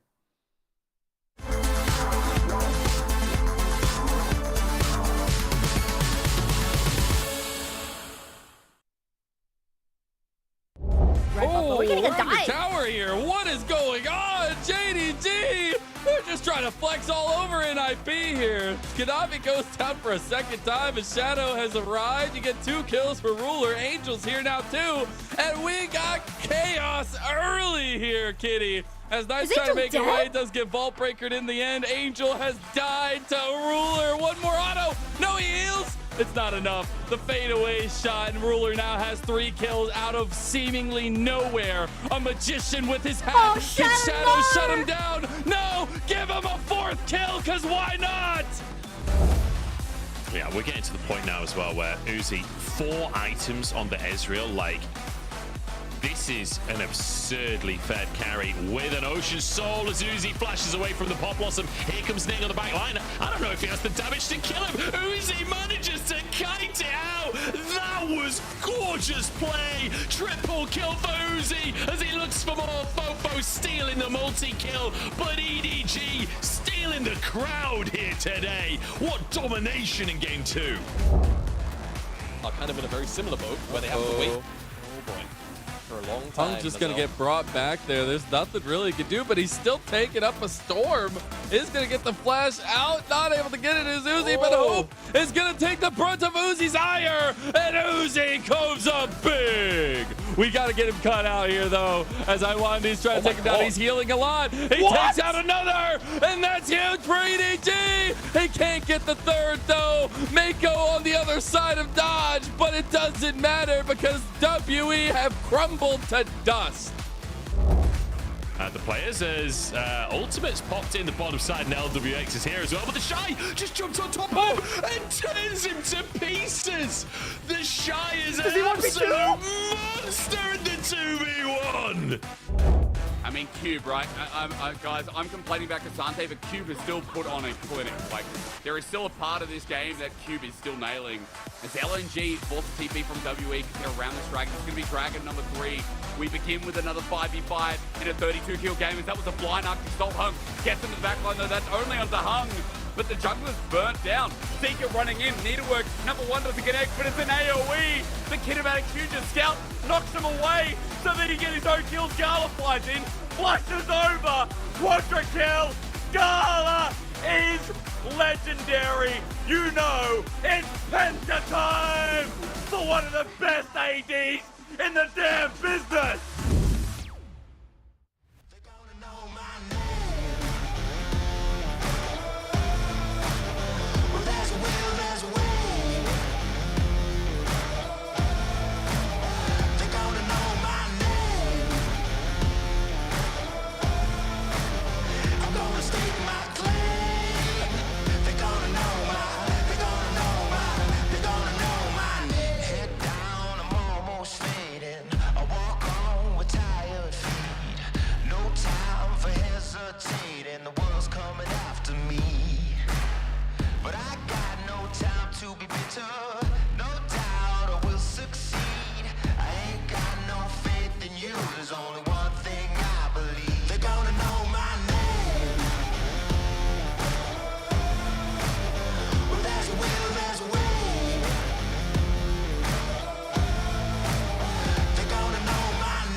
Welcome back, one and all, to the LPL. We have just come off of a dominating win for WE in the first game of this best-of-3 series.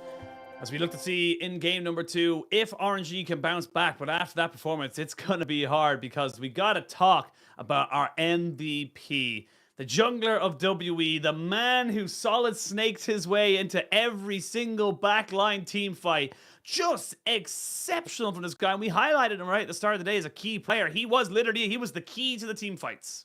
Yeah, bring it up. Hung MVP for game number 1. Is anyone surprised? I don't think so. This guy was insane. Yeah, whether it was the flanks, whether it was just general engages outside of those flanks where they were just looking front to back, getting up in the face early on of Wei as well and really disrupting his early jungle clear. Excellent game from start to finish from Hung. Only dropped once despite playing the Vi into a full peel and defensive composition. That should really kind of sell the tone of how this game went at a majority of the skirmishes, and it was a lot just because of his ability to find the ideal engage for his team in effectively every single fight in this game. And even here, like you can see it, like normally you think the Vi, oh, if they ult the AD carry, you know, especially a Xayah, he's just going to go into ultimate. But he never did. He never ulted LP because he knew, why would I ult you and you just get out of it when I can ult Tangyuan and get much more value out of it? That was just such great kind of... And even then, you know, we saw it in this team fight and many others. He's still getting the ultimate out of LP 9 times out of 10 without having to commit his ult to him. So really just exceptional play coming out here. And again, once they kind of dotted their I's and crossed their T's, WE just recognized, look, there's absolutely no way we lose this if we just play smart, if we just play cool, calm, and collected. We're going to win, and we're going to lock ourselves in the playoffs. Yeah, and that is exactly what they've done now. With that first game win, they will be making their way to summer playoffs.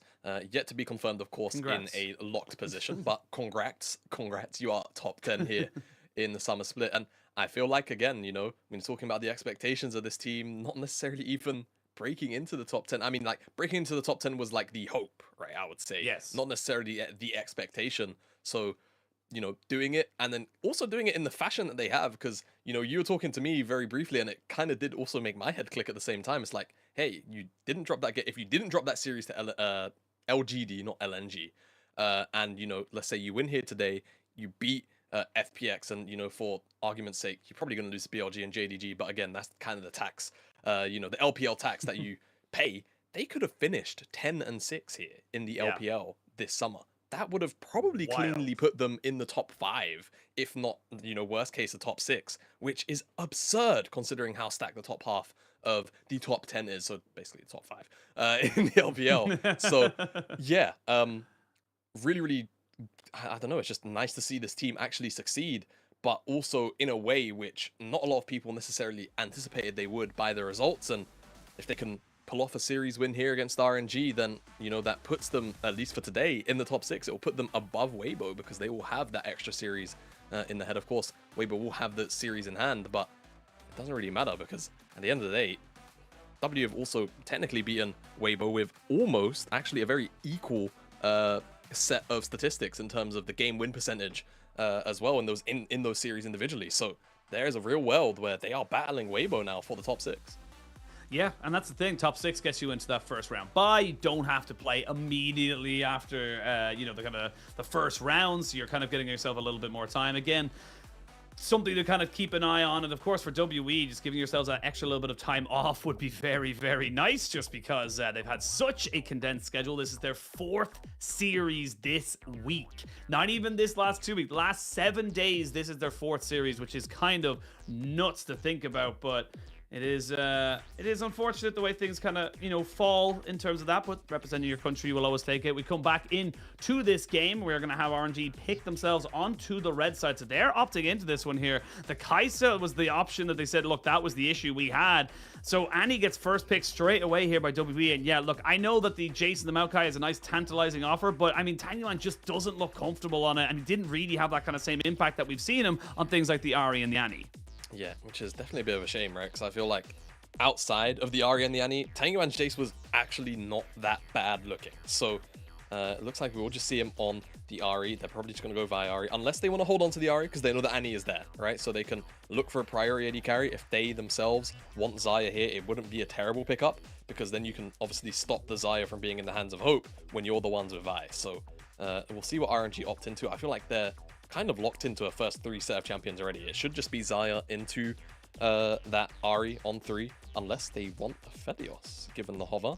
And they're willing to play into it. Do they just want the Ahri? They want the Ahri. So let's see if WE just take up, maybe even just the Xayah Rakan. Just full up, right? Let Hung's champion pool go to the wayside for now, unless they are really focused on having a solid 2v2 in the mid jungle. But even if you eat the bans, you know what the jungle matchup is. So chances are you should be able to find a very positive matchup almost always. WE, I feel like, have all the cards to play with right now.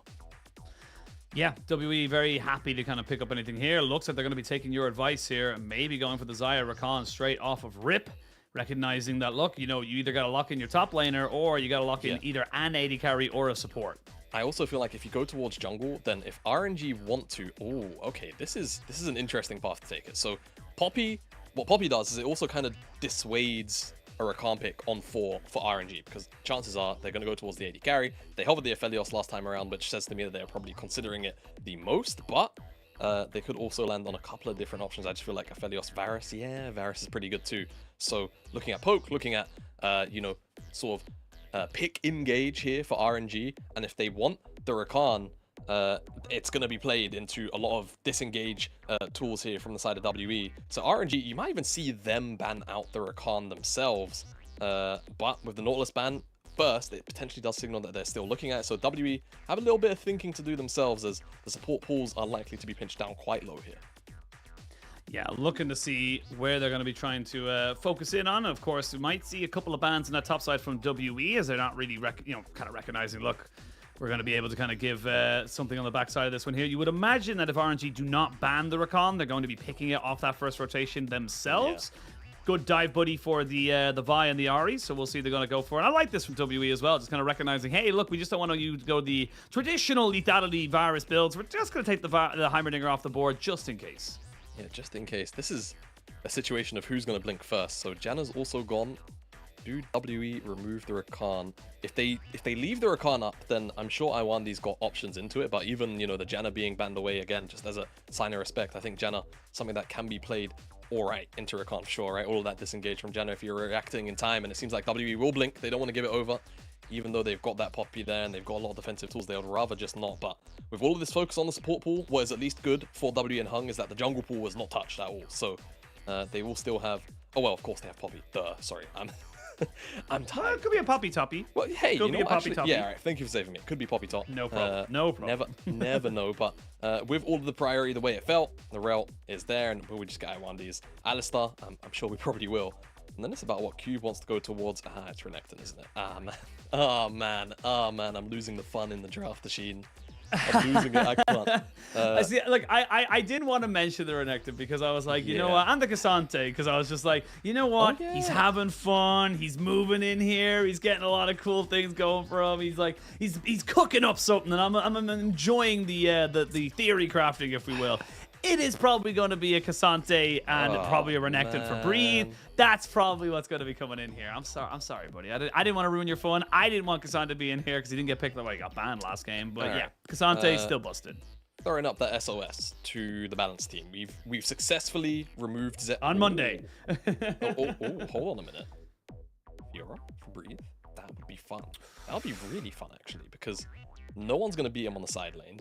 And as far as wave clear is concerned, RNG have plenty, as well as poke, and a lot of engage and disengage from the rest of their core. So this is a bit of a monster Fiora angle. I like it from Breathe, to be honest with you.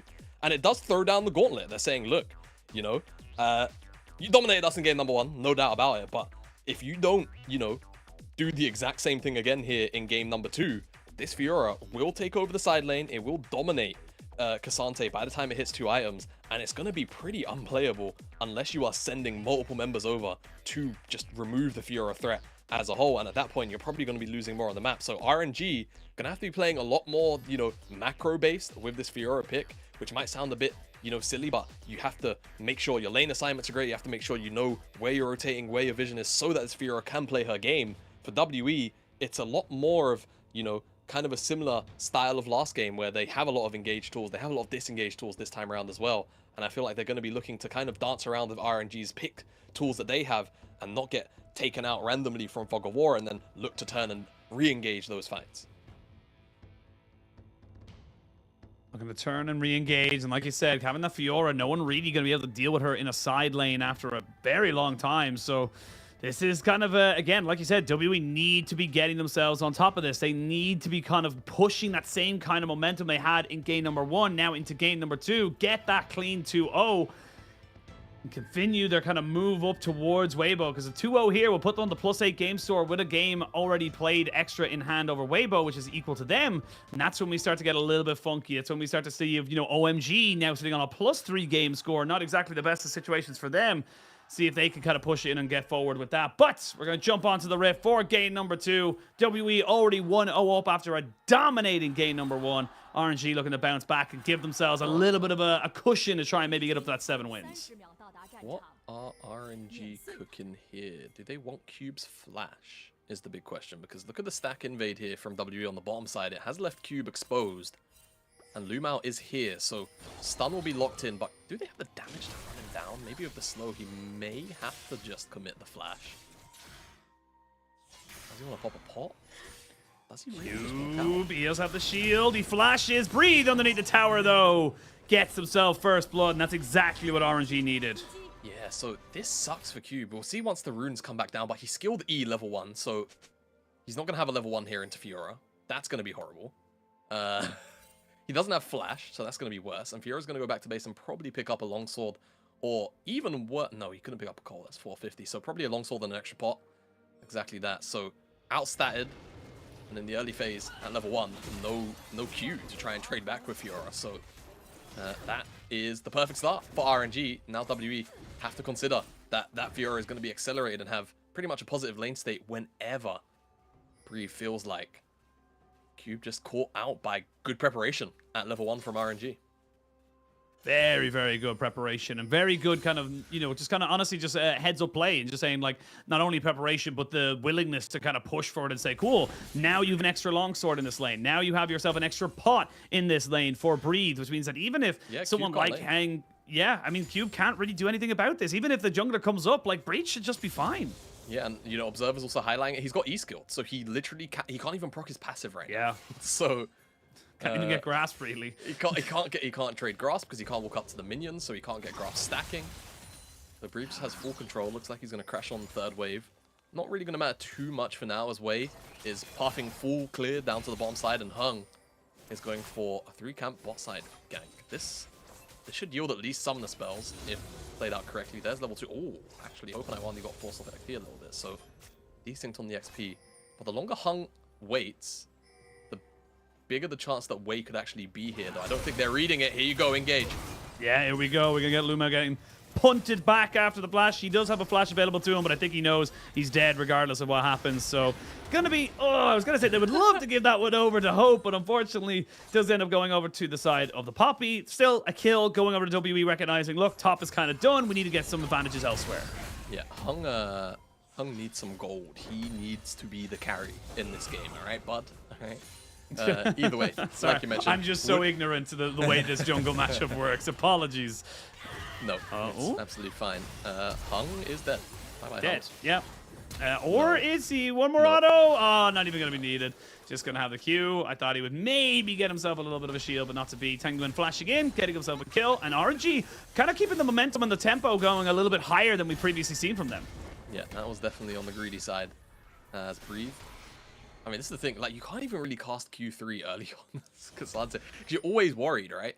The way you kind of micro it is you Q3 and then you use your E after the fact to try and dodge the riposte, but it's such a mind game. It's somewhat similar to, you know, the Counter-Strike when you're playing the Jax Fiora matchup, where you kind of, you know, bait Fiora into thinking you're going to recast it early and then just letting the whole thing play out, all of those kind of things. But either way, again, you know, Breathe definitely going to be getting the better end of this matchup for now. And RNG set up for that as Wei has acknowledged that the blue buff is here, has smite, and Hung just smited himself, so he doesn't have smite, but this blue buff is full enough HP, It could get awkward. First move here actually from Lumao of all people. Yeah, I was gonna say.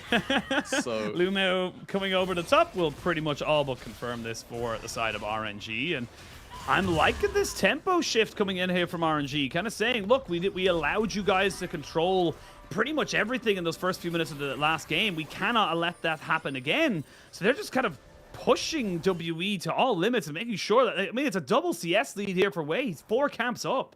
Yeah, and going back to that whole tempo discussion we had, right, about how it can be a pendulum oftentimes. If you have winning lanes early on, you'll find that that pendulum is swinging on your side a lot more than it is the other. And the windows for opportunity in terms of, you know, looking back for counter blows, very, very limited. At the very least here, WE gonna find the chicken camp and the gank here onto Tango. Remember, no flash from earlier on. Yeah, we're gonna see if they can get on top of him, but yeah, unfortunately, it's just a little too close to the tower, not enough damage to kind of bring him in. And he's got a red buff, so he's ticking up relatively nicely. He did take a nerf on 13-12, but still doing well. Yeah, and like you mentioned, not enough damage. Anyone who says there's a damage creep, come on guys, there were 3 champions on top of that Ahri. She didn't die, get a grip. Either way, that aside. Dragon is going to be picked up here by RNG, and that's huge. I wanna be Hex Flash. Pong Hex Flash. Double Hex Flash, yeah. And they're just going to walk away. So RNG, the reason why this is huge, one of the reasons why you don't see a lot of split pushes these days, and I'm talking about like hardcore committed to the side lane split pushes, is often because these dragons spawn up that soul so early on that if you lose the early first couple of dragons here as a split pushing team, you have to then contest, you know, the 3rd, 4th dragon, which oftentimes is in and around that 20-minute mark, and it's before you guys can really bring over your side lane to even be a strong team fighter. So the fact they pick up this dragon is huge, because now if they really want to, they can yield effectively the next 2, and it really wouldn't matter that much. As Bree would continue to just win out on the side lane here, and this wave state is rough. Yeah. It feels really bad. And at any point, Breathe could maybe look to exchange his ultimate with Cubes. I know it's a lot shorter, I believe, Breathe's ultimate than the All-Out. The All-Out's like over 2 minutes long, if I recall correctly. It might actually just be 2 minutes on the dot, whereas the Grand Challenge is sitting somewhere in the realms of 90 to 100, I think, at level 1. There's definitely that window then to abuse it once it comes back up if you trade those ultimates. So, see what goes on there. Shanks gets a bit of a chunk onto Tang Yuan, but that's not going to be the end of the world. Well, let's secure a little bit of priority for now. The RNG definitely can't necessarily answer out. Perhaps Shanks is going to look for a reset, because he is emptying out his mana bar to clear this wave. Yeah, funny enough, actually, I think the cooldowns on Fiora ult and the Cassante ult, I think it's 110 for Fiora level 1 and 120 seconds for the All-Out. So actually pretty similar, in fairness. There's not a huge amount of difference there, but I do agree with you that I feel like if, especially with the All-Out being so kind of telegraphed, like we always see the exact same plays all the time, where it's kind of, you get the knockback, you dash in, you get behind them, and then you can bring them over a wall. You have a riposte. You have got plenty of ways of dealing with any point in that CC chain, preferably the first part, which is going to be pretty easy for you to kind of deal with it and move on from. Even worse, look, I'm not saying that we're going to see it happen in this game, but because the way that Cassante R works is when you ult, and if it's up against the wall, it will send you flying over the wall. If Fiora ripostes it, you will just go over the wall by yourself. It does happen like that. It doesn't just like keep him planted or like stun him or anything. The riposte basically just makes you immune from being displaced in any capacity, or of course stunned. So yep. We'll see if that interaction specifically happens. But Breathe, either way, really good start to this laning phase. We'll secure the Herald. They could technically get pincered on right now, but I feel like for WE, I mean, maybe if Tang Yuan face checks here, a little rough. I was going to say, Hang needed to get the Steadfast Presence up. He does have it now, but feel like he needed that a little bit earlier. The Charm is going to force his flash out of him. Flash forward, Breathe, looking for something that just wasn't there. And without the riposte, he gets punished. So greedy there from RNG, and WE were ready for him. Not only was it greedy, but it was just really good discipline from Shanks, not panicking, waiting for the riposte to come out before he chucked his spells down to actually stun him up. Like you mentioned, definitely an overzealous move from RNG's Breathe. They get the Herald at the very least, and because of the attention that was drawn, and potentially a reset timer towards the top side, and the bottom side here from Hope, LP gonna pick up a plate. That's gonna feel good. It's gonna feel pretty damn good, but for the moment now, we do see kind of movement from WE as they're starting to fight back a little bit. It looked like it was all RNG, and it is still very much in their favor in that top side, but that kill back definitely feels a little bit worse. Again, you see the engage coming out here. They wanted to try and burst out the Ahri, but again, the Ahri so powerful with those Spirit Rushes, being able to hold them for so long. Yeah, exactly. He wasn't really able to find a steadfast person, but look at Shanks. He just holds. He just waits. Like, he could have dropped Tibbers anytime, at any time before the riposte, whilst he was walking into that bush breathe, but just waits and knows that Hung is going to be able to stick it out and survive. So, I mentioned good discipline here. Breeve's going to get a plate, almost 2. So, Divine Sundra is going to be on its way. It's going to be on its way quickly. One thing I am kind of surprised about is we're not seeing the Thornmail adaptation from Cube here on the Cassante. Still going towards that Iceborne Gauntlet. Could also, of course, pick it up second, but you started to see it a lot, specifically into the Renekton, to kind of curb the healing. And I've certainly seen it utilized in matchups like these, where all of Fiora's damage is coded as auto attack damage, right? So that Thornmail really does not only curb the healing with the Divine Thunder and the passive, but she's also dealing like 50, 60 extra damage back to her with every auto attack. Really can turn the 1v1 specifically, but of course Iceborne Gauntlet a lot more about getting towards perhaps LP in those team fights and then having the additional lockdown. So good stuff there. WE, they've got set up around this dragon. First move from mid. A lot of vision control being swept away. That was once RNG's, so this should be the dragon pretty easily picked up here if they want it, but they've taken a little bit too long, so they've got to go back to waves. Still, you can see, even from where Wei is positioning, he's not too interested. Maybe even wants the Herald up on the top side. I think he'll turn around on this. Okay, a little bit of an awkward moment there. I feel like this is, honestly, this is actually a really good way to kind of, stop myself for a second. We are going to see the charm, almost Shanks walking into it, but recognizing he was just in the perfect position to not get hit by it. There's only be the single plate in that mid lane. Not ideal, to say the least, here for the side of RNG. Yeah, I mean, but like it kind of highlights a big issue for RNG so far this year, where it's, or the split at least, as we have seen LP now getting caught out. We'll hope be able to get the feathers in front of him. No real CC after the fact. And no! Okay, action replay. Action replay. That should have not. That was millimeters. Did he flash late? I missed it. Maybe it was a spectator bug. It definitely looked like a spectator bug. That looked like it should have connected. Yeah, but I mean, Shanks' flash is down on the exact same timer of Waze, so I'm gonna say it's a spectator bug. Either way, Wei not really linking up with his mid laner. Like going in after you've already used the Spirit Rush feels odd. Yeah, that was definitely a peculiar sequence for RNG. And just generally, I'm going to go back to the point I've been making a lot over the last few weeks. Why did Wei not drop that Herald top? Like, I feel like, WE's wave clear, pretty limited. And at the end of the day, eventually LP's going to go mid. He's got the stack ship. He's going to clear waves super easily and have priority. And that chip damage will start to build up. Go give Fiora more gold, man. Like, that's kind of what you've set up for this entire draft. You even R5'd it, right? So, a bit of a small, frustrating personal moment on my end, but I won't make the cost about me. I feel like for RNG, that's where you want to put your eggs into the basket of, right? That's the champion that can 1v2 on the side lane. For RNG, either way, get one plate onto Wei in the mid lane, and that chunk onto that tier 1, of course, can pay off dividends at the end of the day. They ever find another recharge there. Herald, next one that is, spawns in a minute's time, so I anticipate RNG will look to contest that yet again.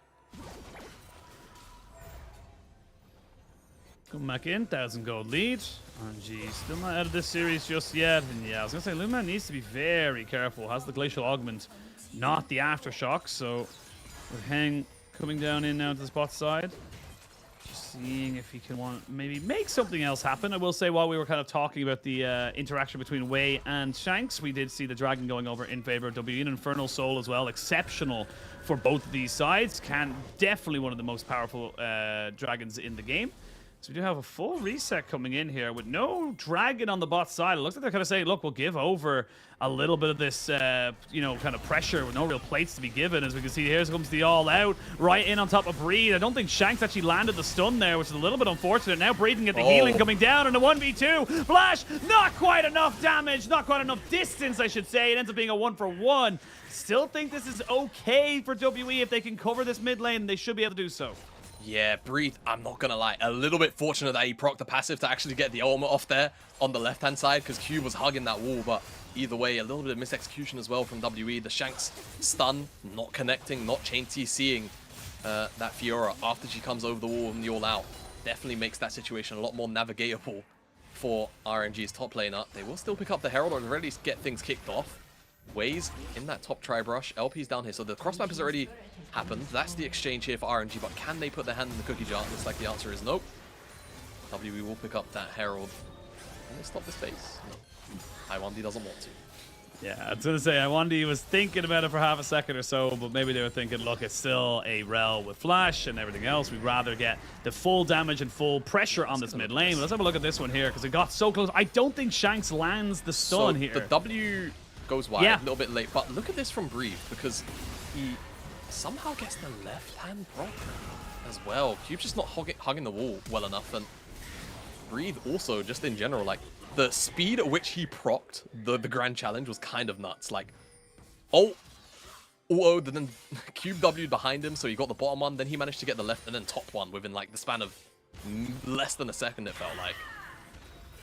Feels like all those TikToks you see of the Chinese Fioras. Yeah, yeah, pretty much. It's like, how does this guy do this? They've like literally like built it up like in a beautiful like architecture of like, I can do it if I get these exact conditions in that I've tested in a bot game. But we'll see come back now. 30 seconds till the dragon spawns. We will see WE conceding this top lane turret and honestly all of that farm as well. So Breed able to kind of start building off of this side lane pressure, and that's why Cube is on bot lane, which in fairness is kind of okay for the side of WE right now, because Dragon's going to be spawning in 20 seconds, and that's the next big objective that WE really want to start stacking against. You mentioned how hard it is for a split pushing team to split push when Dragons start to stack.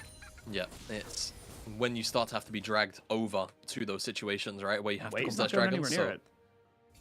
So RNG are trying to cross map here, but Shanks just isn't taking the bait. He's being very, very patient. Not spoiled each other out yet.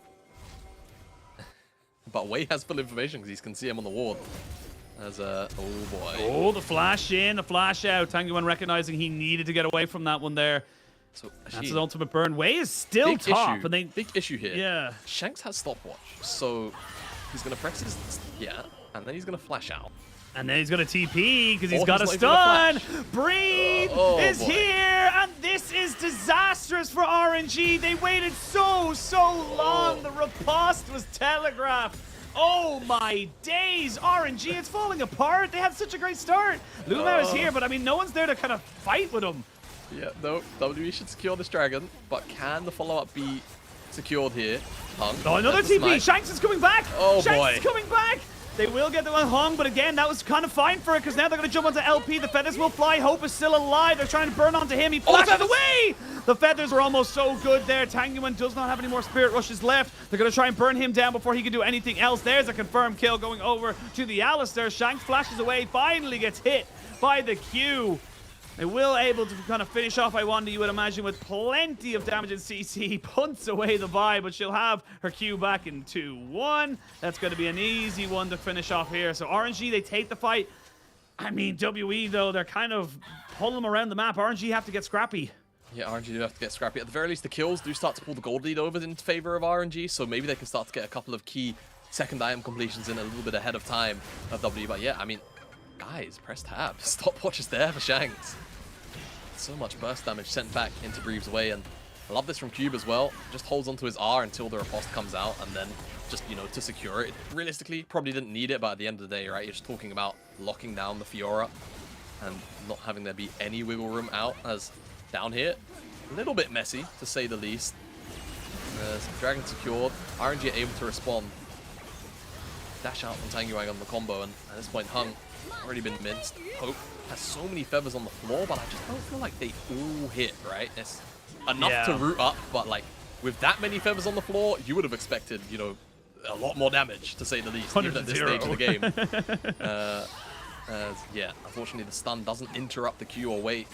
Rather, Shanks doesn't have the W to stop the channel in time, so does get taken out as well, as the rundown was also available for I1. The W just taking loads of towers though on the sides here via Cube. That'll be the second tier 1 that he's taken down on either side of the map.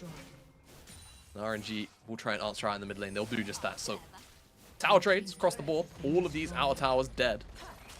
So RNG still keeping up in that regard.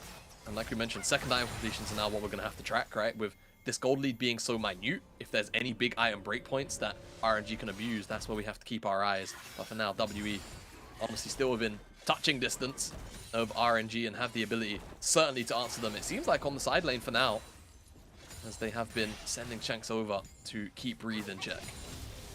And the thing is as well that gold lead can be a little bit deceiving as well, because just naturally with Han going towards that Evan Shroud, it's just a much cheaper item, like a significantly cheaper item in the grand scheme of things comparatively to something like the Black Cleaver. So I think it's like 2,300 to, I believe it's 3,100. So there's almost an 800 gold difference in terms of those item completions that can come out there. So it is like a huge kind of, you know, factor in this. And you always say that it's not about gold, it's about item completions. They change how the game is played, and it really does feel like WE, despite being a little bit behind this early game, are kind of feeling a bit more comfortable. It feels like they're the ones kind of coming forward and being a lot more, you know, pronounced in these fights and making the tempo plays. Yeah, exactly. Whether it's damage, whether it's things like stasis, spell shields, whatever it may be from an item, that will change often how your champion is able to navigate fights, how much freedom you have. Like even Cube right now, having this Thornmail on top of the Iceborne Gauntlet, he's going to be able to 1v1 Breathe until Breathe picks up. Well, let's see if he's got the Hydra. I don't think he's got enough gold. Maybe I'm telling fibs. Remember, that Fiora build path is very, very expensive, but he has got it. So with the Hydra, it will even out a little bit, but Cube with so much armor, still going to be able to hold onto Breathe for a little bit. Can certainly get run down if he takes short trades into a very long one. But you get the idea.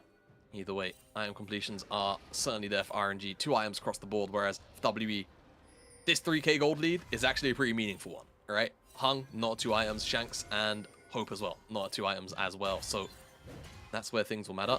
They take a fight now, likely to lose out just on some of those differences alone, just at face value. RNG, full control for now of this top side as they start to just slowly push in.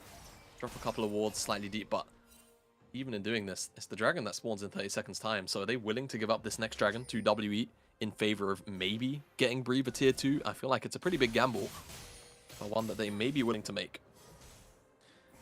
Might not be the tier 2 they're looking for though. Might be that Baron. You can see a lot of wards in that mini-map littered across the, you know, kind of top side of the map. Nothing for the side of RNG on that bot lane. They're really kind of relying on this one sole pink ward, which I think is going to be cleared out by the Cassante in a couple of seconds. So again, just kind of now focusing their efforts around this dragon, trying to say, look, we need to stop RNG or WE from kind of stepping up, as now Cube gonna be fine. Again, just, you know, not really worried about this. He's already got his Thornmail and his Iceborne Gauntlet. He is chilling right now. He's no one really who's gonna be able to go toe-to-toe with him, except if you're in a 5-man stack. Yep, pretty much. And even has the Merc Treads for all of the pick tools and CC with Tenacity.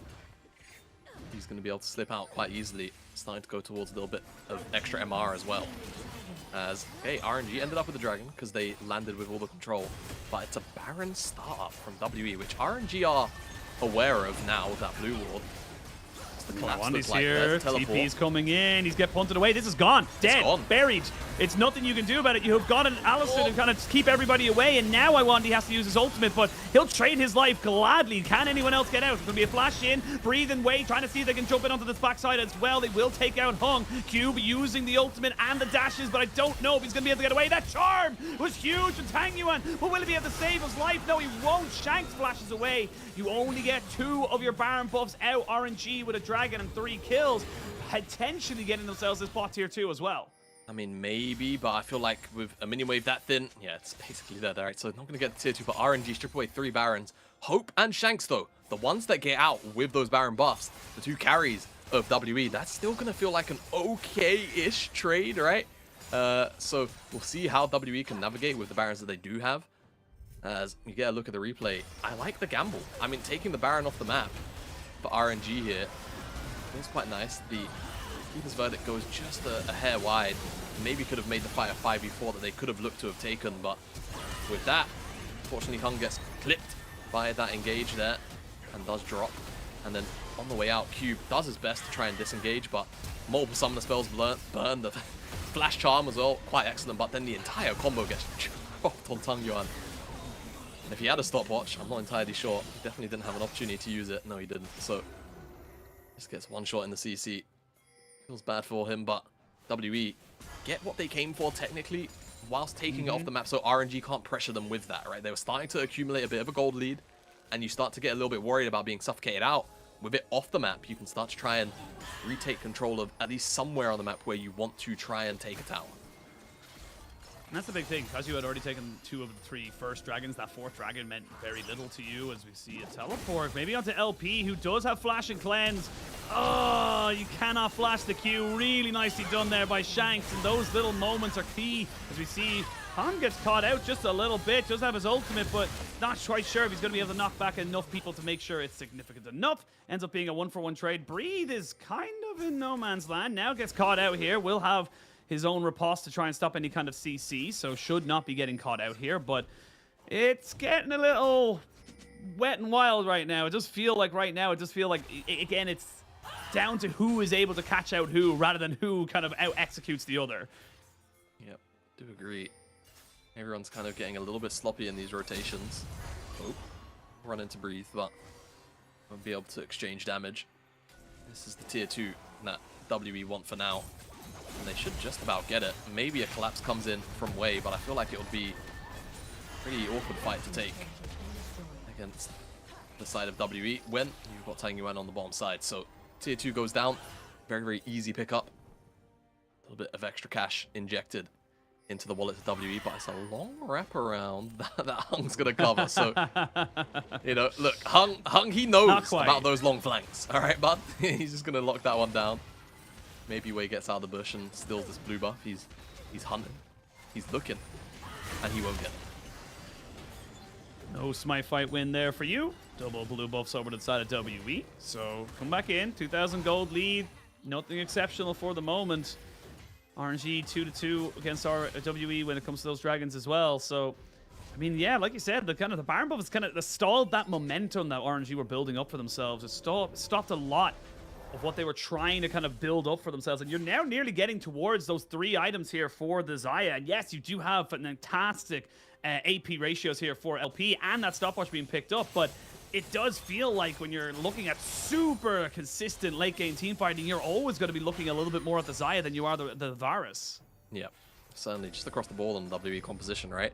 What I will say, Breathe has picked up the Hullbreaker, so he's got a lot of additional magic resist, which is going to help him, but also those buffed up supers going to be a lot harder to clear from whoever's matching him, whether it's Shanks or Cube, and that will give him the window to start hitting towers as well. So keep your eyes on Breathe on the minimap in terms of how far up he actually gets. Will this be the ultimate blown from hope cleanse? Oh, and cleanse. Yeah. And flash. Wow. I mean, he was probably afraid that Wei was going to flash Q over the wall there, so Hope, honestly, probably should have just ulted from the start. Once the you know, the rail comes in, you should probably ult from that point. And that was an absurd amount of damage coming out from Breathe with his Hullbreaker. And it means he's able to take a turret. So that's going to be Dragon, the turret tier 2 and topside. Possibly even more damage with this tier 2 on bot lane. RNG starting to pick back up that momentum that they lost after that Baron take. And WE are struggling to figure out how do they deal with it. Yeah, exactly. And this will be third Dragon. WE not going to be able to pick it up. So RNG with Breathe now on this Hullbreaker spike. I feel like the best thing to do, send him on a reset. Maybe he picks up on the wave, but send him on a reset, get him on the bottom side of the map. Let him split push now that the Dragon's off for 5 minutes, off the map for 5 minutes. Baron spawns in 40 seconds time. And just have someone have to answer him, because you saw how much damage he dealt to that tower now at 3 items. Hullbreaker as well, because it makes you deal a flat 20% more damage to structures. With that demolish, if it's dealing, you know, 1,000, it's an extra 200, and every single auto attack also has that same amp on it. So Breathe will chew through these towers very, very happily.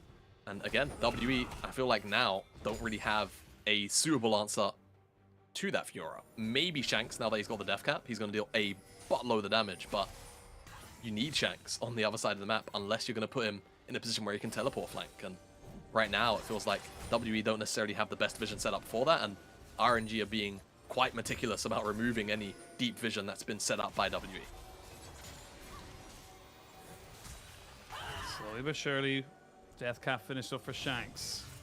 Bloodthirster finish up for the Xayah. They jump onto Loom now, getting decent damage onto him, and that's going to force him into a stasis. Will he be able to flash away? No, he will not. That could spell into the Dragon. Now, you've lost a lot of your follow-up engage for Wei, so with Breed kind of pushing this bot side, being dealt with by Cube, you have to try and fight this now as RNG. Yeah, you absolutely have to. RNG, what's the call? How do you deal with this? I1's on the side.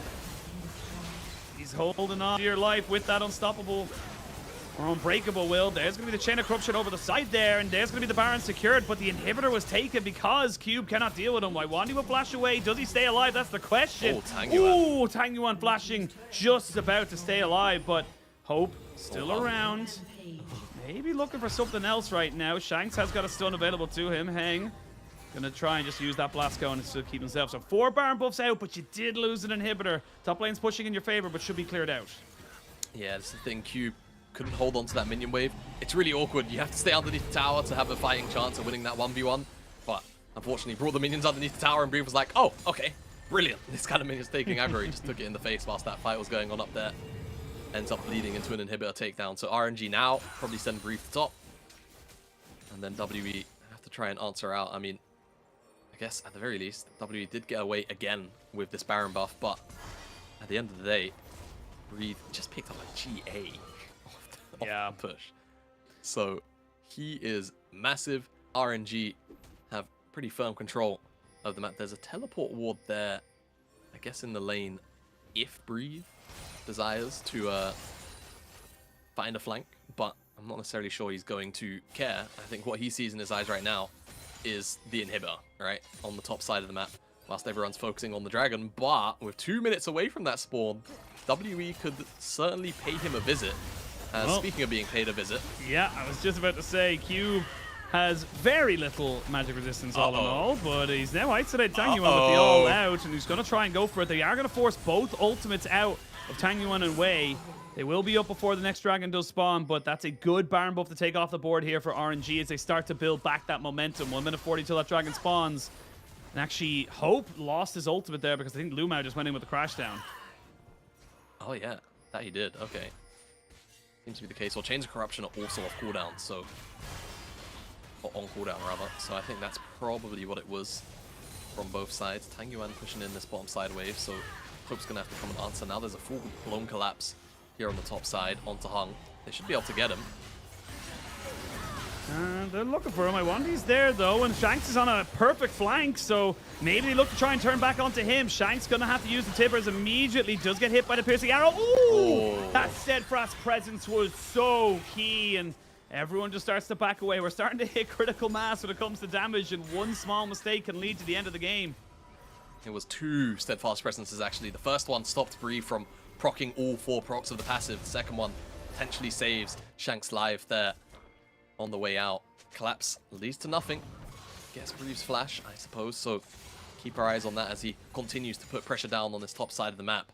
He sees Cube, and now he's also sees Shanks, so I like this adaptation here from WE. Just going, look, we know you want to split push. We're just going to send both our solo laners with teleport to this side of the map and see if the rest of our map can try and just, you know, push through, get a little bit of vision in. Wei's going to chunk out Iwandi, but it's not the biggest chunk in the world. And again, they're just trying to push Bree back. They don't want to give him the space to even make it to the base, but the more that they invest up here, the bigger room for error, and Hung in danger. Yeah, in a lot of danger. It's unstoppable, but a flash from the both junglers as they recognize the solo laners are here. Dragon has spawned, and you have to fight this as WE. If you give an Infernal Soul over to the side of the Fiora, that is just got to be game over. You've lost the Spirit Rush, and you've lost a lot of your engage. Chain of Corruption coming back in a couple of seconds. Here you go, Hung. But here goes Hung. He jumps in onto LP, who has to cleanse, but you can't cleanse that knock-up afterwards. Flashing away, Chain of Corruption finally comes out, as you can see Hope putting in damage. But can Cube hold against Breed? That is the question. I don't think he can do it for a long time, so WE, you need to get out of this fight immediately. You have to.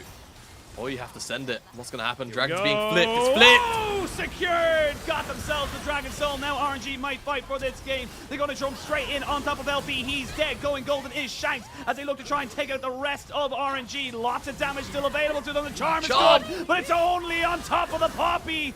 GA does get popped here by Way, and he's going to try and move back in on top of this one here. The Everfrost doesn't land, but the Spirit Rush is good enough.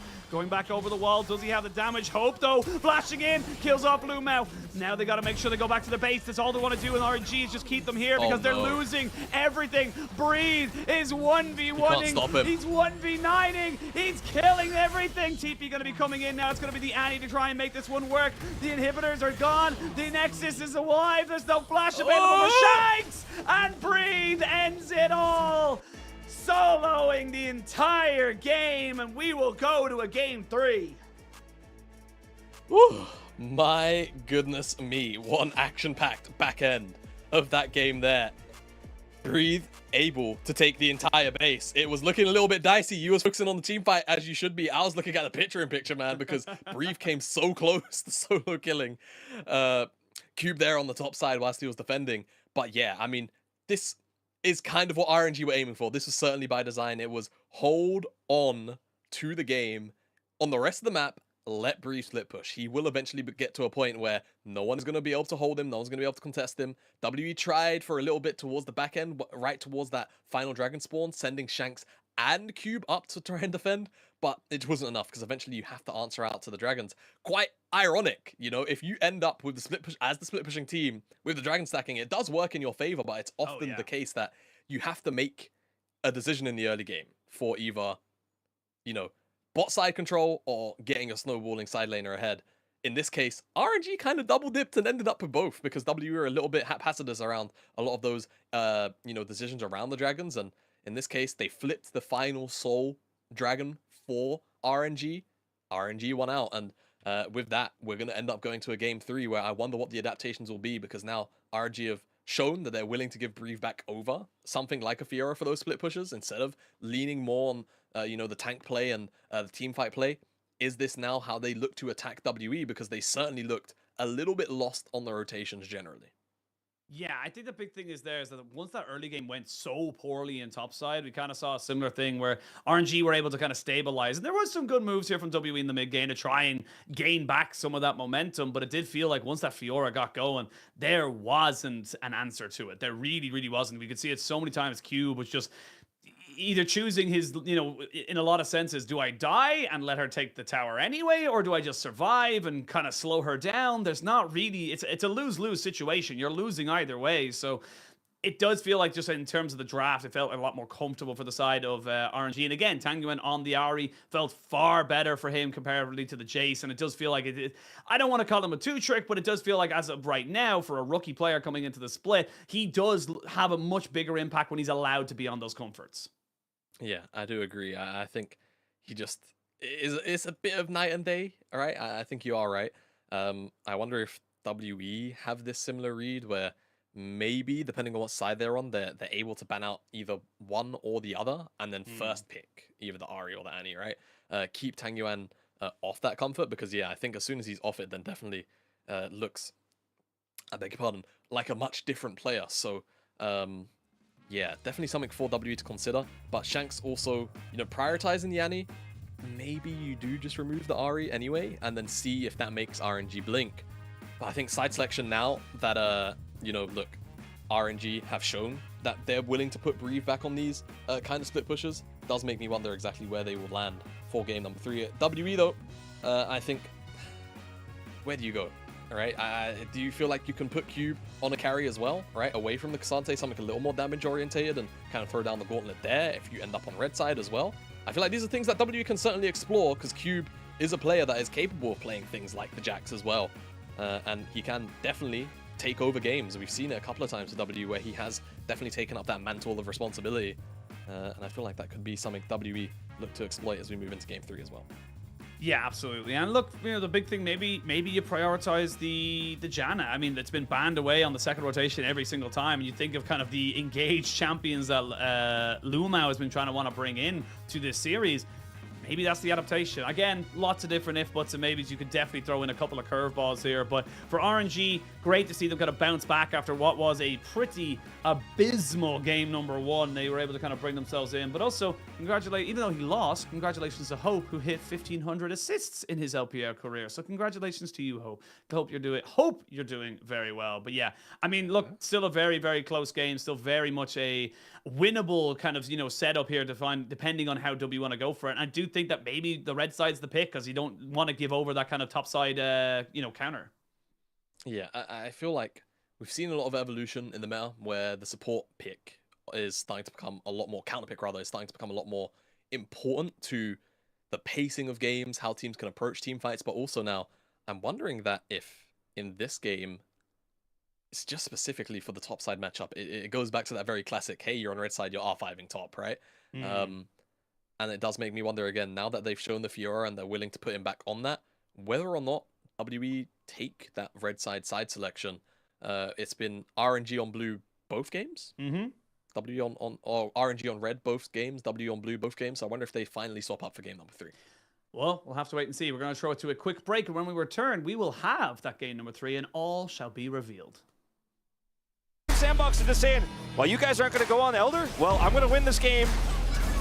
Well, that is going to be a Glacial Prison on Dewilla. He's taking a lot of damage, or is he? He's a pretty tanky boy. He's dead. Oh my god, he Gale bosses them. It is just destruction. The show that's the crook in me. They want me gone with the hook in me. Asking why is he here like I shouldn't be. I've been on grind since Auto. 10,000 hours the motto.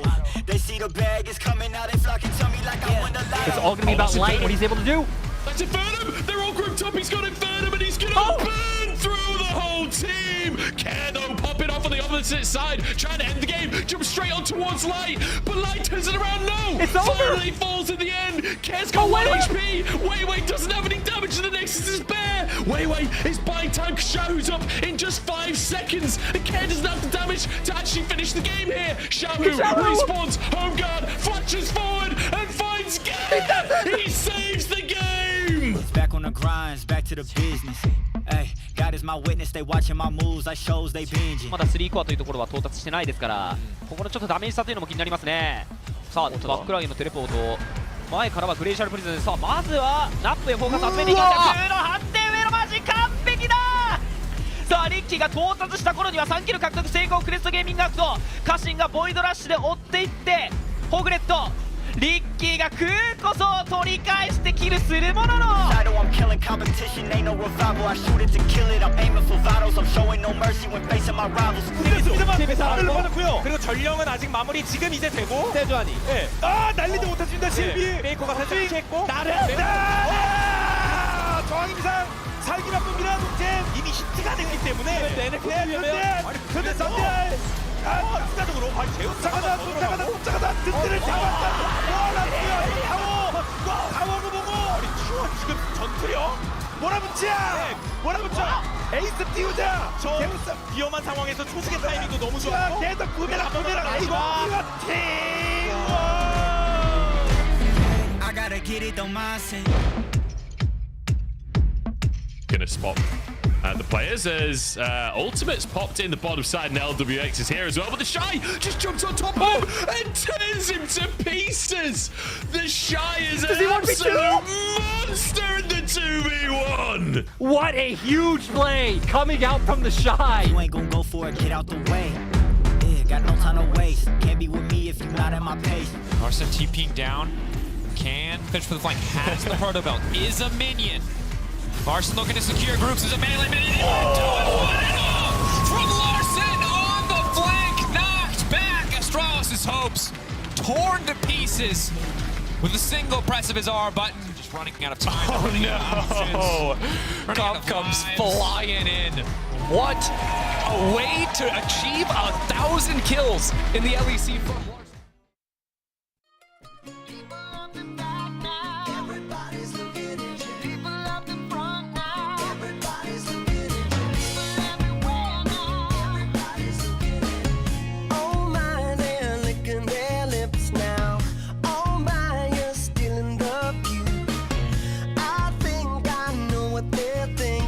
Trading their dreams for someone like you.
Welcome back, one and all, to the LPL. We got ourselves a full 3-game series between WE and RNG here in Xi'an. It's going to be a hell of a lot of fun to see which one of these teams comes into it, because Jamada, we've got a salute. Just got to get the salute in. Yeah. We all know. For those who know, you know. But if you know, you know. But we got to talk about our MVP from that game. It was Breed. It had to be Breed. The man literally 1v5'd to end the game, to just make sure that they could get themselves an opportunity to getting up to 7 wins. And Breed on this Fiora is now a problem. And the funny thing is, he might still be a problem because WE have chosen to go back on the blue side. Huh. Interesting. There you go. I'm just going to call it right now. Full top side in the first rotation here for WE, and a Jax first. Well, not first pick, but a Jax first rotation. I think he's just going to throw the gauntlet down, try and make Breed pick up this Fiora again, and just try and smash him in the laning phase. I'm just gonna, it's just my shot in the dark. But it does feel like that is the kind of thing that Cube would want to do. WE as a whole, however, might want to lean on more scaling. But yes, going back to the MVP, Breathe, Fiora, we kind of saw it coming, didn't we? As soon as we saw the composition, as soon as we saw what he was playing into, it's always just a ticking time bomb. And unfortunately, WE didn't have enough time in the world to deal with what RNG and what Breathe had cooking here. And again, even like, okay, I'm not gonna lie. If I hit a champion from that angle looking for the left vital, I wouldn't be able to get that proc. But Breathe is just that guy, unfortunately, for WE. And yeah, just really manhandled not only the side lanes, but this is probably the one time that he ended up in a 5-on-5 team fight, and he completely dominated it alongside the rest of his team.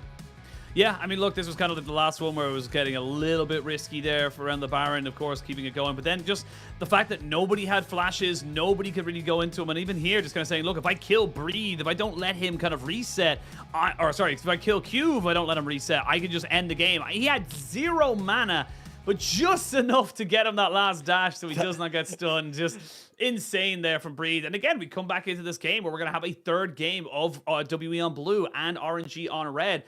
We'll see what the adaptations are going to be here in the draft, because honestly, I feel like the Annie first pick is still good, but giving over the Vi and the Ahri still feels like a bit of a stretch here for WE to try and just let that go. I wonder if they're going to, again, my wondering is if they're going to do something very similar again.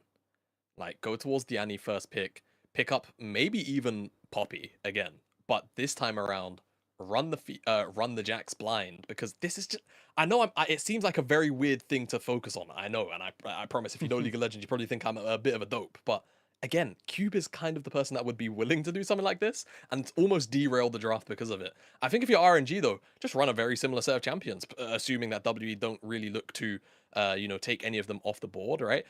Because again, the picks that really gave them issues were predominantly things like the Fiora, and you're not really gonna ban Fiora in the first 3 unless you are planning to early pick top. So I think that's pretty much going to be the very big tell here for me, for WE, on what their ideas are going to be. Because if they're on red again, RNG is still going to ban out the LeBlanc, they're still going to ban out the Azir, those bans aren't going to change. And I feel like, unfortunately, WE are going to have their hands tied behind their back unless they get really creative. Absolutely. It does feel like you're going to have to try and throw something at the wall, see what happens and see what sticks, but we will wait no longer. We're going to jump into picks and bans and see exactly how this game, how this series will be finishing off. Remember, for RNG to get themselves up to 7 wins, it would be very nice. Doesn't lock them into playoffs just yet, but it would definitely get them on their way. They would only be on a +4 difference. I think that to get on 7 wins, you'd need +8 difference. Excuse me as I clear my throat, but for WE, a win here puts you onto 8, and that's when you're in the conversation for top 6, top 5, maybe even a top 4 if you can randomly decide, you know what, BLG and JDG are guaranteed for top 2. Maybe they try. Maybe they don't try as hard. Maybe, you know, if they lock in top 2 and they start having some happy games, you know. That's what I'm saying, man. I mean, Billy are already locked. They're a top 2 team. Yeah. You know, one more win for JDG will probably put them on that board as well. So let's see how things turn out for the top of the table in terms of who else can catch the front runners here. As we're into picks and bans, there's the Azir and the LeBlanc. No surprises there from RNG, Nico, and the Wukong. What will the 3rd ban adaptation be here for WE, right? Will they look Still towards Tristana. anything specifically? It's just going to be Tristana. So yeah, it feels very samey to game number 1. I'm pretty sure the Tristana was the same 3rd ban as well. There's the Kai'Sagon, so the first 3 bans entirely the same, hovering over the Vi. So if they go towards the Vi, my big problem is, even if you land on Ahri, which realistically RNG could go Ahri Xayah here and then go jungle on third, and it feels pretty bad for WE, I'm gonna be honest. So I'm not sure if this is necessarily the angle, but hey, Tang Yuan picks up the Annie, so that's where it's gonna be. They go towards the Varus as well, so not really caring too much about the Vi pressure and engage. WE now with the options of, you know, things like the Xayah, things like the Ahri on the opposite end as well, if they want those sides of the matchup. See what they want to go for here. I think Hope did very well on the Xayah. I think that will be locked in here straight away. I wouldn't even mind them kind of going and locking in their support here as well. I know, yes, you would be kind of... Yeah, I was going to say, I know you are letting the mid laner kind of sin for this, but I mean, the Rakan is such a great dive buddy for the Vi.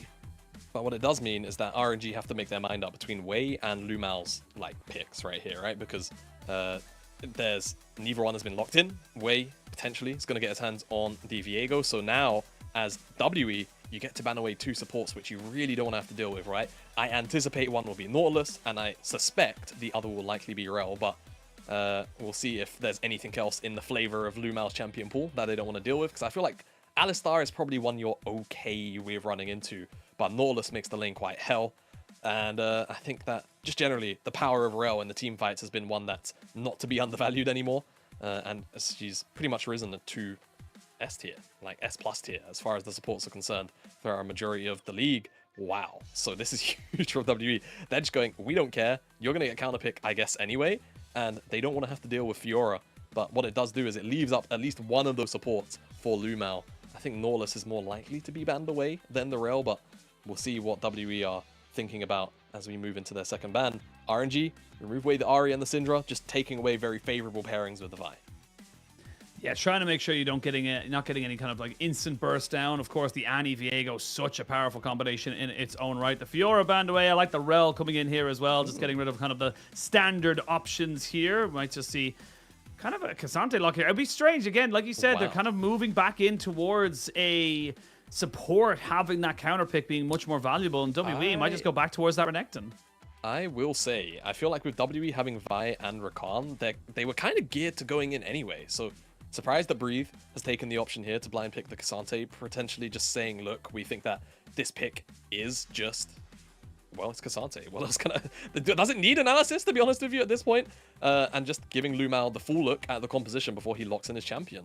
The Silas does actually kind of dissuade the Alistar pick, if that's something Lu Mao was looking at, but Depth Charge as well, still a very powerful ultimate to give over. I feel like Tahm Kench would actually be a pick which kind of breaks this game for WE. It was a brief hover, but I feel like if Lu Mao wanted it, certainly could.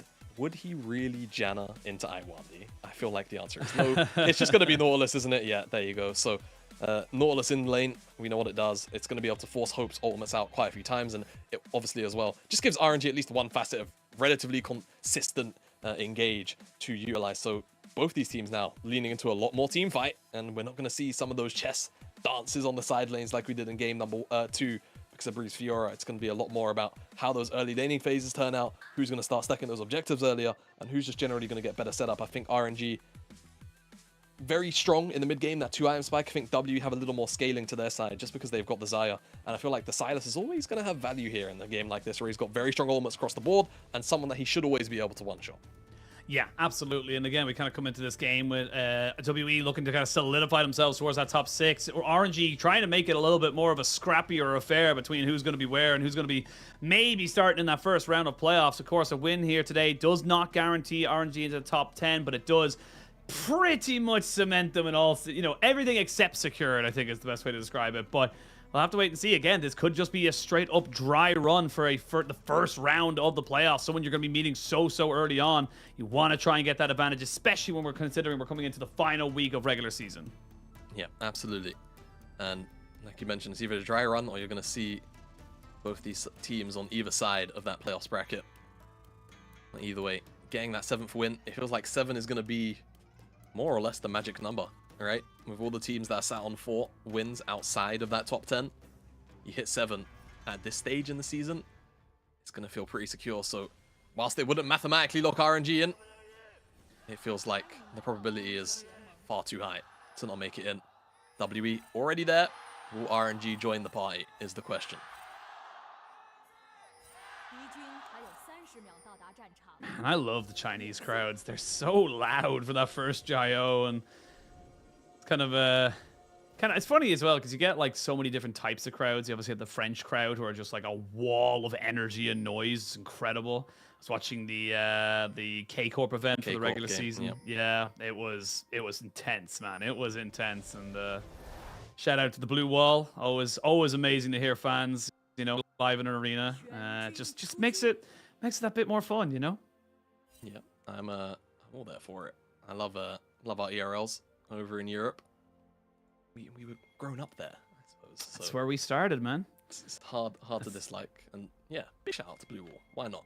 They're leading the LFL at the moment, and I'm excited to hopefully see them return to the MEA True. Masters. Montpellier finals. Yeah, Montpellier. How huge would that be for them return after 2 splits break into Montpellier appearance in person?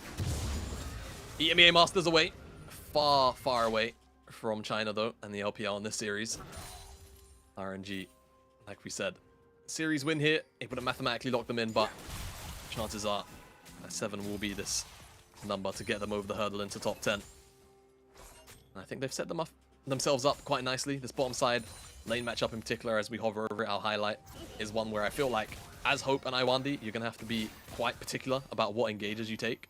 The flat-out 2v2 burst, you can definitely like have to your advantage, but I always feel like it's about the turnaround damage between someone like a Varison and Lawless, which is quite scary, you know? You go in, you try and dash out, you get dredge-lined, and then all of a sudden LP's got, you know, 3 blight stacks on you quite quickly, and he bursts you for like 300 extra damage on the trade out, which feels quite bad, so always gonna have to keep their eyes on that. But I feel like junglers is where we're gonna have to pull our attention to. Wait, pathing towards the bottom side, whereas Hung's actually pathing up top, so I wonder if they're gonna eye up a very early dive. Cube is potentially setting up the wave for it, but Hung, I feel like, is just gonna go for a full clear, so I don't expect anything too aggressive, and mid laners actually just gonna shake hands for a very long time until the level 6 mark comes online, and that's where we'll see a lot more aggression. Slightly off tangent, but it's kind of where my brain is going as we look at the, as you say, the kind of the passiveness in the mid lane. As I'm really glad that with the Azir coming back in the meta, we haven't seen Corki come back yet. That makes me really happy because that meta is so boring and it's so not fun to cast because it doesn't feel like there's anything really else. So I'm glad that whatever they did to Corki all those years ago to get him out of the meta, it still maintains a pretty significant thing. Please don't burst my bubble right now. I feel like we're at a point in our friendship where I can be quite blunt with you sometimes, right? You can. Shut up, man. Just shut up. Just don't poke the bear, man. Like, what? Do you want them to bring it back? Like, God, man. Like, give me a break. Wow. I knew we were close. Look, but my man, God, like. My Look, lord, all I'm saying is, like, give me a warning. If you tempt the... Oh, Iwandi. You cheeky. I don't know if it's cheeky or if it might actually be a problem. He's gonna back himself away off that. They're good. It's fine. Like, don't poke the bear. Like, it's like they've just come out of hibernation. Okay, they've removed the Zeri. Perfect. Fantastic. Life feels great. Perfect. Oh, hello. No, anything? No. Don't let them bring Corki back after they're finally trying to change up the AD carry meta and potentially topside meta, right? You know, Cassante, 13-14. He's supposed to take a pretty big hit. That's what we. Yeah, we're going on to 13-13 now on Monday. Playoffs. We'll have our. No, it's Monday, I believe. It's Monday. Well, yeah, like Monday, but I also feel like playoffs is probably going to be on 13-13. Oh, for sure. There's no way we're going to be going on the 13-14. Which, you know, I think as our playoffs are going to be so early because of the Asian Games, it's going to be interesting to see kind of how LPL goes into Worlds. Funny enough, because we're not going to be on the competitive patch for, or at least the most recent competitive patch in our playoffs for sure. For a while. Oh, Cube is dead. That's all good. Yep. Oh, saw it happening. I think I've seen this happen a million times where the Renekton goes into the Cassante and the Cassante gets a solo kill. Well done for Breathe. Guys, is it 13-1 or is it 13-12 when top laners like kind of forget that Cassante has a knockback and also a bunch of extra Cs? Silly death. Been a while. Silly death. But for Breathe, he doesn't care. He's not even going to go towards the Thorn. Breathe does not care at all. He's not even picked up a Chain Vest, which is typically the 800 gold you'd spend over the Kindle gem. Do we need a replay? I mean, Cube just being greedy. Yeah, I mean, it was demolished, does yeah. he? Or did he? I don't think he did. I think it full stacked and then just died. Oh, you hate to see it. And do you know what the best part about this replay and play is? It's the fact that Tower Shot just disappears for like half a second. Yeah, you think, I'm alive! No, I'm not. I'm dead. Well, a hook gets used and an ultimate from the Nautilus gets stolen. Do we see a re-engage coming in? Yes, we do. It's going to knock up onto Wei as Iwandi goes very aggressive, and that's going to be a flash in with the Tibbers right on top of Hung. I mean, that felt like Iwandi left Hung out to dry there. That felt really unnecessary. Yes, it did, and that's going to net RNG this first dragon of the game. Chemtech dragon as well. Which means I won't be the soul, and everyone can watch the remainder of the game knowing that an important soul will be in this game. As second, give it a cloud. Alright, fine, it's Infernal. I won't see that as the soul. RNG, do they really get this? I mean, Hope and Iwandi just wanted the wave under. Iwandi's got no flash, but they want Hope. Yeah, they'll get Iwandi. Because, as you mentioned, no flash, no summoner to be burned, and therefore will end up being taken out pretty damn easily. This is great from RNG. 3-0 to start. 1,000 gold lead. Get the first dragon as well, if not a Chemdrake soul. So this is a very good start to this game 3. And honestly, again, like I said, like this is a moment here where if you go to game, if you win this as RNG, you not only get yourself up to 7-6, but you bring WE down to 7-6. And cannot stress enough how this could literally be a round 1 playoff match when we go into playoffs. Yeah, there is that potential, right? It's always, I think, 7th seed against 10th and then 8th against 9th. So RNG, WE battling it out in the position they're in the table does mean that, yeah, we could very much see this as a repeat as a best of 5, depending on how things go with RNG, with NIP as well. It's very important. But for RNG, a decent showing from a majority of this series. I feel like they've had more positive time, technically, than negative time, though that's first game was certainly one that WE were very, very happy to navigate and completely, again, dominate RNG in those team fights. But I think the adaptations have been good from RNG, and W have been a little more lackluster. And generally, I would say, even in places, a little more hesitant to pull the trigger on some engages compared to their level of decisiveness they had in game 1. It's felt like heaven and earth, but they will pick up this Herald. So at least a little bit of decisiveness rather being shown there. But RNG, again, this is not the first time we've seen this in this series alone. Very happy to give up a Herald.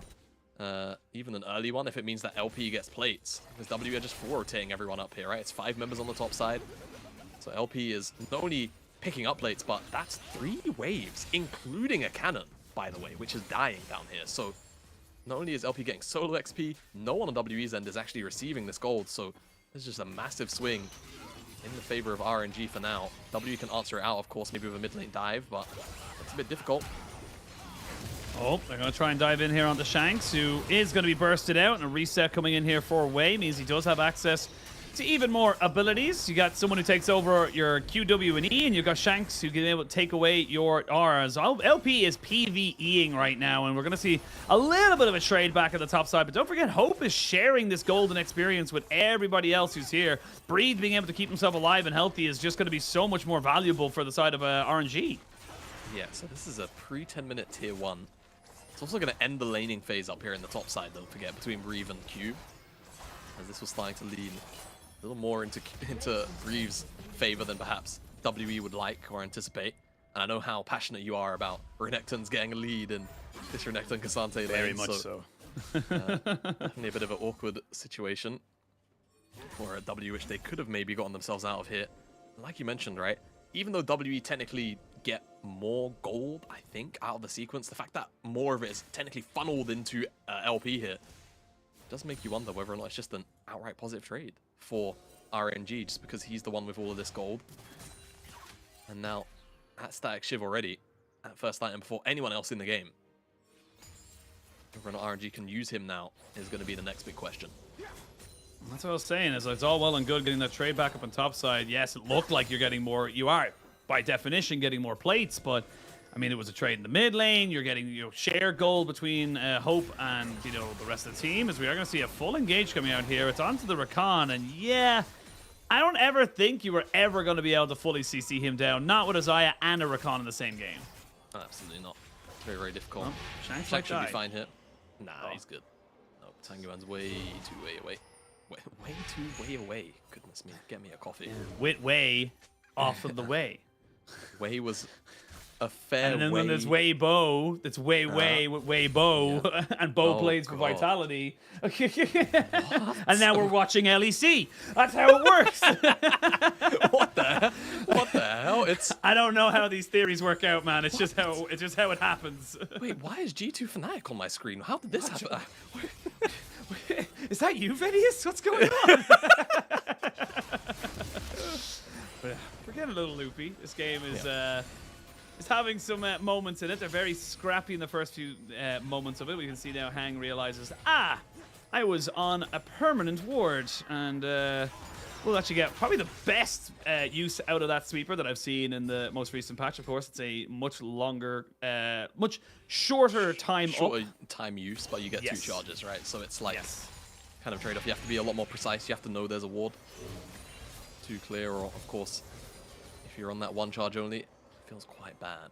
And this WE spoke about poking the bear earlier. Is this going to be a very similar case? Because they're entering the river through bot side. Mid lane wave is already gone because LP's got Shiv. So LP can either go mid, get plates, and RNG won't care about losing this dragon, or they can come and contest it, and W just lose a wave anyway. It seems like it's going to be the case. Deep teleport here from Breathe. And it's off vision. Very so, deep.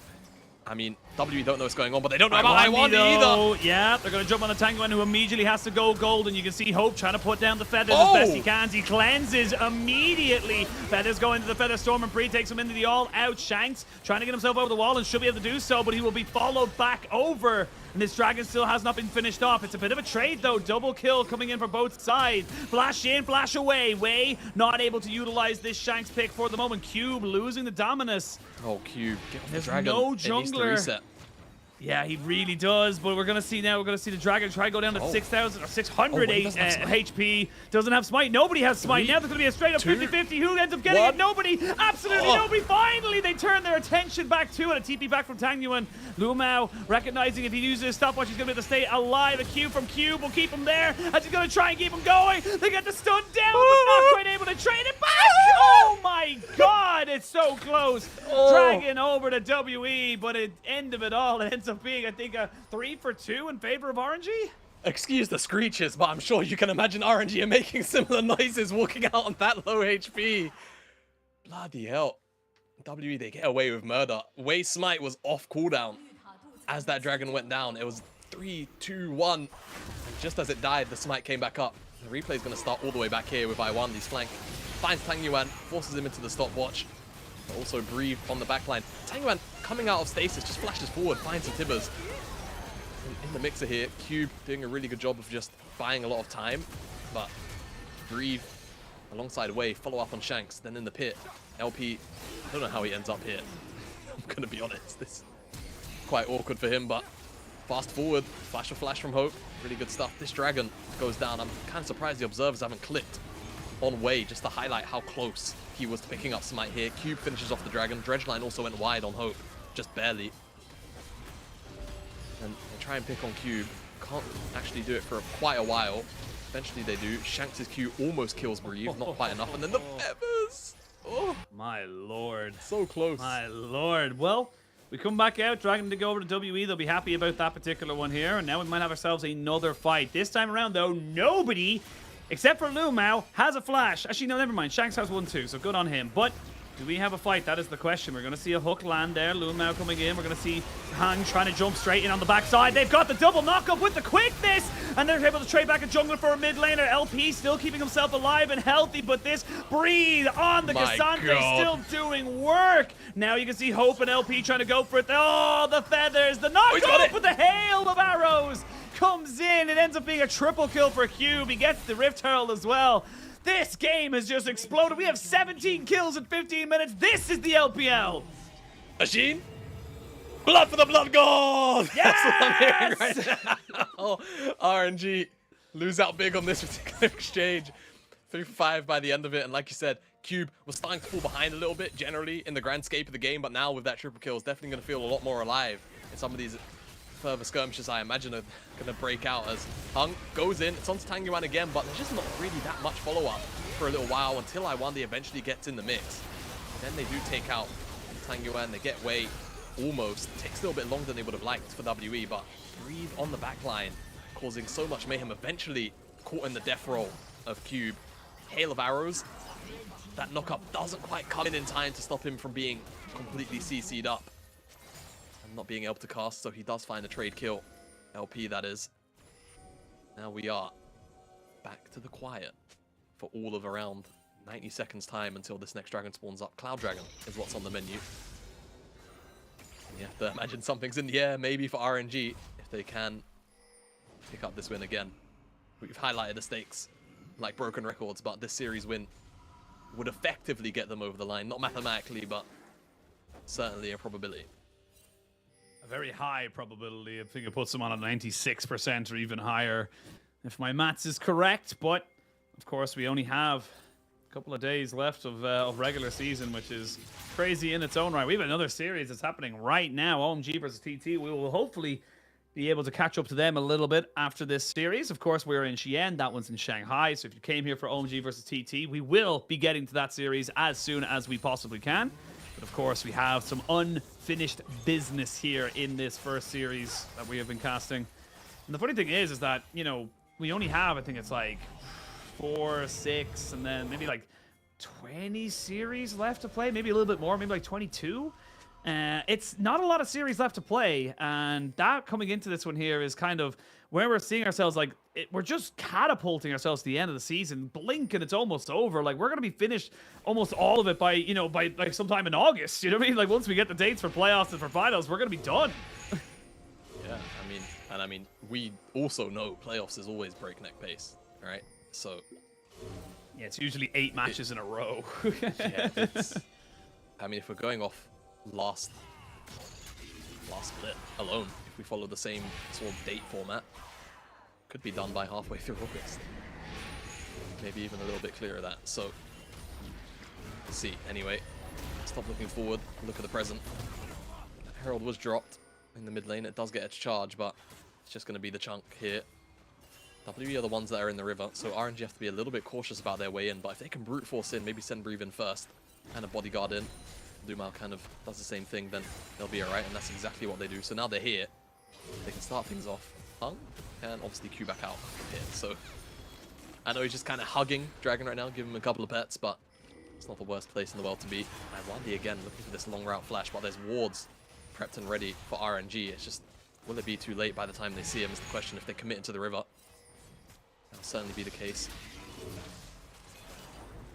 We'll see. Dragon, 8,000 HP, and Breathe and Cube find themselves with a little bit of a duo. Iwandi on another fantastic flank. So we see Hope does get hooked up here, but nobody to really follow up on top of this one here. Yeah, he doesn't have to use anything. Luma went way too far forward on his own, and now they're going to use the all-out to bring Cube right in top of everybody. Ignite goes down as Iwandi wants a little bit of supportal combat. Dragon has reset, and Breathe once more. Iwandi flashes away, but he gets flashed back on top of it. He is dead as well. The 3v5. They try and get away from this Timbers, and they will be able to get back over the wall with the blast cone. Now more damages, more flashes being burned, and RNG there just vibing with this setup right now. Yeah. WE, to quote you, I think just got a little bit lost in the sauce. They were looking really, really long at that flank. They were trying to make work with Iwandi and just trying to approach it from the other angle as well from Cube, but Breathe, I guess, just baited him in. Not sure how necessarily Cube ended up. I mean, does he just follow him through? Yeah. Breathe just this, like, you know when you watch those videos of like zookeepers and they're dealing with crocodiles and they're like, you know, if you don't want a crocodile to hunt you down, you just stand up, don't crouch. And in this case, it felt like Breathe was crouching in front of Cube for a long time and eventually stood up to all-out him into the team. And I feel like 5 minutes ago, I saw Breathe do this exact flash, but he wasn't chasing Iwandi. He was chasing down Shanks. Anyway, RNG pick up the Dragon. And, I mean, it's only Cloud, right? So it's not the biggest combat soul in the world, but soul and generally just being able to run around the map fast is still something that is super valuable.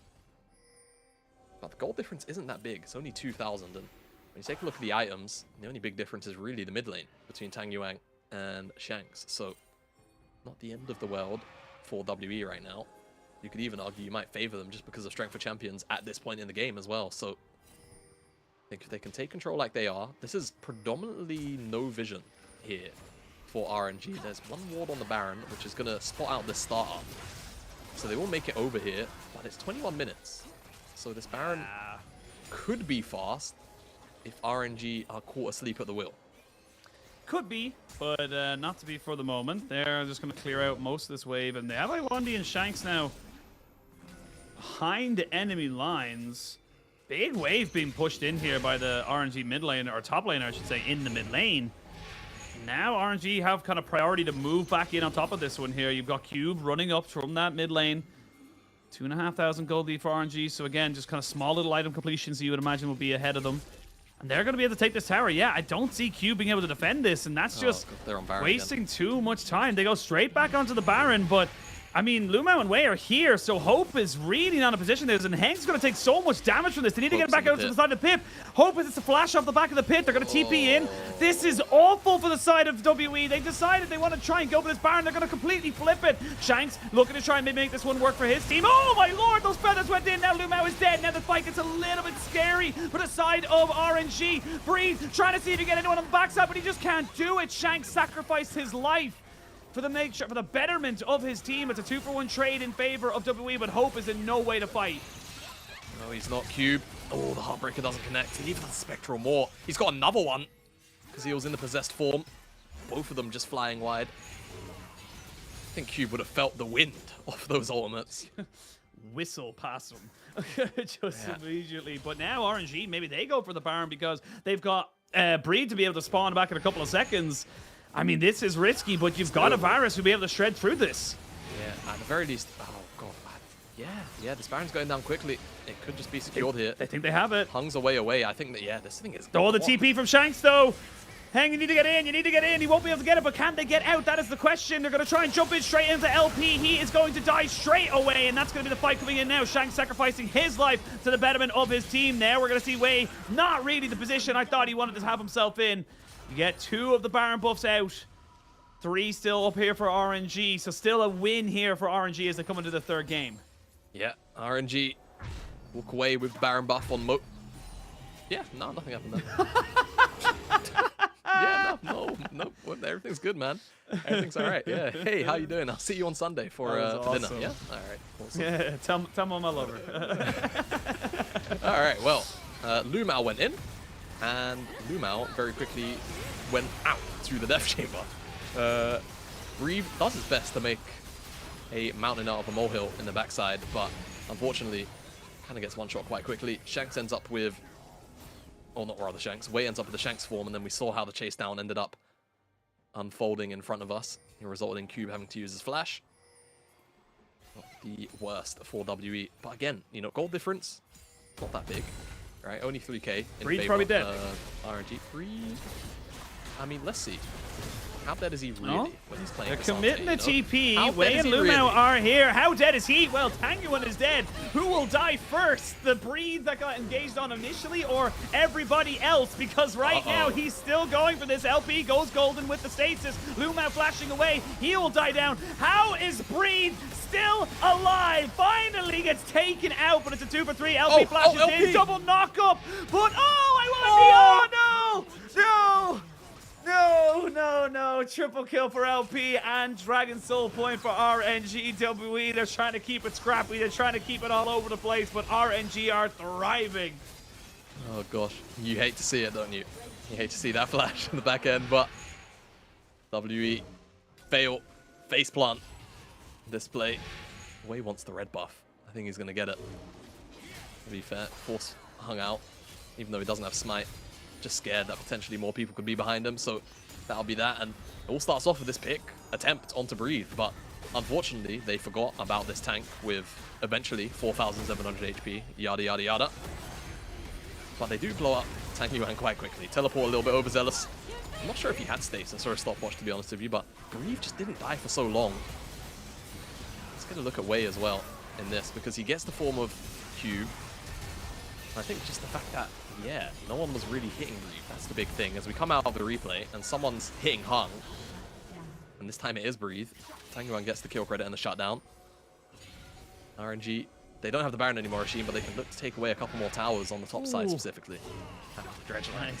Nice little moves there from Iwandi, making the most out of that extra movement speed on the Rift. Hope was on the bot side and pushing in this lane. You can see just how powerful this Varus can be, though. We've seen it multiple times now, just having that extra little bit of survivability with that, going with that Zhonya's first rather than the Riftmaker, really kind of helping out the side of RNG. And now RNG break open the base. RNG looking to kind of put the final few nails in this coffin. And like we said, this could be a precursor for things to come. WE are locked to the playoffs. RNG, if they win this, would be all but just mathematically waiting for a couple more games or a couple more results to go either their way or against some other teams. And we come back in 2 minutes until the next Baron will be on the Rift, but I don't think that stopped either of these teams. They've been very happy to fight at all times. They're waiting for a fight right now.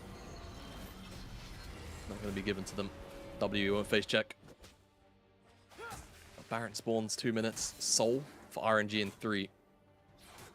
And you know, you wondered and you asked, how does Breathe not die? Well, I don't think he's going to die now with the Stone Plate as well. Going to be extra hard with that shield. RNG, where do you go from this point? Like, just set up on the top side. Do you care about Soul? Not really. I think if you're WE, though, you don't want to give it over, right? So I think you just play into the hands. Or let WE play into your hands. Let them be concerned about the Soul. Set up on the top side. Bait them in for a Baron and a Dragon take. Go for that Gambit. I think it's the safest thing to do. You don't really care about the Soul. This kind of game. It's nice to have, but it's definitely not a necessity to take down WE. And I'll be honest, beg your pardon, it almost spawns a lost con, if you think about it, right? Given how messy this game has been. Do you want Elder on the map, realistically, as RNG? Personally, I wouldn't want it on the map at all. So, I would consider it, that's for sure. But let's see how RNG go about the next few minutes of play. Setting up on the top side, predominantly. Breathes on the bottom side with no teleport for now, but no one's guarding these supers, so mid lane inhibitor is not really going to put down too much pressure for now. RNG really would have ideally liked to have had Breathe on that mid lane wave. Oh, hello. Lumao, he's getting caught out here. He doesn't have a flash, and he doesn't have a way out of this, so he's just going to be falling down unless you can keep the damage going. Nicely done there by Tangyuan to use that stun. And we got a little bit of a respite. Two things I wanted to make note of. LP went with the Crown of the Shattered Queen. Recognized that if he can just survive, much like Lumao there, he has a chance of kind of keeping this one going for him. And not only that, but also Lumao's going towards a Zhonya's Hourglass himself. If WE can't burst people down with this Renekton Vi combination, then they're just not going to be able to try and, you know, get a numbers advantage. Yep, agreed. So, good ionization from RNG, right? On the way or there already. WE slowly being slimmed of options here. If they can fight right now, it might be okay, but I'm just not entirely sure. LP's on the mid wave. They can kill Breathe. If they can kill Breathe, that's the question. He will be very low, but not going down just yet. Lumao still here in the mid lane now, pushing in with supers. Breathe has a teleport, didn't lose his flash. Baron has been started. That's going to be burnt down just a little bit as Heng and Cube find themselves in the back of the pit. Here we go, going on to LP, goes into the Zhonya's like we talked about earlier. Another Zhonya's gets popped out. So there's Tangyuan going into his. Lumao flashes away, keeps himself alive. Breathe is TP back into this fight as now Iwandi has to use his stasis. It's stopwatches galore. Way goes Golden. Oh my god. Finally the Viego goes down as somebody else goes down. I feel like that ringing will be in my head forever. Hang tries to make this one a little bit more worth. It's a 3 for 2 in favor of RNG for the moment, but the mid lane, your base is being killed. We might see a TP from Tangyuan to end the game. Yeah, we might just see that from Tangyuan. I think, oh, Luma's not going to stop the base. There it is. There it is. So he's there with Breathe. Shanks has made it back to base. I think Hung is going to have to make the walk of shame. And like you said, ringing going to be in the ears of WE. If they lose the game like this, it's just going to be one Nexus tower. It's not going to be both. It's not the end of the world, but RNG, do they have, I mean, they don't really have the right kind of, they don't have the right people up to pick up this dragon. Maybe they'll go and start it, but I think it'll be a little bit overzealous. But how many stasises did we see in that exchange? I'm not sure. 7. At least I'm not 7. sure if we're going to get a replay because of how close everything is to spawning up. We'll see how the observers are feeling. Because also the Baron, don't forget, right? Like, there's a lot going on right now on the map. Yeah, RNG backing it up. W are pinging the Baron. I wonder if they feel like RNG ran straight to it, because there's not really a lot of vision. Here, So I think they were more worried about that. Here's the thing, though, as well, is that LP use all the summoners. Like, LP is very vulnerable now. Without his Zhonya's for the next couple of seconds, should be up before anything happens, but you still have a flash, a stopwatch, and you should have the Featherstorm very soon here for Hope as well. Mid lane is still being pushed in, so it's still advantage, you would imagine, for RNG as they wait to try and get that inhibitor gun. It's going to be up in the next couple of seconds. Here we go. They're going to try and jump straight in onto Tangyuan, but I don't know if Iwandi and Hong are going to be your damage source. They're going to keep him alive just about. Breathe is here, and Breathe picks up a kill. Those feathers are down, and they will do significant damage. There's going to be a nice little chain of corruption to try and stop the advance here. Lumao walks away with his life as LP picks up a kill onto Shanks, and now Cube trying to deal with Breathe. Iwandi finally getting a knock-up. They need to kill off everybody, but I don't think they've got the damage to flash over. The stasis is good! It's a league of Zhonya's here in the game number 3, and RNG have aced them, and RNG will take the win. Someone call the US Treasury, man. There's too much gold lying around on Summoner's Rift. This is absurd. RNG, though, they don't care. They'll close out the game. League of Stopwatch. It's about 5 years ago, but I think RNG would love to relive 2018, 2019. They'll pick up this series. And whilst they won't mathematically lock them into playoffs, it all but confirms it. And WE will be okay with picking up their 1 win in this series too, as it does the exact same thing with the confirmation. RNG, messy 3rd game, I mean, from both teams realistically, but a fun one, which RNG will be happy to walk away with the W. I mean, you're looking at this, how big this is in terms of the way that our top of the table, our middle of the table, I should say, just kind of changes itself up now. WE, EDG, RNG, all at 7 and 6, all from 7th, 8th to 9th. We will see RNG leapfrog EDG up into that 8th position, so WE will still hold on to that. I think they will, unless we go with the head-to-head first. So if it's head-to-head first, then RNG get themselves right up into 7th, which is a fantastic place to be in because, I mean, you know, just getting yourself right up in there, trying to give yourself the easiest quote-unquote possible matchup you can get is huge to try and make your playoffs run and then potentially looking towards Worlds. Yeah, I mean, the reality of the situation is, right, if you can push yourself up to that 7th place position, then, I mean, given where the standings are right now, you know, we'll make the assumption that it is NIP in, right? Going against NIP as opposed to going against, you know, potentially EDG or, you know, RNG or WE again, or God forbid, if somehow Weibo end up outside of that berth, right? Weibo? Yeah. That's going to feel good. So, yeah, massive, massive win. And now it really is a mixer in that middle of the playoffs run, or the bottom end of the playoffs run. Because even better, Weibo play RNG and EDG. These are wins that are going to be traded amongst these two teams. And obviously Weibo is the team right now to catch to get into 6th place. So all 5 of those teams, NIP up to Weibo, it's very, very important. I don't want to say you necessarily can count NIP out of this race even, because they still have FPX and RA to play. So, you know, their RA series actually might put a lot of the teams, if they are to win that series, in 11th down to bed. I think that will actually be the series that will knock out a majority of the teams, pending they win it. So a huge series there as well. So this has massive implications for this mixer, and it only really makes things kind of scarier, you know, because now there's only 2 playoffs places left.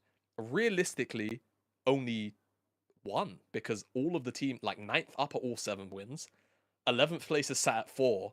NIP is the only team which is technically catchable, but they play RA next. So as soon as they beat RA, I don't know if it's going to be mathematically locked in, but chances are you're basically there. So yeah, for RNG, winning this series was huge to ensure that you don't end up in that top 10th place spot and potentially end up playing against, you know, a Weibo if they end up on an unfavorable run of form against RNG and against EDG. Yeah, absolutely. So, I mean, it's becoming a mixer. Definitely becoming a mixer for that kind of 7th, even 6th down to 10th, and kind of separating themselves. And honestly, even in the grand scheme of things, OMG could find themselves dragged right back into that. We'll have to see how they're doing in their series that's happening right now. We are going to try and get to that as soon as we possibly can. We're going to have a quick look at the stats here. I mean, like, it was scrappy, it was messy, but again, Breathe just being exceptional on this pick on the Cassante.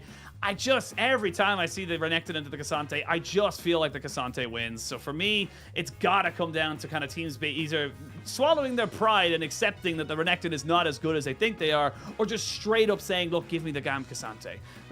I feel like people just need to pick Gwen more instead of Renekton into Cassante. Yeah, If they more bins. see the Cassante, wait, what did you say? Or what? I said more bins. More bins. Yes, true.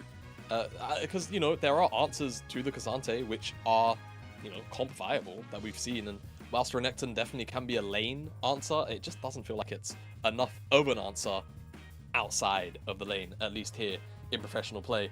And yeah, Breve definitely was taking over some of those back-end team fights. I wonder who's going to get MVP here for RNG. I feel like there's a lot of strong answers. Definitely say Tang Yuan, but a couple of his teleports a little bit wayward, right? LP, of course, had a pretty nice game to pilot out and was given a lot of resources in some of those cross maps, so I wouldn't be surprised if he ends up getting it as well. Either way, RNG don't care about MVP. They're just happy that they won the 7th series and, again, not mathematically locking themselves in, but all but for the good of themselves. And yeah, again, now it starts to make you wonder, how is this, first round of playoffs going to look? Because Weibo have RNG and EDG to play. They've got 2 series ahead of them, which realistically they should win. But again, this is Weibo we're talking about. So, even against an AL, if the AL are hungry on the day, like I wouldn't put it past AL to at the very least strike a game off of anyone's off of Weibo rather. So yeah, we'll have to see exactly how those series lay out ahead of time. And then of course the other big series to kind of underline the final team here in playoffs will be NIP versus RA in a few days' time. So looking forward to that as well. So RNG happy about this series result. I mean, our last game of the regular split is Weibo versus EDG, which could be a top 6 defining, do you get a bye in playoffs or do you not? That is the question there. So curiouser to see how we kind of go from this one here. Of course, we are just waiting on our MVP here in this second game. Our third game, I should say, of our second series. I imagine it's going to be Breed. I think Breed was exceptional on this Cassante, just able to constantly isolate people out and really kind of build up a lot of the momentum that was able to come in here from the side of RNG. And for WE, I mean, we saw them try and go a little bit fast and loose, but it really did feel like they were not comfortable. It didn't look great from them, and they were really trying to make things happen. But I mean, stopwatches and Zhonya's were the flavor of the game. It just really stopped everything that was coming out here from WE. So I'm not worried about them per se. They are obviously still locked in for playoffs, no questions asked, but it definitely feels like this is a team that is going to have to change a lot if they want to try and upset that kind of, hierarchy and move to a much later stage in the playoff run. Yeah, definitely, right? And still, you mentioned the ringing. It just brings me back to So season whatever it was when they introduced stopwatch as the rune, and then you basically had access to it from minute 3. It was really silly, and that's when tower dives are really common as well. Anyway, that aside, like you mentioned, you do wonder about the consistency, I suppose, from WE, and just generally the ceiling as well. I feel like it's still in this one vein. I wonder how explored it has been, right? Or whether or not they kind of sit exactly where they should be, if that makes sense, right? Like they're 7th place, chances are they're not really gonna hard contest the teams directly above them, with the exception of Weibo, but they will definitely struggle against but they won't struggle against the teams necessarily below them that much. So yeah, very, very interesting to... Ooh, Wei got MVP. Sorry to cut myself off. We can bring that up because obviously we're trying to rush through to this third series and catch up a bit. Yeah, interesting that Wei got it. I mean, when you think about it, yeah, I guess he was underlying a lot of these plays here, a lot of the turnaround plays specifically, taking up some of those forms. Something we didn't really mention is definitely the importance of first kill, I suppose, for RNG. For sure. And yeah, we did see a good couple of times where, he picks up Q's form, for example, in this clip, or he picks up Shanks' form, he's able to add an additional layer of CC. So yeah, sure, I can see Wei getting this MVP. Not too bad, but yeah, playoffs implications galore here. And of course, our next series, as we get onto it, OMG TT. For OMG, right, losing that series to Top Esports, not being able to secure, or not necessarily secure, but really get in the mix of that top 4 battle now. Need this win to remain competitive. If not with Top Esports, at the very least with LNG, as, yeah, a loss against TT, who are kind of on a pretty hot run of form, would kind of spell that they are likely going to be locked into 5th, 6th, at the, kind of at the best. Yeah, I mean, it does feel like it's all tit for tat. I will say, though, for RNG, with that win, they're only 1 game difference behind WE, so that means they win a game I'm pretty sure they're locked in. So well done to them. We'll see them hopefully in the postseason. But I believe now we can start to move towards our third and final series of the day here on this beautiful Saturday afternoon. It's going to be OMG versus TT. And like you said, OMG... it's kind of, I wouldn't say struggling, but definitely kind of having a little bit of a reality check for them. They were right up in the top 3 positions. They went up against top esports, an opportunity for them to go toe-to-toe with them and really solidify themselves as that number 3 seed coming out here from the LPL, but weren't able to kind of solidify it. Had a great game 1, game 2, and game 3 just did not go their way. And now I want to see them coming out strong against TT. I want to see them kind of, I mean, straight and honest, just punch down, really put in a performance here and get yourself right back up into that mix. Yeah, and as OMG, focus point has to be towards the mid lane. I feel like Thunder Talk, it's been a UCal show for the most part, and I feel like just getting a glimpse at the draft here. Pretty strong front-to-back composition, right? You've got Braum, 2 AD carries, 2 frontliners as well on top of that with CC and a lot of backline disruption. Looking forward to seeing how they pilot this one out, as OMG need this win to ensure they remain competitive for a top 4 spot, put them in that 3rd round bye for them, and hope that LNG above them look to slip up as well. They themselves, LNG, actually have TT in their run of schedule, so let's see how OMG get going as Jayo's incredibly loud. Told you, man. We went from Xi'an to Shanghai, and the energy is just as electric. As we can kind of look into it here. Of course, we can see the kind of matchups coming in here now. 1XM being able to pick up that Kai'Sa there for himself is going to cover the little bit of, or the lack of magic damage that TT had kind of drafted in for so far in their composition. But on the other side, Cream got his hands onto the Tristana, so they decided to try and flex that one a little bit. It was exclusively able for the longest time here for OMG, just kind of piloting that champion. But I quite like this as well, because you got the Maokai, you got the Renekton. Your turret taking potential is obnoxious, to say the least, here from OMG. Yeah, wouldn't be surprised if we see really big Herald Prio as... Okay. So, Shanji is going to harass. Aki's going to pick up... Oh, the Raptors reset. That's all good. Well, I guess... No, they're going in. No Bramble Smash available, though, for Aki as he used it to try and clear off that camp. 2 seconds, but not going to try and turn it onto it just yet. Shanji still being a nuisance. Does he have enough to kind of slow him down? I don't think he does. No flash available here for Aki. Nope. As they just get Hoya back into the base, but it means that Beishuan has to go for an early reset. He's going to be on the bot side of the map, and we're going to have some strange jungle path, because here we go. Flash in, cleanse and flash by Abel, not respecting the crash down that was able to come out from Yao Yao. In this game, we're only 2 minutes in, and we've already seen plenty of summoners burned. Yeah, exactly. Plenty of summoners being burned here. Flash cleanse not available for Abel, and that will mean that Beishuan can get down here quite easily.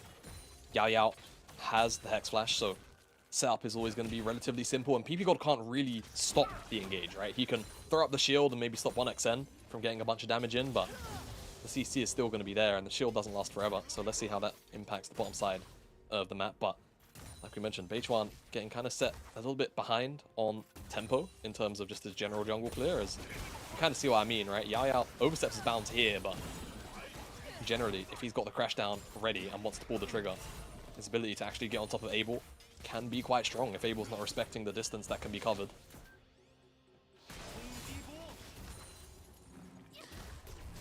We'll wait and see how this all kind of unfolds right now. Of course, as the Tristana, you want to try and push in the side lanes or your mid lane as much as you can, get those plates down. That's why we've been seeing the Jace kind of very effectively being picked into it. It does have just a very good time of wave clearing and dealing with everything that the Tristana does in the early game.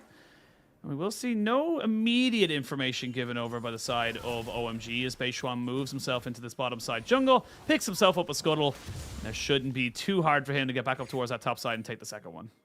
If he wants it, though. I feel like he wants to stay around on the bottom side, cover for 1XN and Yao Yao, just in case Aki comes down here and wants to blow the summoner spells. And you can see that's the read he's got. He's anticipating that Aki is clearing from top to bot right now because of how that invade played out earlier on.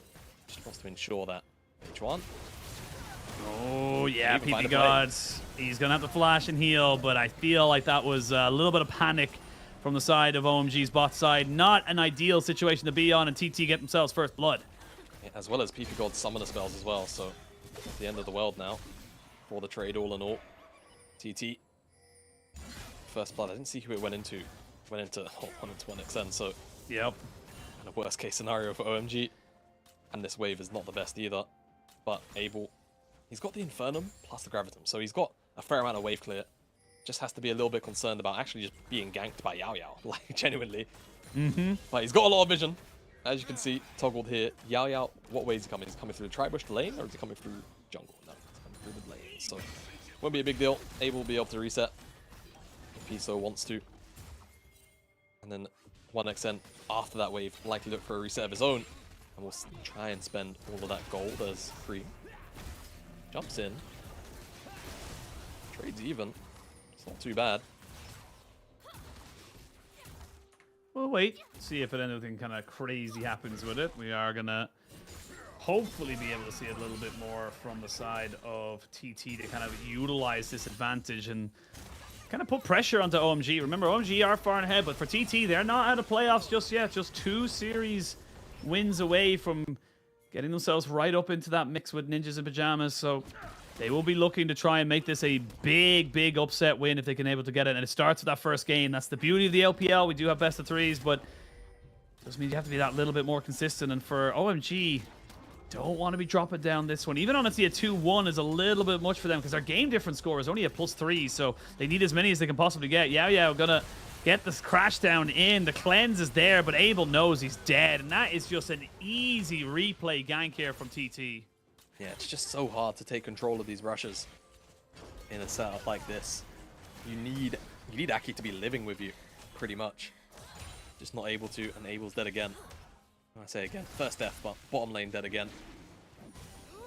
TT will be able to pick up the dragon as well, so really, really good early start here for TT. Really staving off that pressure from the level 1 invade that OMG tried to kind of use to shake things up a little bit. And we didn't really outline the compositions, I will say that, in terms of holistic view, right? We did for OMG. I guess we'll do it after this replay. What are we looking at here for Abel? I mean, he has cleanse, but even if he uses cleanse at this point, I promise he's gonna die. So, just one of those scenarios where the positioning is the bigger issue here. Here's Shanji. Pops the Dominus. With... not gonna get much else from it, to be honest. I think it's difficult enough to get onto Hoya on the tower.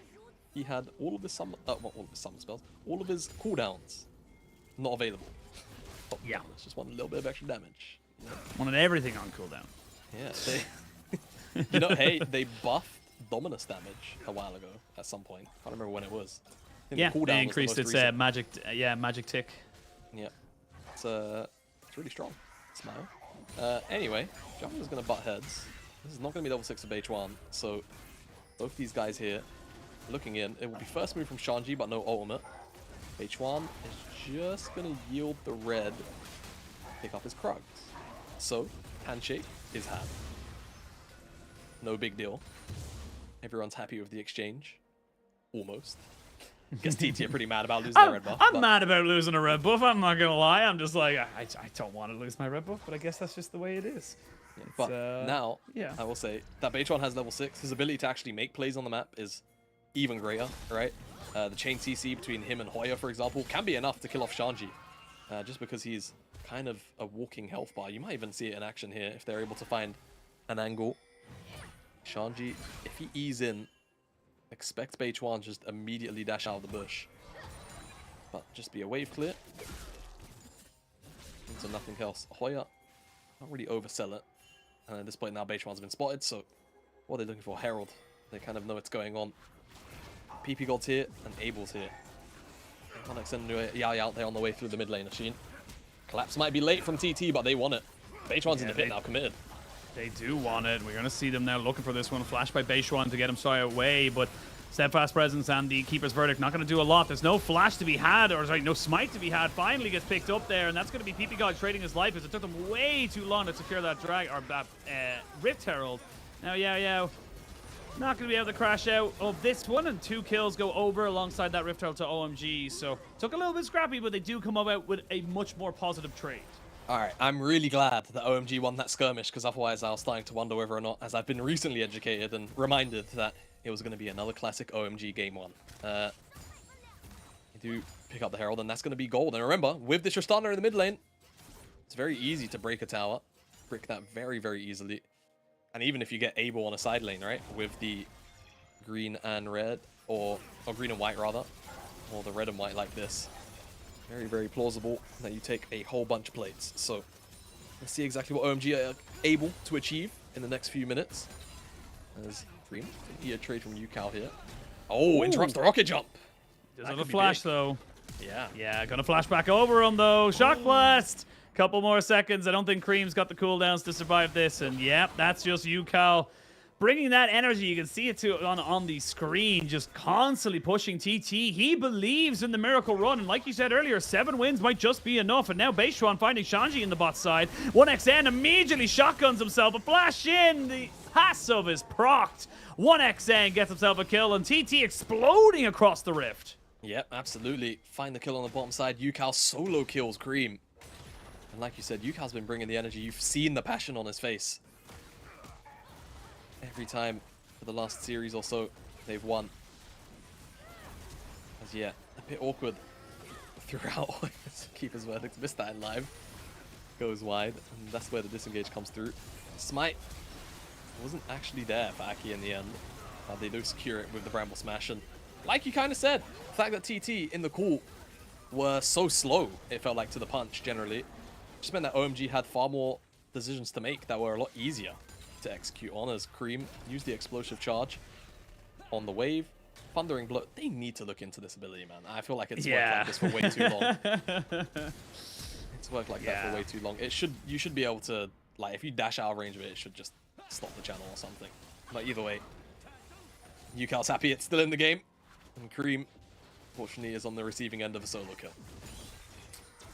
A little unfortunate. It happens though, as we kind of come back in and see where everyone is kind of finding themselves on the map with 1,200 gold lead. 2 kills though for the UCal mid laner means he does have a Dustblade Drakkar, and no flash means that he is almost certainly dead. And that's a nice little response kill here for Cream. Make sure OMG do not let this Jace just accelerate into a monster mid game. Yeah, absolutely. Also, Ashin, am I losing it? Okay, so yes. OMG obviously... yes, all right. The obvious answer is yes, but when did OMG drop the Herald in the replay top? Presumably for Abel, whilst he was still up there? Or am I losing? I don't actually know. Yeah, good question. It had to have been in the replay, right? Yeah. I'm just gonna assume yes, because I was gonna say, hey, look, they should still have Herald after this play, and they can now use it in the mid lane to break the tower. But they didn't have Herald, so I'm just going to assume it got used in the top side. Yeah, 2 plates left on that top lane. It feels like the most likely scenario. TT picking up that dragon as well, because they were able to get the rotations out. And we come back in, and OMG find themselves on the gold lead again. This is the kind of the decisiveness we talked about OMG, but for TT, just need to calm it all down. You have a 3-0-1 Kai'Sa right now. You have a 2-1 Jace in this mid game. You have a Hoya who's doing exceptional at just dealing with Sanji on this Renekton, so there is definitely plenty of ways for TT to come back into this game and to try and stop the momentum that OMG have just built into them. Yeah, absolutely. Now, I went and double-checked. It was during the solo kill, and we did actually get a pan up at it, but it was as the Herald was basically dying, so, you know. It's all good. We're not going crazy. It does happen. Second dragon, like you mentioned, though, was picked up by TT, so they have that going for them. And the team fighting is always going to be quite strong. A lot of disengage, re-engage, I feel like is a really, really strong combo TT are working with here. Right? Let OMG maybe overreach, right? As they so often love to. Great buffer on the rocket jump. And yeah, for TT. Look to re-engage with the Sejuani, the Rel. And just lock down the targets that are in front of you. And if they can be Cream and Abel, perfect. And that's how you're kind of looking at these team fights. Herald's up in 1 minute's time, and I anticipate that's where TT are going to look next. A couple of resets here from Yao Yao. Probably just to refresh the wards and then go up there and secure the vision that they need to ensure that OMG walk into this as blind as they can possibly keep them.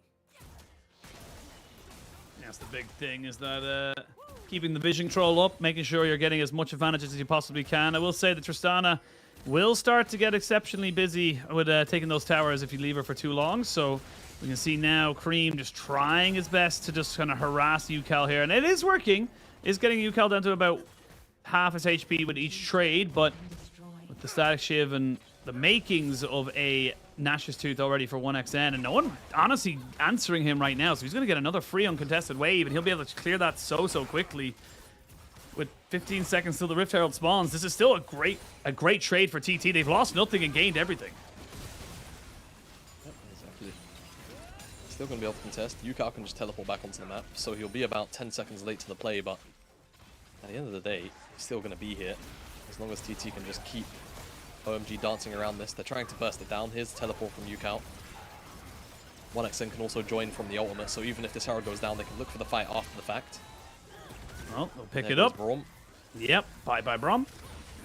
As he does end up kind of moving backwards, and OMG still kind of picking up the objective right now. TP still available for Shanji. He hasn't blown it just yet.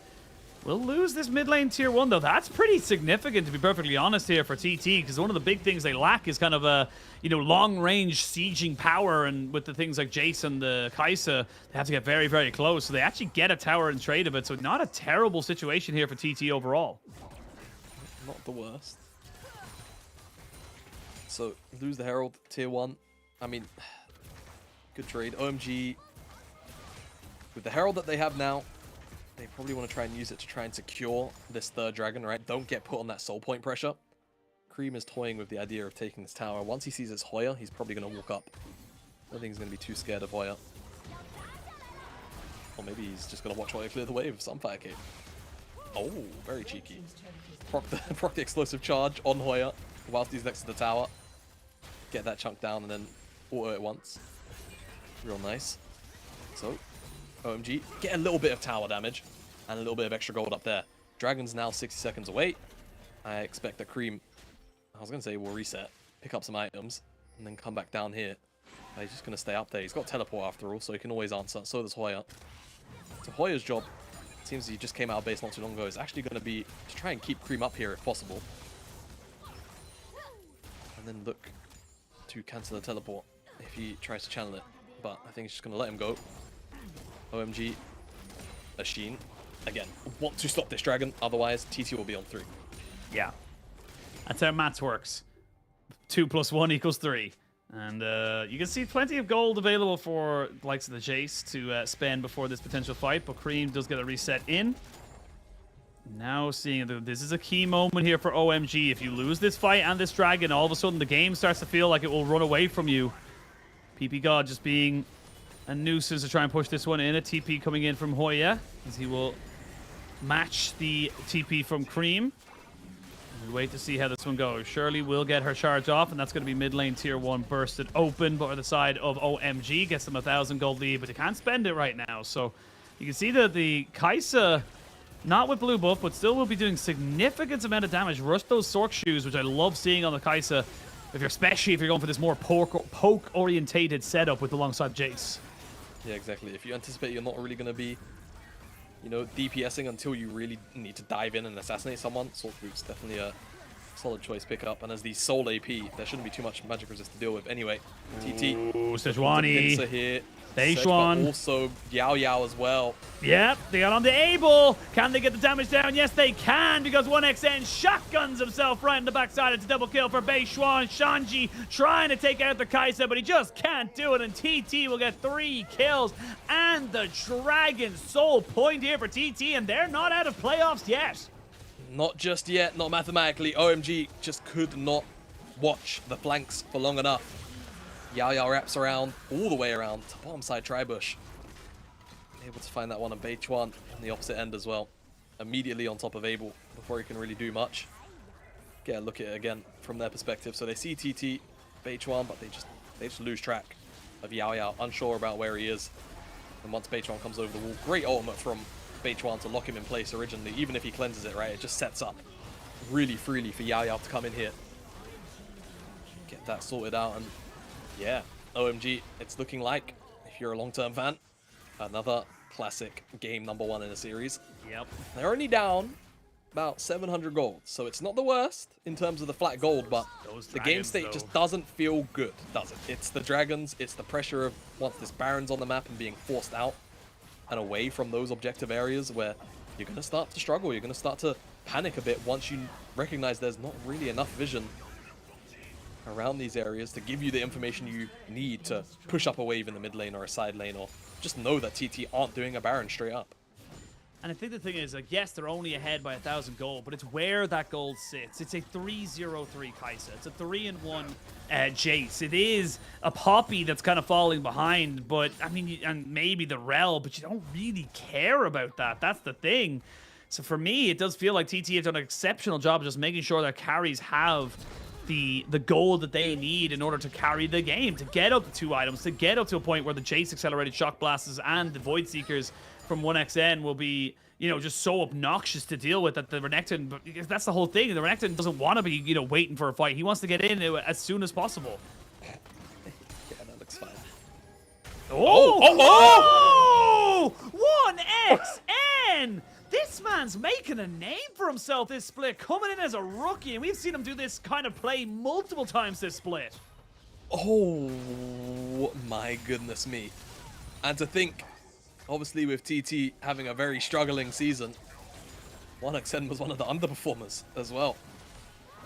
Was really struggling. It felt like the UCal show for a while, but since the upswing of TT, 1xN has been underneath or standing next to UCal many times now. OMG have to contest this Baron without Abel. Without Abel, 6,000 gold there, and they kill off Poppy. Hoya not going to be able to do much else though. Yao Yao now caught between a rock and a hard place, a flash forward and a kill confirmed, and this is what I was talking about, OMG. They want to try and continue on this one. Shanji's taking a huge amount of damage though. You can't really go for this one here. Bramble Smash, knock back Beishwan, but you've lost both your junglers. Ends up being at overall a 3-for-3, but Abel's now coming back into this one. He was the first one to die at the start of this play. These W's are really starting to hurt. The Baron gets reset. OMG are looking for it, but Shanji has to get himself out of the pit. He's going to have to try and TP back in on top of this one here. Abel looking to see if he can take it out. They're all getting baited by the Baron. Finally, flash for flash comes in. The chakrams are coming out, but the hammer and the shotgun. No, Abel denies him this time. Will be the Abel show for a brief few moments, but Hoya, there's no way you go back for this Baron. All right, he's clearing wards. That's fine. Everyone's dead. No one can pick up the Baron anymore. Oh my god, this last 90 seconds was so damn hectic. All because 1xN found, well, he did this. Look at this. First W, still marked with the ultimate. And he just waits for a brief moment. The cooldowns come out from Abel. I think that's what actually signals the go button here. Goes in, finds W, a couple of autos, full isolated Q. He has no answer. Poor Abel. And then fast forward, Abel just caught out. All right, I say Abel, well, he was caught out. It's Hoya that's caught out this time. CC'd up. Yao Yao was waiting for the flank. I think TT, the call was the turn. I want to believe with Yao Yao where he was. And they just weren't able to make it happen. Beichuan then gets CC'd up, but Arky going in, not the tankiest member at the moment, gets one shot by 1xN and UCal. Then OMG say, yeah, it's our turn to do the Baron, guys. You know, look, Abel's got good guns. Shanji falls a little bit too low. Then a teleport comes out as well. A little bit too much damage. Abel stacking up all these chakrams. It's just a ridiculous concoction of mayhem. And then 1xN able to finish off one, but not the other. And then Hoya comes in, isn't able to save UCal, but kills Abel. Well, we go live as TT find themselves another fight. That's a great Magnet Storm. Look at 1xN, look at UCal. They're untouched, they're unfazed, and they are unbothered by OMG. Another shotgun into the back lines as OMG find themselves at the back end of a terrible fight. These aren't the longest of death timers. That's going to be Soul, that's going to be Baron, that's going to be everything for TT. Yeah, they just have to make their mind up. They're sending UCal down to the bottom side. He'll get the dragon alongside Yao Yao. Aki's actually there behind the pit, so they might have to postpone this. Get the Baron, go down towards the dragon instead. Or they can just kill him. They can just kill him. It's an AP Aki Maokai. One more accelerated shock blast. We'll see if he's a sniper. He was, but Aki had a flash to boot. So that's the Baron confirmed. Resets to come in. We might have another fight around this dragon, but I don't think that OMG have got any hope or prayer of trying to contest this. Absolutely not. This will be Infernal Assault for Dragon Snowball from TT. It's OMG that initiated this fight. Wasn't too sure because we just come out, of course, of the replay. And then Frontline does its job. Yao Yao sees the angle. 4-man gravity well crash down. Absolutely over. Abel as well, stuck in a bit of an awkward combo of guns just for a brief moment. Long enough that he's just not able to deal DPS. No Moonlight Vigil from the previous fight as well, so he couldn't even find a massive Infernum one, maybe, to turn it back around. And with OMG in an awkward position and Abel without the correct guns, Cream not in a position either to open up. TT slaughter them and get everything they need to close out this game 1.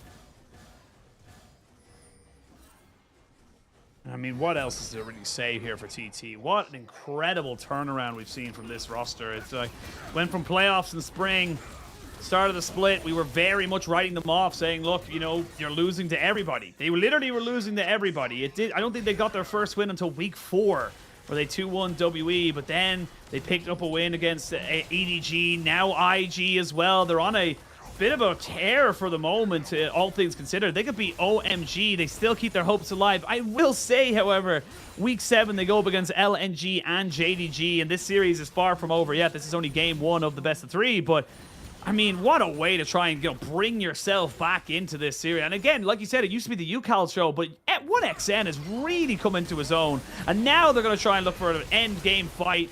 Not quite able to get the last of the damage down here onto Abel, but just getting those summoners out is good enough. I have to wager, in my shallow in comparison to some of the historians I sit amongst on the caster lineup, that if TT were to make it into playoffs from this position with the run of form they have, it'll probably be one of the greatest comeback stories in LPL history. Oh, for sure. For sure. And we'll see if they want to go for it right now. Here we go. One last ditch effort here from OMG, but you've already been separated. What was a 5v5 is now a 3v5. And TT take full advantage of that. The Poppy having so much value, just constantly harassing the rest of the team, just making sure they're always at a numbers disadvantage. Hoya, though, without that, needs to be a bit more careful, as he does end up using the steadfast presence to walk himself away. And flash forward on the 1XN, who does go down. They're going to see Yao Yao fall as well. OMG not out of this game just yet. Beishuan was off into the mid lane trying to get that turret. TT kind of pushed themselves a little bit too far forward and get punished because OMG were ready. And in the cookie jar from TT, and OMG slammed the lid shut on their fingers. Nice play. Considering they'd already lost Shanji, you're starting to wonder whether or not that was going to turn into an inhibitor very quickly. But OMG find the re-engage, and crucially, they get 1XN before he can really press any of his buttons. As we'll get a look at the play, and I'm not sure about you, but my feed froze at a very awkward frame before this. But yeah, able to just find... Oh, it's just that Winter's Bite.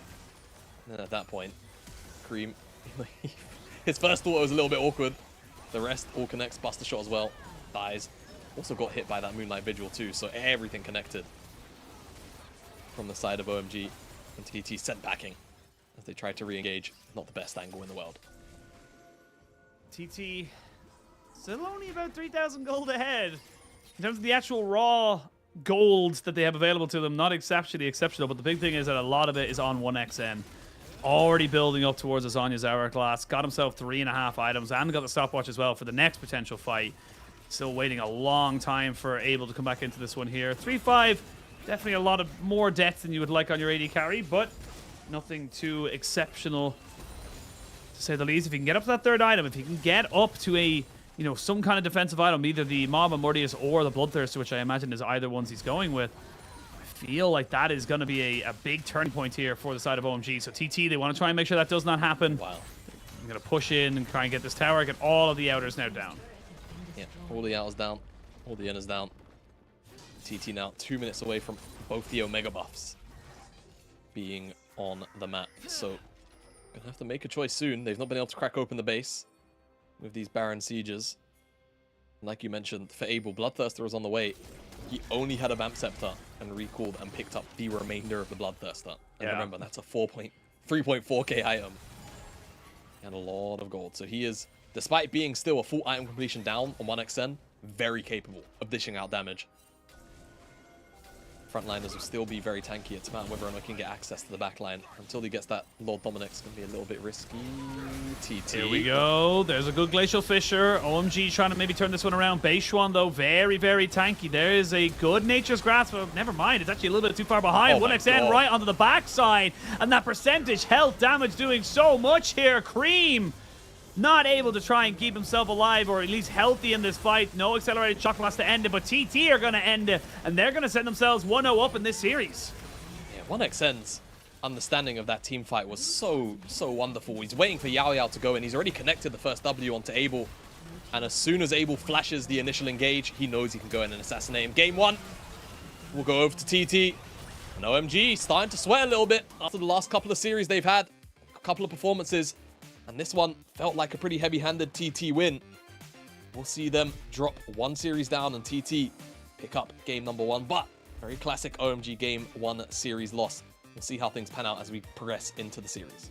Yeah, look, if you're new here and maybe you're getting on the I will dominate hype train with OMG like to OMG like to you know, have a little bit of a scrappy fare when it comes to game 1s. They have a very low game difference when it comes into the, even despite them being 8-4 in the standings, you know, twice the amount of wins as losses, they only have a +3 game score. So definitely not ideal situations to come in, but we're not really that worried about them. However, for TT, 1xN on this Kai'Sa looking so comfortable. And honestly, you look at the way this composition works out for TT, how they played in spring, it definitely feels like this was definitely kind of like more their style, with a front to back standard hard engaged team fight, with your backliners just doing copious amounts of damage. Yeah, I mean, if you recall Thunder Talk last split when they made it into playoffs, right? I think one of the very interesting things about this team was generally their prep and their understanding of their opponents. And I think that really shone, and I'm going to bring a very specific series. It was TT against IG in the spring regular series, where IG was still going on their tear, and TT read IG like a book through prep. And it was with compositions like this, right?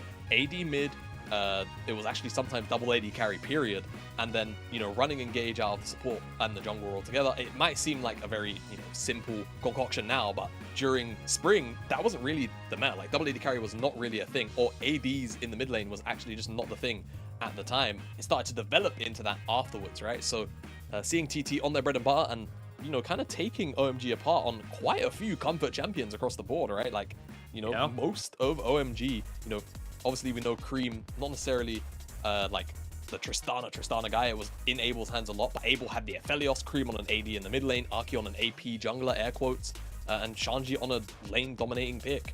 It didn't really come to fruition. 1xN, anyone surprised that he got MVP? I'm not.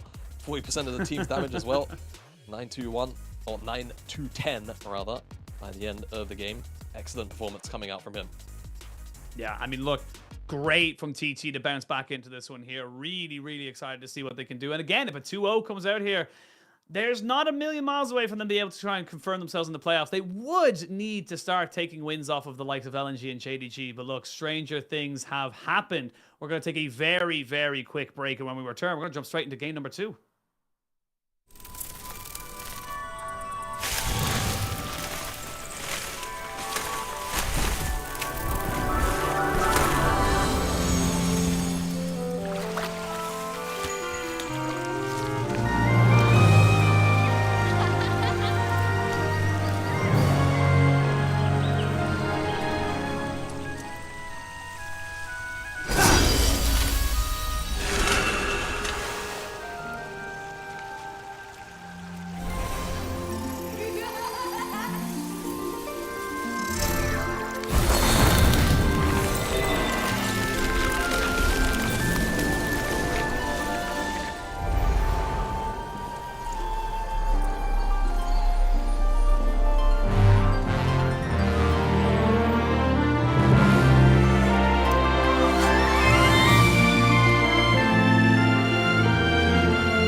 welcome back one and all to the LPL. We are coming into our slightly delayed feed here as we jump into the second game of this best of 3. TT now 1-0 up in the advantage. We're going to jump straight into the rift. We are, I think, about still 15 or so minutes behind the live broadcast, so we're hopefully going to be able to catch ourselves up. Either it goes to a game 3 or we'll just know exactly if TT can get themselves a 2-0. But I mean, the feeling for me anyway coming into the second game is that I feel like I need to see, you know, a little bit more kind of priority in that. I was going to say top side, Kasanji back on the Kasante. That's what I want to be seeing.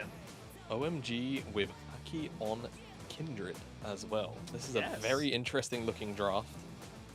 A lot of agency, I feel like, across the board on multiple different lanes for both sides here. So I'm excited to see how this early game gets rolling as we get into game number 2.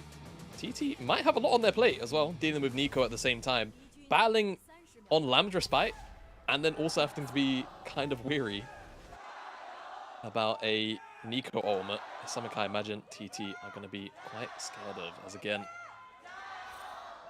passion loud in the Shanghai arena.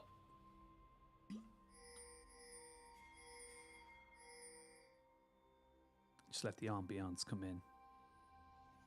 Take a chill. We had a pretty chaotic game number 1. Pretty chaotic game number 3 in WERNG as well. We've kind of been riding a lot of energy, but now we have an opportunity to take a deep breath, relax, see what I would hope to see. Is a much better performance from OMG. Again, a lot of OMG believers in the chats as you know, having such a great start to the season, 8-4. They would love to go 9-4, and we kind of look towards their last 3 series that they will have to play. It's not the easiest of runs for them. They play AL, which should be fine. You're gonna see the flash in now on this bot side. The cleanse gets burned away straight away by Abel. He's getting taken very, very low, but not going to die. Just getting the 2 summoners out there from the TT bot side, and Abel's going to be forced into an early reset. Yeah, it's not a good start though, is it? First wave reset. Not ideal. Still has his flash though, so at the end of the day, even if Beitron comes down here, should still be able to get away from a fair amount of aggression as long as the reaction times are good from Abel. But I think looking at adaptation for this game number 2, you know what? I'm actually really glad that the big man's here because it helps out my point. I am not surprised at all in the slightest that Kai'Sa was removed away here. And the Poppy. And the Poppy. Very, very big issues, but OMG will, at the very least, still make it into this game too with a lot of power picks on their side, right? So I think TT still have to be a little bit meticulous about their approach. What's the replay of this level 1 trade? It's the level 1 trade, so we have our eyes on PP God. So the observers and the Chinese sidecasters clearly feel a little bit upset about him. What is it? What did he do? It's because he's, I guess, because he skilled Q. I don't know. Possibly I guess to be fair, if PP God skilled any other skill, he probably would have been a little bit more useful in that trade. But yeah, look, don't skill something up until you have to. It's kind of the rule. It's kind of the rule of thumb. I'm gonna be honest. I feel like the observers are often quite harsh, but it's for good reason normally. Oh no. Flash in, PP God. Not gonna go down though, and he keeps his flash available to him as well. Also kept with Ignite, so no one except for Beishwan losing a summoner in that trade. Again, it's kind of an equal trade for the moment in favor of OMG, and now Beishwan. Oh, never mind, that was the Nico clone. It's not an awkward trade. Oh, wait, Beishwan doesn't have smite, but Aki doesn't want to flip it, so it's not gonna go for the. It was the mark, don't forget. They're actually going to lift the IL. No flash, remember, so this should be a free first down. Should be able to get him down. That should be a first blood confirmed. OMG getting themselves on the board nice and early. All right, not bad. First blood, I believe, went into Aki's back pocket. My memory's terrible. And we've got pop-ups, of course. So, yeah, there you go. Hey, Aki gets first blood. It's going to accelerate him, and Kindred can certainly take over games. Curious about the build. He's got that recurve bow and the longsword, so I think he's going towards Kraken Slayer first. We've seen a lot of Trinity Force as well out of Kindred's as Mage One. Really predict the flash? Nope. Just forces the flash out of Cream. Bad, not bad. Nico, I feel like one of the few lanes which, you know, we talk about LeBlanc being really oppressive in the first sort of maybe 10, 15 minutes, especially once she picks up the stack Shiv, right? It covers so many of that champion's weaknesses. Nico, one of the few champions, it feels like, that can kind of just backhand the lane almost entirely. And you can start to see already kind of accrue in the CS department, up almost 10 creamers, so doing a really good job in the early stages, despite being forced out with that flash.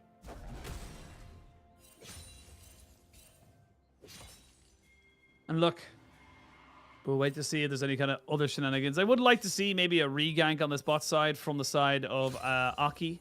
You know, you don't have a flash here on Yao Yao. Ooh. I'm going to be honest. Where was brother aiming? Because yeah, that wasn't even close. Did he want it over the wall in front of the track? Hard to know. Hard to know. Either way, that ward is giving him no information at all. Negative information, because it might even make you think that you have information when you don't. You ever do that? You ever like, oh, there's a ward here that's giving me information in the brush? No, it's not. All the time. All the time. It's almost a detriment to you, in my opinion, to have that kind of thing happen. But look, happens to the best of us, including Kasanji. And this is why I'm kind of looking at this one here, is that Sanji is definitely someone who can make something out of nothing. We'll see if he's able to kind of work with this top lane deficit for the moment. We are going to see Hoya trying, you know, just keep putting the pressure in on top of him.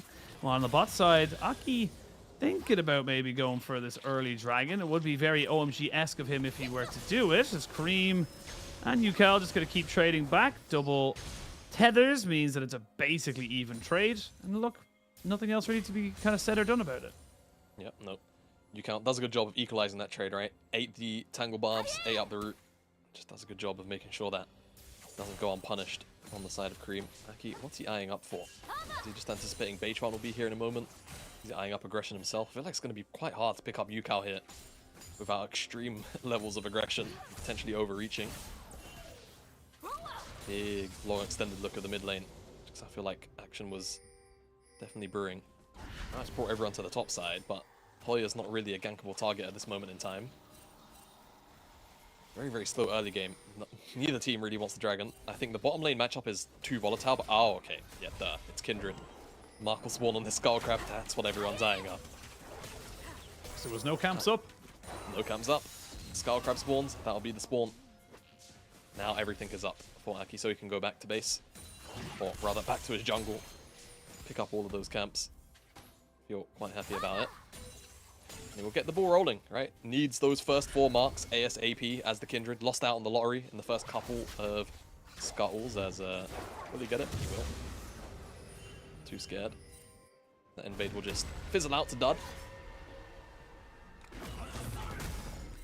And look, Shimada, it's obviously a much more tempered start to the game, as we can see. Look, it's a Kasante. I don't think he's going to be going down. If anything, he looked like he was about to take out Hoya, to be perfectly honest. Yeah, it looked like for a minute there. I think what happened is Shanji, even though he cast the Pathmaker, was still stunned up by the... I don't know if it was empowered or not, but by Hoya. And it meant that he couldn't also cast the All Out, which would have brought Hoya even further underneath the tower. Would have been really awkward for a moment there. Doesn't work out in the end. And go ahead, Ashin, because you're thinking what I'm thinking. It's a slow early game. OMG are probably going to get this Herald because this rotation looks pretty soundproof. And 1xN and the rest of TT are a little bit slow to the punch if they do want to contest this. Or do they want to just go for a fight? This is the thing. OMG have kind of full knowledge of everything. Beishuan walking forward, but he has got his sweeper to scout out that someone was waiting off in the banana bush. Rift Herald is going to be secured, so Shelly goes over to the side of OMG. Knocked back onto Hoya. He does pop the dominance, but he is dead. Kasanji strikes again, and that's going to be another clean kill. And honestly, there wasn't really a need for that kill to go over, as PP God now finds himself in a position where he can go right back to Kareem. And I mean, TT are trying to force something that's not there. I'm going to be honest, that was a frustration play from TT, wasn't it? Like, flash over the wall from the eye. They just wanted something in return. The fact that they committed so many resources to the top side, just go across the map the dragon and play it on bot side, guys. Like, you're never getting in there. But OMG don't care. They're laughing to the bank with all of the time that they just gained. Dragon will go over, but like again, it's so late, and they're not even going to lose plates for it. So it's just one dragon. Doesn't feel like it's the worst thing in the world. Abel might even pick up a plate up here. And Aki's coming up here to potentially dive Shanji. Remember, no Dominus, has Flash, and Aki's marked him, so it could just be a rundown, to be honest with you. He's got no support for a while. Doesn't want to flip it, just sends out the one arrow. It's just very funny seeing that. Just like, here he goes. He's got a mark. He has no flash or no ultimate, and then it's just like, boop. Littlest of pews. And honestly, I like this play coming out from OMG, recognizing, look, we don't need to reset all the way straight away. We just need to gonna keep funneling in plates right now into Abel, who honestly straight up just had a really poor showing in game number 1 on the Aphelios. Did like less than 10k damage, I think, of the final amount. So really not stepping up to the kind of caliber that we see from the Aphelios so far in most of this year. And just Abel's own personal expectations, right? Like, Abel can sometimes, depending on who you're talking to, be in the conversation as like one of those AD carries that at ceiling can contest some of the best here on their normal days. He really does push the boundaries of what AD carries are often allowed to do. So yeah, definitely kind of sad to see him underperform in game number 1, and hopefully he has a little bit more room to maneuver in a game like this.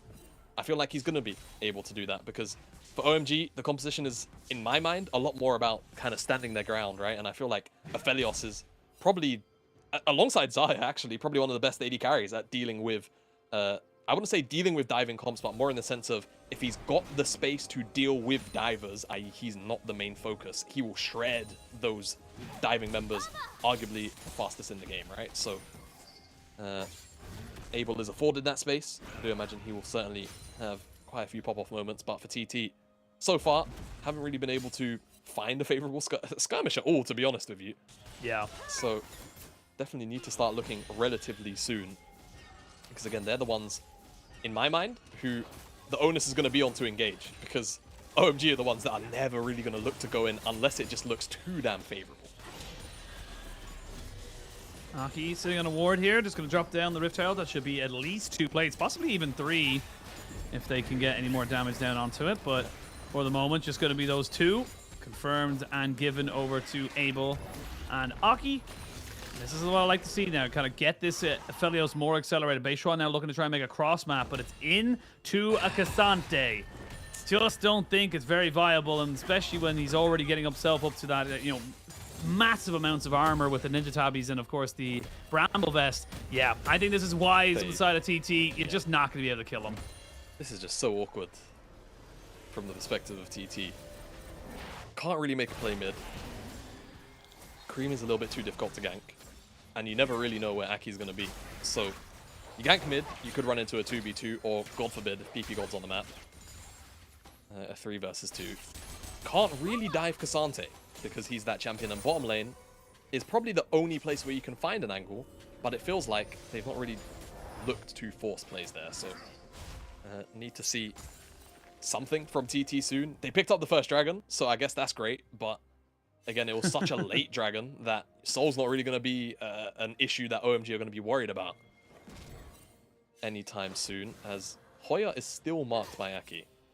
Oh, Hoya. Oh. Yeah, and that's why they know they can go for him, but still difficult to really make this one stick. A flash for flash. Hoya keeps himself alive, and that's honestly good for the side of TT, because Shanji is only kind of as dangerous as his all-out, so not having access to that's going to be a little bit harder to kind of confirm. Speaking of confirming, Beishwan just trying to see if he could get some confirmed vision with this Scuttle Crab, but Abel and PP God very much in a position to contest that, so not going to let that one go ever. And it's still a 2,000 gold lead here for the side of OMG, as the plates will be falling in the next 30 seconds. So, minute till Dragon spawns. What do you want to see from either of these two sides? Because it's been, for lack of a better term, it's been slow. It's been a bit of a very, very slow early game. Where do you want to see both these teams kind of ideally look to try and get their advantages? Asheen, mate, we're both professionals. We can say it's been a pretty boring early game. It's Yeah, all right. it is. It's not the most action-packed in the world. Everyone's friends here. Everyone's pretty chill with one another. But yeah, I feel like if you're OMG, just try and make sure you're set up around this dragon by the time it spawns up. Make sure that TT don't have access first. Deny them that luxury. But it will be a little bit more difficult now that Yukao's got that static shiv. He's had it for a while. That mid lane priority can be something that can be secured very quickly. Even, I was going to say, even though we're on 13-13, we're not still on 13-12. No, So not till Monday. Not till Monday. So buff shiv, still very much a thing. You can see on the minimap, like he dashes forward, autos. Oh, never mind. Shanji, I mean, he's not dead though, is he? No. Or is he? I don't think he is. He doesn't have the all out, but he doesn't have a really kind of pressure on him, and he's just kind of taking Beishuan, who commits the Heartbreaker. Finally, Yukal makes his way up top side, and that is going to be the decision making that you want to be seeing from TT. Does mean though they give up that dragon, so killing that top side to kill out the Cassante in trade for the objective. I mean, like you said earlier, they're not exactly close to a soul anytime soon. Nope. And again, I favor OMG's composition in the way that a lot of team fights tend to break out. I feel like stand your ground compositions tend. Do you know what I think it is? I actually think stand your ground type compositions are broken into LPL because they just love going in. Let's see how TT stand their ground, though. Stand your ground. TP's coming in. Pop Blossom is up. And it's down, but the feathers are massive. They do trade 1-for-1, but I don't think Sanji's getting out this one alive. It's a 2-for-1 trade, as the rest of OMG know if Yukal gets one auto attack off, it could be over. One good static shift proc. He doesn't want to commit to it. I feel like he could have went forward for that, but Yukal knows what's riding on this series, what's riding on this game. The potential to keep your playoff hopes alive. They need a 2-0. Yeah, that W was still on cooldown as well, right? He dashed forward once, had to wait for it again, didn't have the R, used it underneath the tower dive, didn't want to commit a flash and potentially ruin things on the back end of this play. Comically, we were talking about standing our ground. TT do just that. Feathers, how many does 1xN get on the ground? There's a couple from the Q, a couple of autos as well. Everyone gets hit by the Pop Blossom, but that pullback hits crucially onto every member that was diving underneath the tower. Abel just also isn't capable of actually sending out enough damage as well. So again, a little bit overzealous from OMG, and again, they're not really the ones that need to be looking for plays like that. It's TT that realistically need to be looking for more aggressive plays in my mind, but hey, OMG look to push the envelope. They get punished for it. They do get this tier 1 in the mid lane though with the Herald, which they secured earlier on, because, oh no, so rather TT pick up the Herald in trade as well, so it kind of goes from bad to a little bit worse for OMG. Looking for this top tier 1 now in trade, but I feel like Yukal, it's not all of the wave. He might be able to get a fair amount. Oh, never mind. This champion is ridiculous with this IM, isn't she? Yeah. I mean, until we move to 13-13, where the static shift nerfs come in, I just don't see us be able to kind of get anything there. Cream going to use the Pop Blossom defensively, putting a fair bit of damage back onto Beishuan. Dominus was pocked by Hoya, so everyone backs themselves away. But it feels like it's TT building a bit of momentum right now. It doesn't look like OMG are feeling comfortable. It feels like right now it's TT deciding when things are happening, deciding when the plays are being made. And Janji kind of caught between a rock and a hard place with his build means that he's just a little bit too far away from actually finishing anything. And actually disrupting that back might actually mean that we see the top turret go down for free because you're not going to have the rotations. Yep. If TT wanted to. If TT were on the ball right here, they'll just send Yao Yao and 1xN towards the top lane, but 1xN, it seems like, has a little bit of gold to spend. Yukal, however, I think can just take this in his face. Yeah, I don't think there's really anything Shanji can do. Acknowledgement there, starts to yield. Yukal wants a bit more. That chain's going to go wide, though. We'll just go back. And you know what, actually, for me, the obnoxious part about Shiv, and I don't know why they didn't change it, is just how energized stacks. Like, it just shouldn't stack off blinks. I think it's fine to stack off dashes, because that's technically movement. But blinks is a bit much. Blink distance is absurd. But yeah, anyway, they decided to just guard the item. I think that works too. You know what? I'm fine with that too. Yeah, sure, you know, whatever. Because then it just fixes the problem, and then LeBlanc can still build Shiv, and it's, you know, it's probably still best in slot, but it's certainly not as oppressive as it is in its current state. On live, that is, of course. It's very fair. Yeah, I think that would have been the fairer of the changes, but who am I? You know what? Get this man on the dev team. Get this man on the dev team. That's what I say. Soon, Jamadish, soon. I know you have absolutely no intentions or will to ever be part of the dev team, but I'll make it happen. I'll be honest. I would enjoy being on the dev team, I feel like. I wouldn't mind balancing, or like having a hand at trying to balance some aspects of being part of the discussions. Yeah, you know? They do that. They do talk to the casters every now and again. Yeah, it's quite an interesting kind of setup of like where they're going, what they think is working and stuff like that. Generally more so towards the LCS and LEC casters, naturally, as they are more the more mainstays. But yeah, I mean it's good. Randoms. Yeah, I am just a random. Ignore, please. We'll wait to see. Not talking about development, not talking about how the game will be changing, because we have a game that is ever changing happening in front of us right now. Wow, what 2,000 a smooth gold segue. lead. Oh, I'm a professional. Master of your craft, Machine. Master of your craft. You won't see me slipping, but we might see Cream having a little bit of a slip. He does pop the Pop Blossom there. The Heartbreaker to try and put down the damage. Stopwatch does get used. This is going to be a second Dragon, though, you would imagine, to try and come in. There will be a trade back for the moment. Shanji did TP up to try and save his top laner, or his mid laner who was in top. That's just a Dragon traded here, and you can see just how oppressive this LeBlanc is, especially with the double buffs. Exactly. Very obnoxious. You count how much damage you deal. Like, it's so silly. Like this poke variant, I guess. Anyway, like you mentioned, OMG picked up the Dragon, so that's going to be for the good of them. And it just again, it pushes TT further and further away from picking up Assault. Replaying. I mean, the dive's pretty clean. They almost one-shot Cream through everything. I want to highlight Beishuan's usage of the Heartbreaker as well. Through the CC. Doesn't get knocked up. Obviously still gets stunned, but ignoring that first part of the CC, very crucial. If Yukao didn't flash forward and get him, which I feel like this is why... Oh wow. So if you're wondering why the zoom-in was, Yukao actually dashed back, or rather blinked back to the distortion, cancels Shanji's all-out cancel. Or a channel, rather. Yep. So, real nice timing there. Intentional or not. Squeaks his way out. Doesn't end up dying. TT don't get that tower, though. Crucially. Still looking for that. But he is still going to be a menace on the side lane. No one can match him. He's almost level 15 already. You can see in the bottom left his XP bar. Very, very accelerated. There goes the wave. Bye-bye. He's going to take the cannon, hit 15. No one can match him. Big, big problem for OMG. So I wonder if they're going to consider starting up a Baron sooner rather than later. It feels like they have to. In this strange turn of events, TT are actually up several thousand gold, and it's actually a real gold lead, right? We've spoken quite a few times about fake gold leads today. But 2 items available to 1xN across the table. Abel has the exact same... I didn't mean for that to rhyme. Abel has the exact same amount of gold.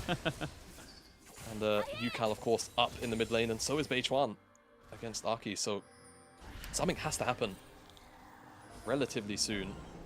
I mean, I guess for Arki, he's quite close to the Triforce, so can close the gap in the itemization soon. But right now, TT can flex their muscles a bit if they can find an angle for a team fight. But it's just about whether or not they're willing to pull the trigger, because they have been hesitant, apprehensive, you know. I have an update for you. We've been having some funky builds today. Radiant Virtue on PP God. Yeah, sure. Going towards it. Using that 3 assists he got to himself. I don't have a problem with it, but it's definitely not, you know, the standard, shall we say. That's a very like relatively tanky Rakan. I will say, given that, again, OMG and the way that they're likely to play team fights, if TT ever allow them to happen, that is very much going to be like a very stand your ground type playstyle. It's going to be very much, hey, you know, we're in this area first, or hopefully we're in this area first, so we're going to look to just basically play off Lambda Spite and play off things like the Pop Blossom and so forth. I guess the Radiant Virtue, if Rakan is standing on top of everyone and he presses his R key, then, you know, that burst of healing is going to be nice. For sure. Do I feel like Shirelia's would probably be... I was just about to say, I think Shirelia's battle song is better. Is probably better.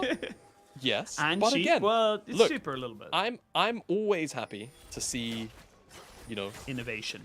Yes, perfect word. Innovation from our players here. And especially if you can, at the very least, understand the innovation, right? It's not... Yes. I don't know why this one game... Do you remember when Light was playing Lucian and he went like... Rapid Fire Cannon Collector, and it was like 3 tanks. You know exactly what game it is. Like, you know, you can't understand that innovation. You understand this innovation, and this is certainly innovation from OMG, picking up, or trying to pick up the Baron over here.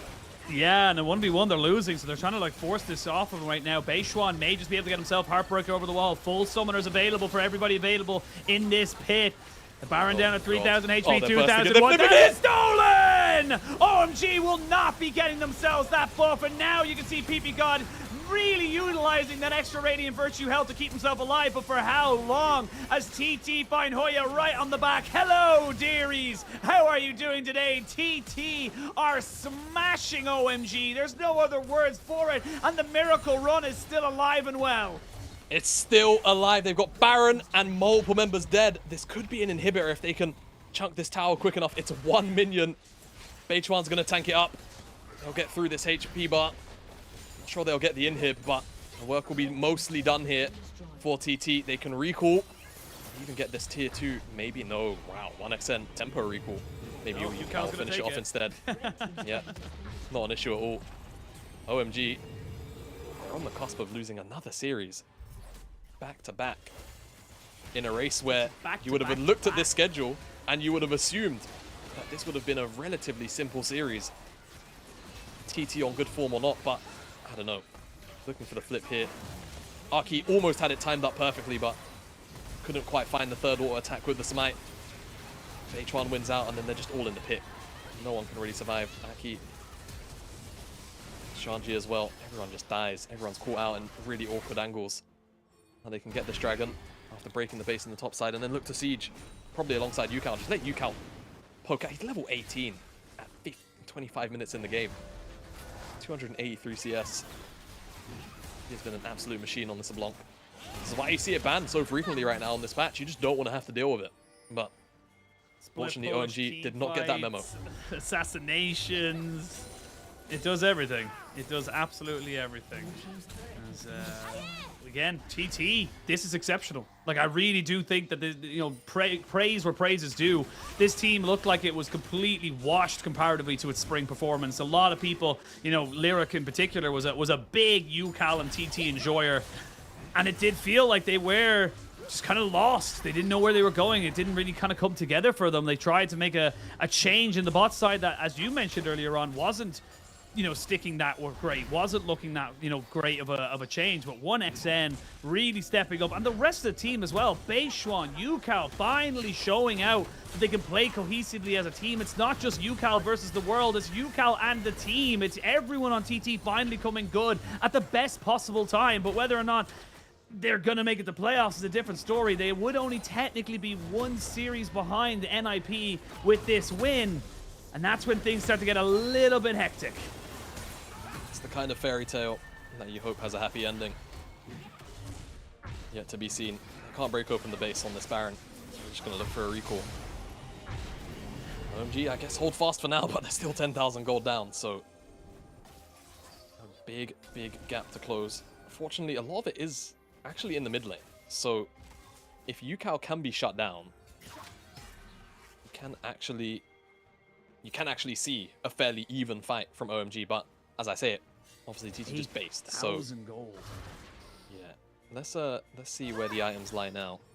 They look relatively even. So again, this just mid. This gold lead is predominantly sat in Yukao's back pocket right now. OMG, it's not the end of it. If they take a 4v4 and Yukao's not involved, it might as well just be even gold. Just so everyone's clear, there's a couple of obvious stat differences, right? H1 has that extra chain vest and that stopwatch levels. Cream. Cream! You can't flash away from that tether! Will go into stasis though. That Zonya's be proving invaluable later on in the game, but that's going to be the inhibitor broken down. Hoya on the bot side, pushing in mid lane down to below half HP. OMG, they're getting suffocated. They don't know where they go, so they're going to go for a one last ditch effort. It's one last fight with the TP of days. A TP coming in though from the Renekton to make sure that TT do not get caught out. They haven't spotted out Yukao, but he doesn't have a flash, which means he gets absolutely no advantage off on his Pop Blossom. They have to pop the Lamb's Respite. That keeps Hoya and Yao Yao alive. Soon as it's popped, they're going to go for it as a TP from Yukao right on the backside because he knew there was no escape. Abel trying his absolute hardest, but the TT Miracle Run is alive and well, and they will take a 2-0 over OMG. 2-0, the win streak continues for OMG. Oh, for TT. The loss streak it is for OMG. And it's elation for TT fans as the dream stays alive. What an run now from TT. 3 wins in a row. 3 big wins in a row against teams that you would argue maybe one of them they should be beating. They shouldn't have been beating ADG. They shouldn't have been smashing OMG. And they now go into the final week with 2 series left, now sitting at 5 and 9. Ninjas in Pajamas, they have one series in hand, and they are still 1 win to the good, but this isn't over and done yet. We're actually going to see a little bit of a medley potentially for that final 10th place. Yeah, we could just see that indeed. RA have to do TT a bit of a favor, as well as themselves, right? RA still technically have that shot and FPX themselves, and FPX, but I think for RA, they themselves actually have OMG and JDG, so be a tough road for them. See how things continue to progress as this playoffs race for that 10th slot might not be finished, depending on how things lie for NIP and how they look to perform. Could just see a last-second swap-up for a position which looked pretty much confirmed for the top 10 for a little while. But TT could look to upset that. Probably the most riveting story, I think, of all of the teams out of that 4-win chunk. And you could see what it meant on the faces as well in the player cams right before that game ended. TT, they believe, and I think could be starting to make a few other people believe, if they can get over the hurdles, maybe, but again, those hurdles are high, man. LNG, JDG. I don't want to, I don't want to get ahead of myself just because of how they've been performing, but maybe, just maybe, a fairy tale can have that happy ending. Look, all I'm saying is that TT's final game is against JDG, and at that point, JDG might already be confirmed #1 seed. So you never know. The end of the LPL always has a couple of twists and turns. And honestly, for the likes of NIP, I mean, to pick up 2 wins to get themselves up onto 8 wins shouldn't be out of the ordinary. But RA still hunting, FBX still hunting, and LNG right up there in the top 3. They went from kind of having a slightly easier schedule than most would anticipate to kind of going, okay, well, now you've got 2 teams that are really going to be hunting for your neck. Yeah, that's the scary thing now as NIP, right? There are several teams who could potentially leapfrog you if you can't perform in these final sets of series. It's not out of the question that, hey, we could see NIP go, 0-3 for these final remaining series. RA, very aggressive team. I always say, even if they're 4 and 9 in total series, and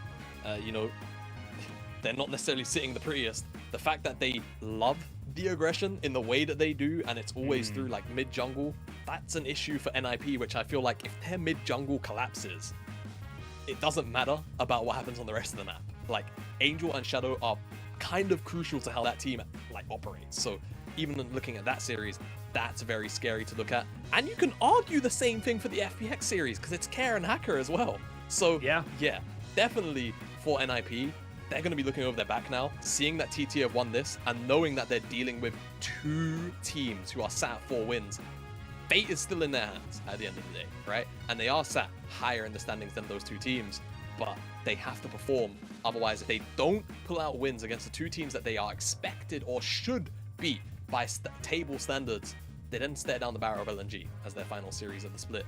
And that's not going to be one which you would want to hedge your bets on for them to pick up a win. As, again, a very unsurprising MVP. I feel like UCal got it this time around for the game number 2.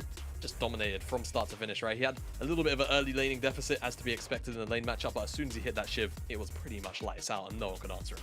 Yeah, and you know what the funny thing is? This gives UCal sole possession of 2nd place in the MVP standings. Scout is a million miles away with 12 at the moment. Yeah, he's got like 12 right now. So, but UCal now sitting at 9. I mean, it's kind of funny because you look at the kind of players for MVP standing. It's Scout up there. You've got Shun, Kanavi, Shanks. It's like, okay, these are pretty big names. These are pretty big players. And then UCal not even confirmed whether or not he'll be going into playoffs. It feels like Shun on IG last year, where it was just like, they won't make playoffs, but damn, is he a good player? And that's exactly what he's been doing, for the side of TT.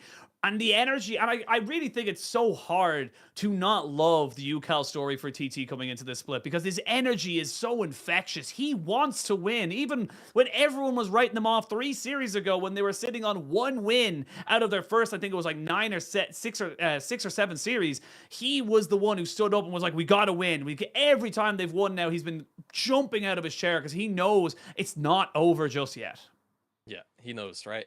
The chances are still there. doesn't matter how steep the hill is, you can still climb it. It is still doable. And I feel like for many, you know, even if they don't make it to playoffs, they would have won the hearts of a lot of LPL fans. Oh, for sure. Regardless, right? You can see it in the passion. You've seen what it's meant to them every time they've picked up one of these series wins over the last few weeks, especially when you contrast it to where they were, you know, when they were on that 7 or 8 loss streak, whatever it was, right? You know, people were genuinely, you could see it in, you know, interviews. People were saying, you know, we're just not good enough. That's what they're saying. They're saying it about themselves. So yeah. To see this turnaround now, not only obviously in emotional state, but in gameplay, and now seeing it turn into results, it does make it, again, just that extra level of compelling when it comes to tracking this team and seeing whether or not they can actually achieve this potential goal and dream of theirs to try and make it into that top 10 again like they did in spring. That's the thing, is that for TT, back-to-back playoffs was very much the goal for them, and maybe to improve on that playoff performance from spring split. It's not over just yet. They are now sitting at 5-9. They are 1 series away from NIP in terms of wins, but they are a series behind in terms, or a series already played. So NIP will have that kind of setup for themselves. And I mean, it's gotta be close. I think that the NIP realistically are the only real team that people could maybe look to try and contend with, as they are sitting on a -4 game difference. EDG, RNG at +4, +1, not really realistic. You know, kind of, it again technically can happen, but I think that a lot of people are going to be expecting to see those names in the postseason, and maybe we get a round 1 of RNG versus EDG. But we had ourselves 7 games on the day. Massive win for BLG earlier today. That kind of keeps the options open for the likes of TT. They got the first win. Thank you, Mr. Billy. And then they got the job done then for themselves just there. And of course, RNG did take down WE to equal out a 7-6 scoreline. Yeah, very, very fun series we had between WE and RNG. By the end of it, RNG coming out ahead. And yeah, for TT, the story continues, right? You can see those red marks against the left-hand side teams continues to fill up. RNG will have one by their name soon, no doubt. Left. And so will EDG, you have to imagine. So for NIP, pressure's on. This race is definitely one which can be competitive if TT can somehow pull a rabbit out of the hat. And, you know, for NIP, it's not impossible that they lose the remainder of their series, right? It's very plausible even, you could argue, right? With FPX and RA not necessarily being on the hot streaks. You can see they've lost 3 series in a row, but they've been mildly competitive against the teams that they should be competitive against. And you feel like NIP should be a team that they should be competitive against as well. So have to pull out 1 series win. 1 series win probably guarantees you safety, right? But TT, they don't care about that. They will continue to chase until the end of the season, no doubt. Oh, for sure. And of course, we got some matches tomorrow, which can be big factors. We're not only going to have EDG looking to secure themselves into that top 10 with a win over FBX, it would also see if JDG win against IG knocked out of playoff contention. They would not be able to make it up to the minimum amount of wins, and that's when we start to really kind of come back into this one here. And sadly, we will have to say goodbye to a certain amount of players depending on how things go. But IG, they were a weird one. They definitely can throw in a curveball every now and again. Yeah, they definitely can, can't they? Very strange, this particular variant of IG, especially coming from spring, right? I feel like 2 very peculiar splits back to back, but these matchups tomorrow, very important in terms of playoff standings, right? Like, you know, AL still, I can't remember their runner schedule. I remember it being quite difficult, obviously including that Weibo series. It's OMG Top Esports, so yeah, that's tough. But all of these series now will start to dictate, you know, placement in the top 10. Those teams that are sat at 4 wins, can they, you know, keep hopes alive and actually manage to pull, again, you know, not to repeat the phrase, but rabbits out of hats, because these are going to be, on paper, lopsided series that they need to take wins out of in order to keep their hopes alive. And for those top of the table teams, it's about, again, you know, securing that double elimination bracket if you're JDG, securing top 4 so you can at the very least just kind of forego the rest of the playoff bracket. These are the things that these teams are now competing for. Yes, we're running out of playoff spots and we're running out of time here in the LPL. We also run out of time on this particular broadcast. Yamada, as always, thank you so much for bringing me through the weird and wonderful world that is the LPL. Thank you guys for watching, and thank you to our back-end production staff. Without them, none of this will be possible. We'll be back tomorrow at the same usual time, the same usual channel, and we'll see you then.